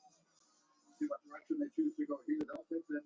We'll see Green Bay and Tampa Bay as they work their way towards the end of the third round. There'll be 4 compensatory selections at the end of the night as well. So we'll get you pick 100 by the time our night is over. Here come the Cowboys. I just want to thank the Cowboys organization for giving me this opportunity to represent them tonight. But I'm going to defer this honor to my son Chase to announce the 3rd round draft selection. Chase?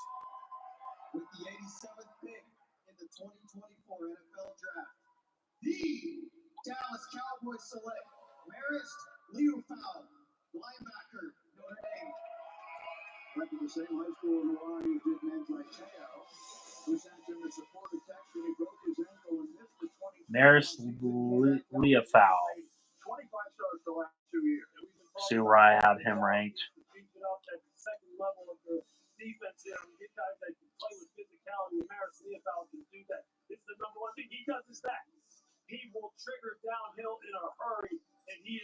My 12th rated linebacker. He's a box linebacker. Henry Tutu from Alabama was and Pete Warner were my pro comparisons. Exhibits a high football IQ, his physicality at the point of attack and ability to engage the blockers, displays impressive first snap acceleration, proficient in coverage. Weaknesses: lacks consistent play instincts, needs to improve anticipation and decision making. So this is a developmental guy, but he's a good guy to have on your depth as a depth piece.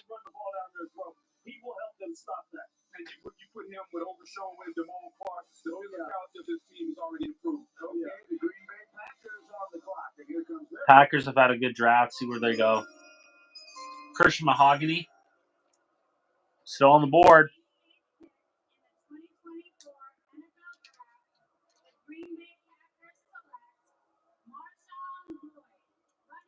Marshawn Lloyd, running back, USC. He was my Jalen Wright's still on the board. Marshawn Lloyd was my 5th rated running back.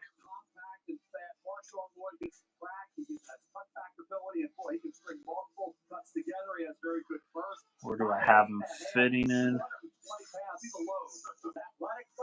Dual rollback.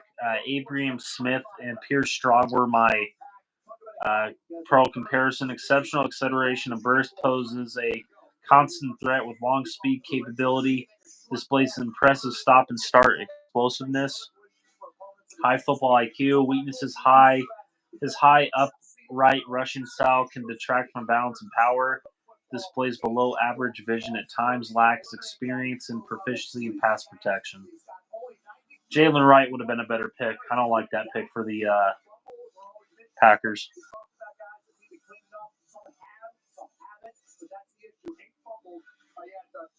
He's a fumbling machine. So Ronnie Hillman type stuff right here. With the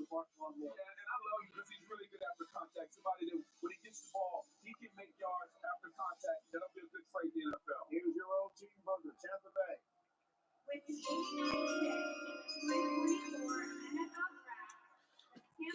Buccaneers select Tyke Smith, defensive back, Georgia.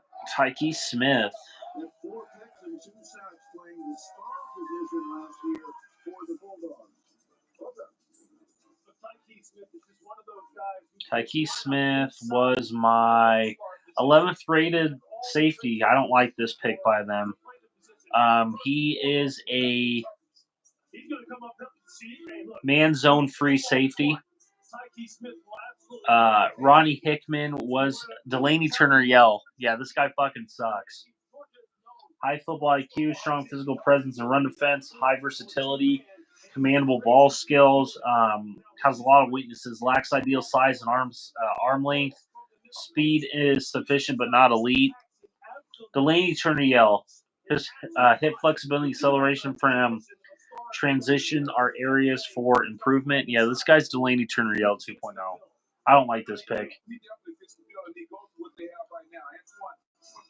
They have Antoine Winfield. I don't know why they drafted him.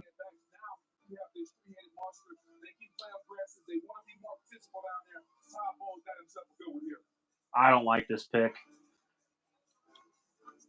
And so Arizona will be next here. They've had one of the busiest weekends of any team. And with the maneuvering they did last year, setting themselves up with a lot of draft capital for this season. So they've already made 6 selections, and this will be their 7th in the 3rd round.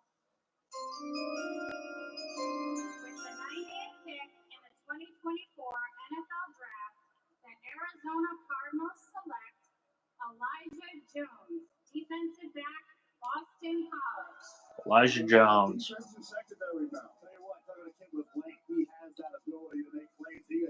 Christian Mahogany still on the board. A vertical over 40 inches, 42 inches. This kid can play.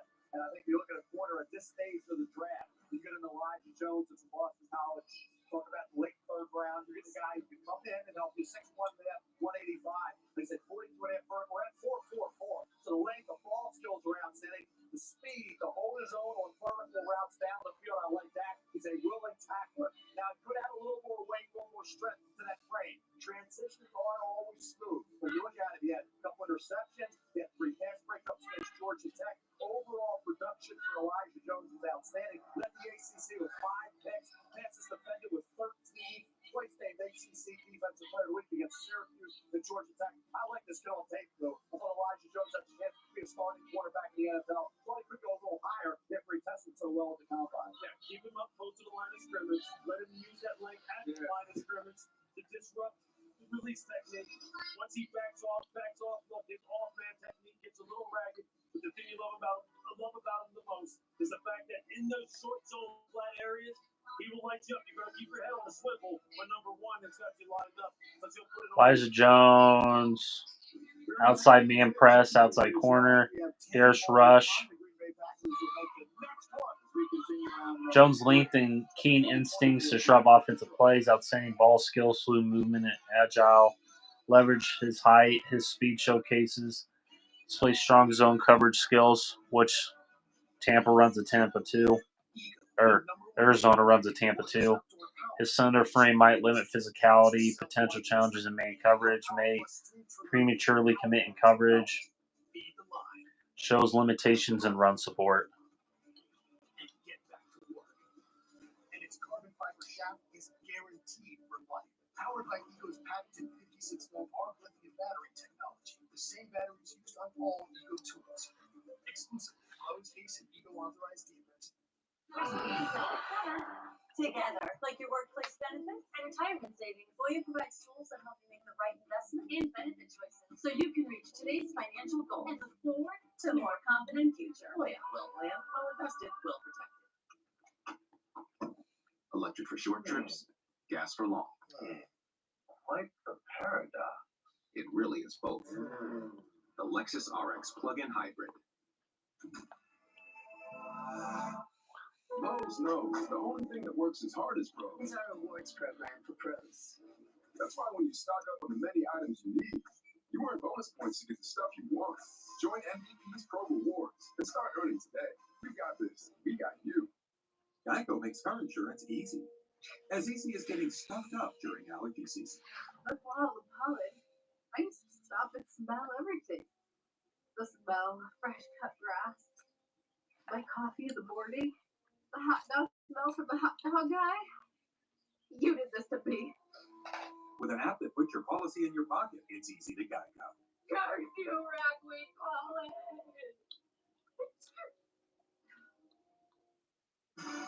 Gatorade Fit.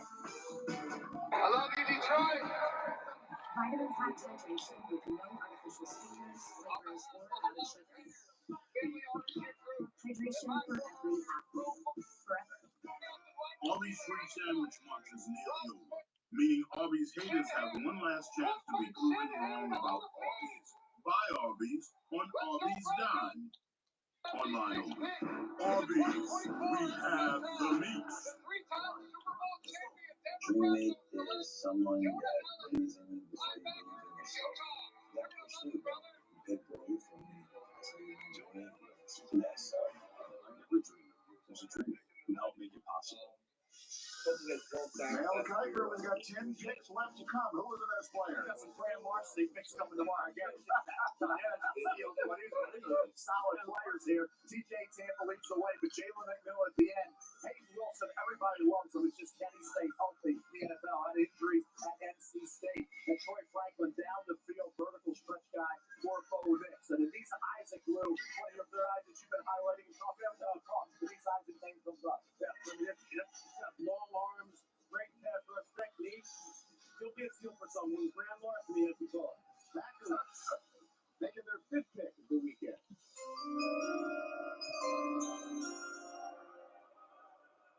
With the 91st pick in the 2024 NFL Draft, the Green Bay Packers select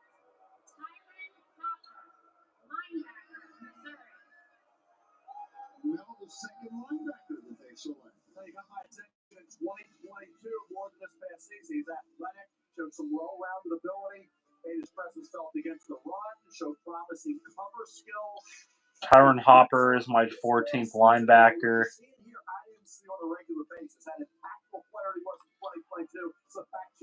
Will I roll linebackers? What I have them. My pro comparison to him was Nick Hampton from Appalachian State. More of a depth piece than anything else. Can cover ground quickly, exhibits a powerful rip move to bypass blockers, displays excellent sideline-to-sideline mobility, instinctual playmaker with the ability to detect and react swiftly. Needs to increase his size and strength to better engage and shed offensive linemen, lacks force in rerouting tight ends, occasionally fixates on the backfield and zone coverage. More to the depth piece than anything for him.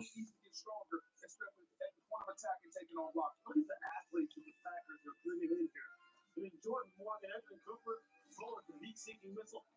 That's a hell of a draft right there. Adding that to the youngest team in football already. From the Bucks. Almost done, thank God. 92nd pick in the 2024 NFL Draft, the Tampa Bay Buccaneers select Jalen McMillan, wide receiver, Washington. Buccaneers take a receiver. See where I had McMillan at. Baseball player in high school had D1 offers but chose football, and now here he is. One of my more underrated players. He was on that next best available list. So he's coming off now. Finally, Jalen McMillan, 6'1". McMillan, 19th on my board. Multi-role receiver. My pro comparison was Jalen Tolbert, South Alabama. Exhibits exceptional agility and fluidity, demonstrates a keen sense of awareness, showcases the physical route running prowess, a polished route technician. Weaknesses, thinner physique. Despite possessing elite speed metrics, there's a notable discrepancy between his timing speed and game speed. His plant and drive mechanics and stop forward lack efficiency. Yeah, it's not a very good pick. More of a developmental guy. I had him 19th on my board. You could have went out and got Javon Baker, who's 15th on my board, from UCF. Similar build.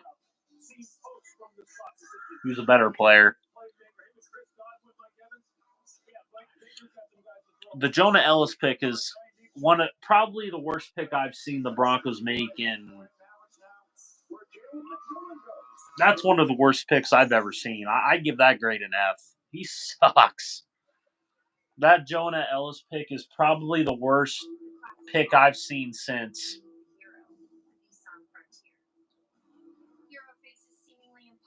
It's one of the worst draft picks. That Jonah Ellis pick is the worst draft pick in the NFL draft. That dude fucking sucks. The hero prevails. In Hollywood, We only have one pick. But yeah, maybe we can trade back in something. Man, these content creators are panicking like a motherfucker. I love it. Zesty crunch that's ready to dip. Tostitos. Get to the good stuff. Fellas, just like Nationwide helps millions of people prepare for their financial future, I'm here to help you prepare for the NFL draft. If they was gonna go with that D-line, I would have went with an. Yeah, Christian Mahogany's my top-rated guard in the draft, and he's still on the board, dude. He's the best prospect right now. And nobody's picking him. I hope the Ravens take him, man. The sheer fact that nobody's taking Christian Mahogany blows my fucking mind. My dad was pretty fantastic. I got 2. We know 3 birthday parties on Saturday. And Sunday, that's my me time. The next Von Miller, the dude fucking sucks. God, they don't know what they're talking about. I want to save the best part for last, but it's all the best. Whatever. They're dumb anyway. They're always wrong. They've been wrong for 8 years. They just smell it.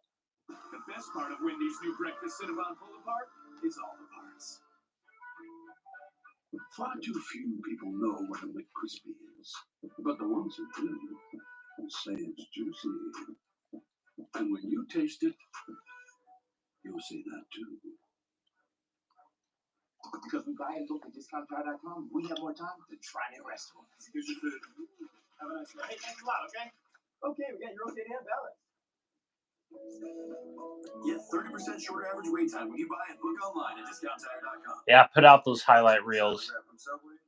This is how you do it. Savory chicken, crisp veggies, all wrapped up. These wraps are amazing.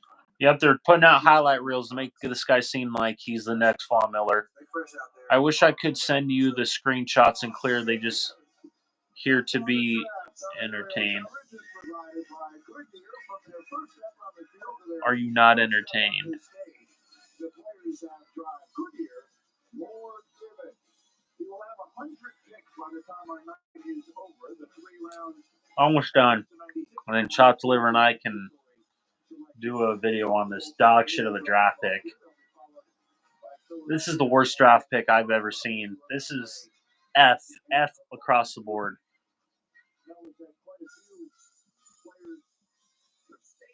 For the Denver Broncos, it's an F. A dog shit type of fucking signing. Or draft pick, sorry.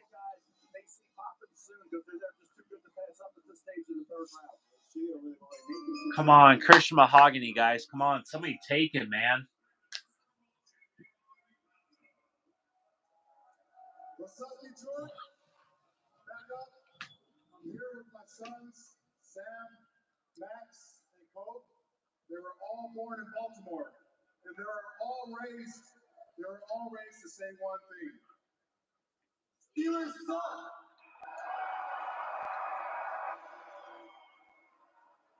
With that being said, Flock Nation, with the 93rd pick in the 2024 NFL Draft, the Baltimore Ravens select Adisa Isaac, linebacker, Penn State. There you go.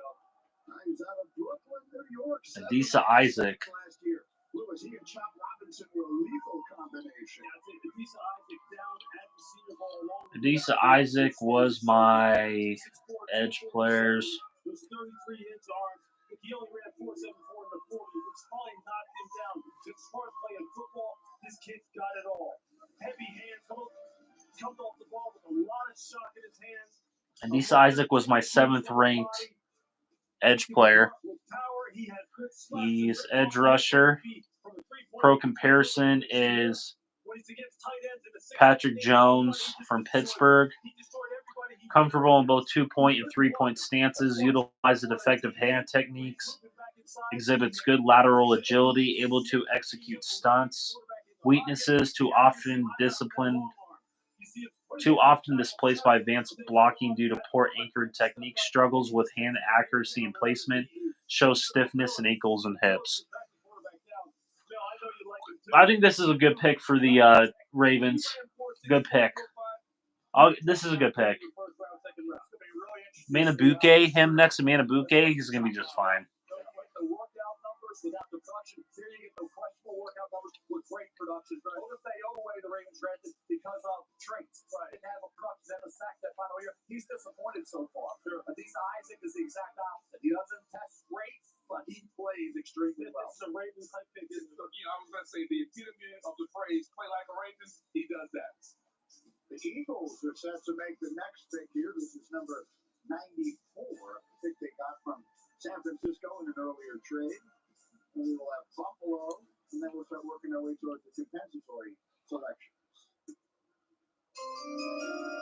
With the 94th pick in the 2024 NFL Draft, the Philadelphia Eagles select Jalix Hunt, linebacker, Houston Christian.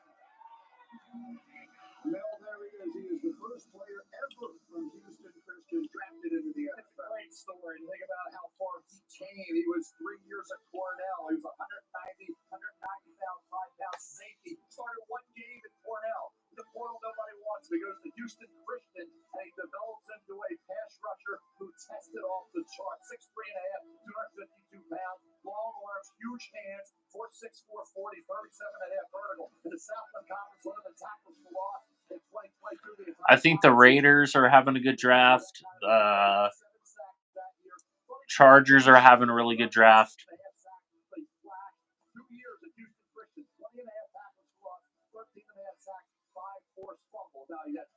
Easy Ben, closes quickly, confidence hands, drives opponents in reverse and disengages and stops the run, which I like because he can locate the ball. Needs to go to a secondary pass rush move faster, still mastering the nuances of the position. He is the ultimate developmental pass rusher who's got 1-2 and has a I didn't have a grade on this guy, so I don't know much about him.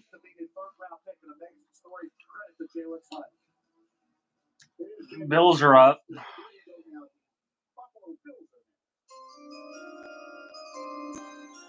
the 95th pick in the 2024 NFL Draft, the Buffalo Bills select Dwayne Carter, defensive tackle, Duke.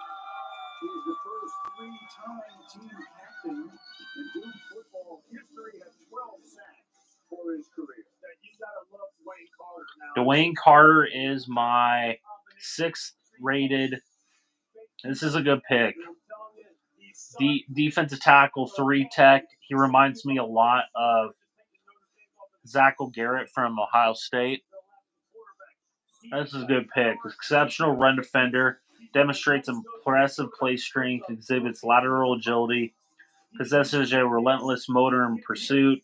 Skilled in employing powerful hand techniques. Weaknesses: limited sack production, arm length, and hand placement sometimes hinder his ability to engage and shred blockers swiftly. Occasional struggles with snap reaction, anticipation, needs improvement in tackling efficiency.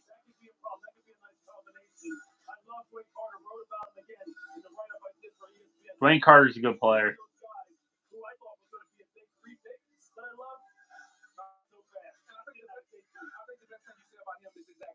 He's always active inside. He's not going to get blocked. Even though the technique may not be sound, very active. And to go along with that Oliver, now you got some guys that are active that can be on the move in Sean McDermott's special defense in Buffalo. We have 5 more picks to go tonight. We're up to number 96. The last quarterback taken was selected at number 12. For a long time. Over here, Spencer Rattler's name before the night is up. We'll find out next.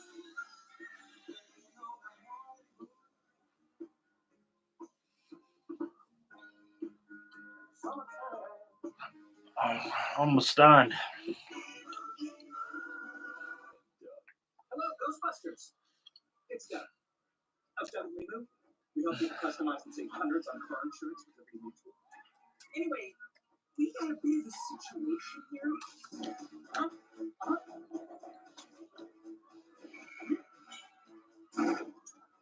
Sure, I can help. Only pay for what you need. Liberty. Ghostbusters, Frozen Empire. Computers now. Are you? The Bud Light genie? Yeah. What's next? Bud Lights? I'm a genie. Gemini. We get genie. The new $1.99 Sonic Crispy Tender Wraps are here for a limited time in bold flavors like hickory barbecue or cheesy baja. Give yourself some TLC, tender, love, and chicken for only $1.99. Sonic Crispy Tender Wraps. This is Miami.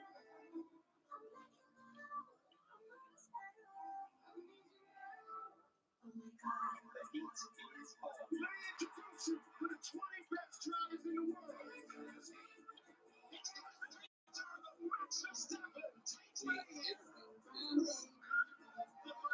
I do like watching Utah, the team. Yeah, Utah, the team is a good program. Jonah Ellis sucks.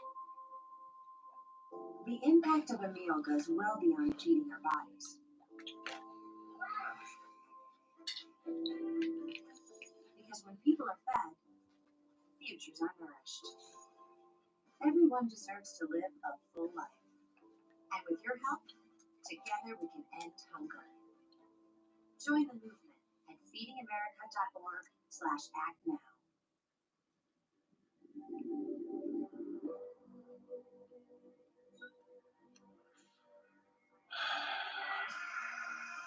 This team fucking sucks, man.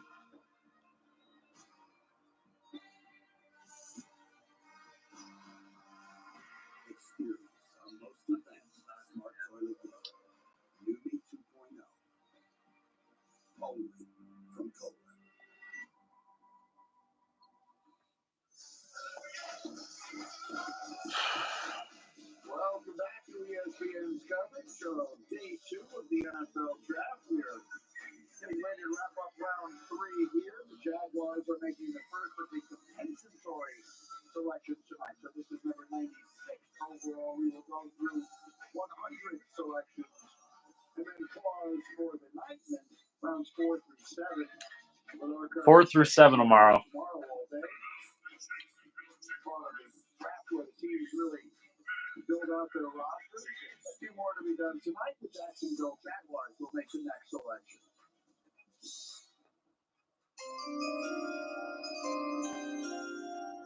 With the 96th pick and the 2024 NFL Draft, the Jacksonville Jaguars select Jerry Jones, defensive back, Florida State.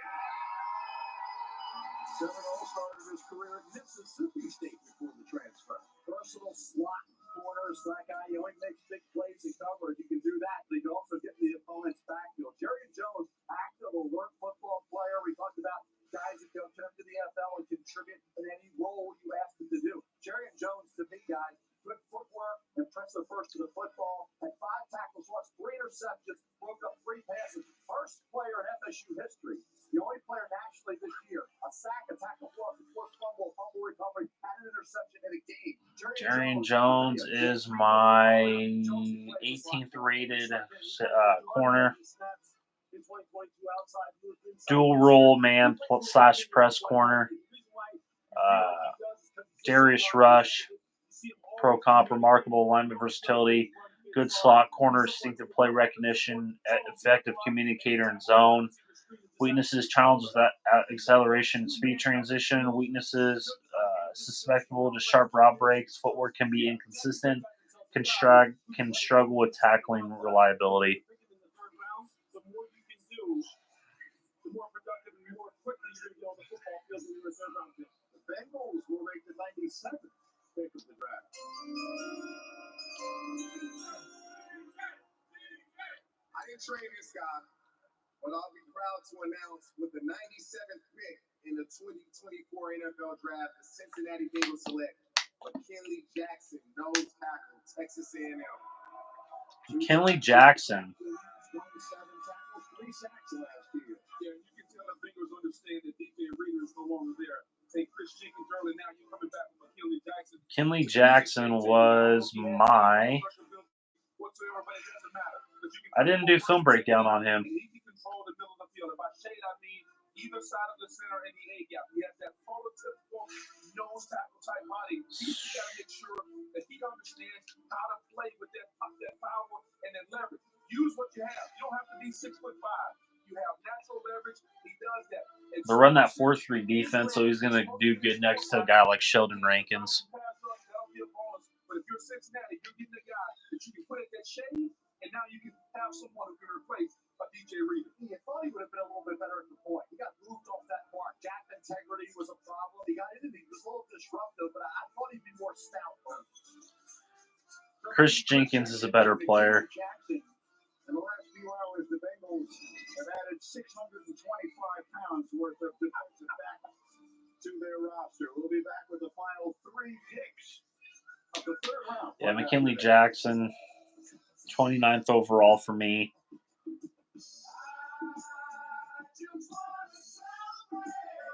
Kind of Salaki Ika from Baylor. He's kind of the nose tackle, D-tackle type, prototype. Shows an explosive get-off and acceleration, exemplifies resilience against double teams, possesses significant upper body strength, exhibits surprise quickness for his size. Weaknesses, perceived lack of ideal NFL height and arm's length, inconsistent use of hands and pass rushing, struggles with maintaining a wide base against the run. So when minds grow, opportunities follow. When migraines Broncos get a big fat F for the Jonah Ellis pick. Worst pick I've seen. One of the worst picks I've ever seen. One dose works fast to eliminate migraine pain. Treat it anytime, anywhere. 3 more picks, and I'm going to end this live stream and go do a video with the great Chop Deliver at Denver Broncos Mile High View. No commercials, no bullshit.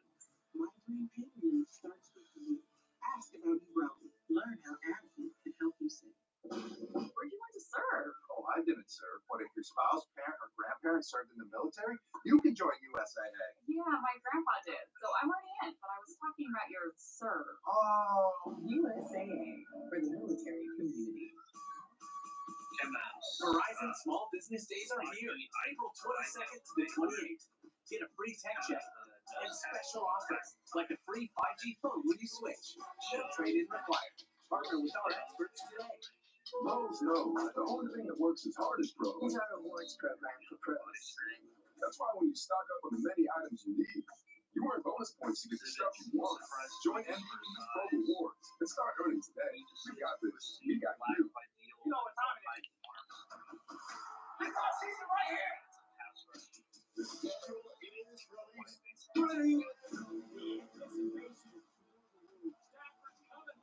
This is a heavyweight matchup. The tackle is gone.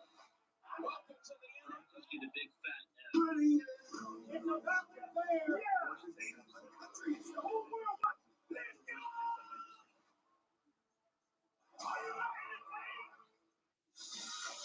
Three more picks.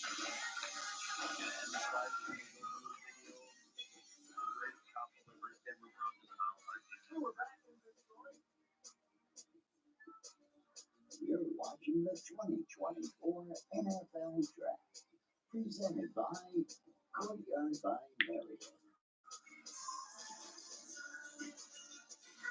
Pittsburgh Steelers are ready to go. This is pick number 98 of this 2024 draft.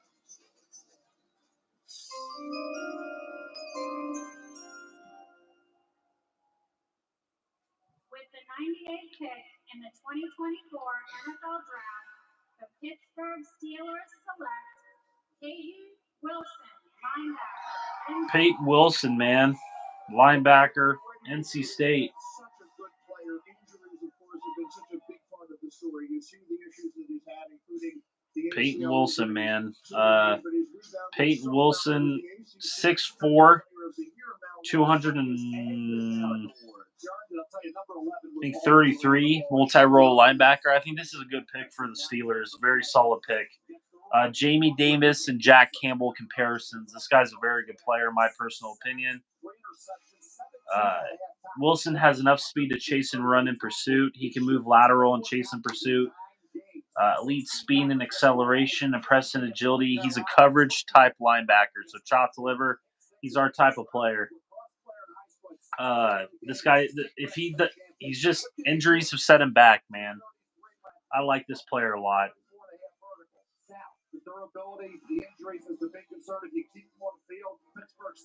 Leaner frame and below average length, occasional over aggressiveness may need to further develop. So he's going to learn under.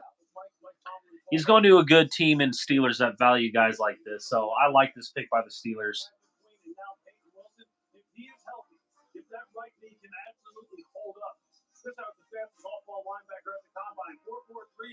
This guy's a beast. Peyton Wilson, what a draft pick. Steelers having a good draft. Outside of the Michael Wilson pick, I like what they've done as well. There's nothing this guy couldn't do. Heck, he was lining up in some of their structures as a 3-4 outside backer, since he's got that kind of length. If he can stay healthy, the risk reward here is in the favor of the Steelers. This is awesome. Here come the Rams. With the 99th pick in the 2024 NFL Draft, the Los Angeles Rams select Cameron Kinchens, defensive back. There's your Cameron Kinchens, chopped liver, if you're still here. He's a safety.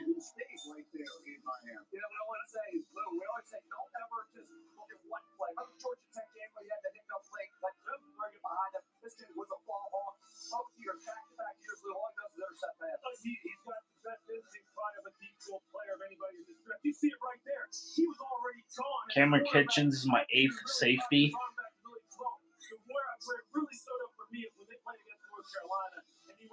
He reminds me a lot of Jair Brown from Penn State. Exhibits elite center field capabilities, strong anticipation, brings an explosive impact in hitting, physical and coverage. Weaknesses, speed is only average, not elite in coverage despite Having ideal athleticism, tendency to take aggressive angles and run support, needs to ensure tackling consistency. And this guy, to me, man zone slot nickel safety.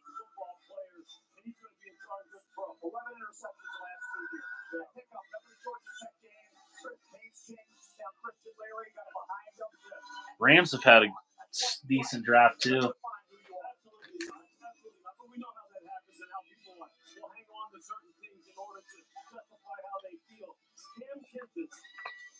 Is a distinctive, ball-hawking, modern-day safety. It's exactly, if you get this kind of value in the third round, that's why you're high-fiving in your draft house out there. I'll say another good safety out of the NCC, Malik would stop out of Wake Forest. Yep. Washington will make the final pick of the night. If it is not a quarterback, and I can tell you this, only once in the past 25 years have we gone back-to-back rounds without a quarterback selected. Last pick of the third round. Here we go. The Mike's final pick. With the 100th pick in the 2024 NFL Draft, the Washington Commanders select Luke McCaffrey, wide receiver, Rice. Christian McCaffrey and McCaffrey. Washington takes Christian McCaffrey, or Luke McCaffrey. Wide receiver Rice, former Nebraska Cornhusker.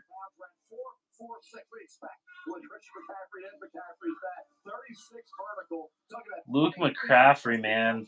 I don't like this pick by the Commanders. He's my 26th receiver.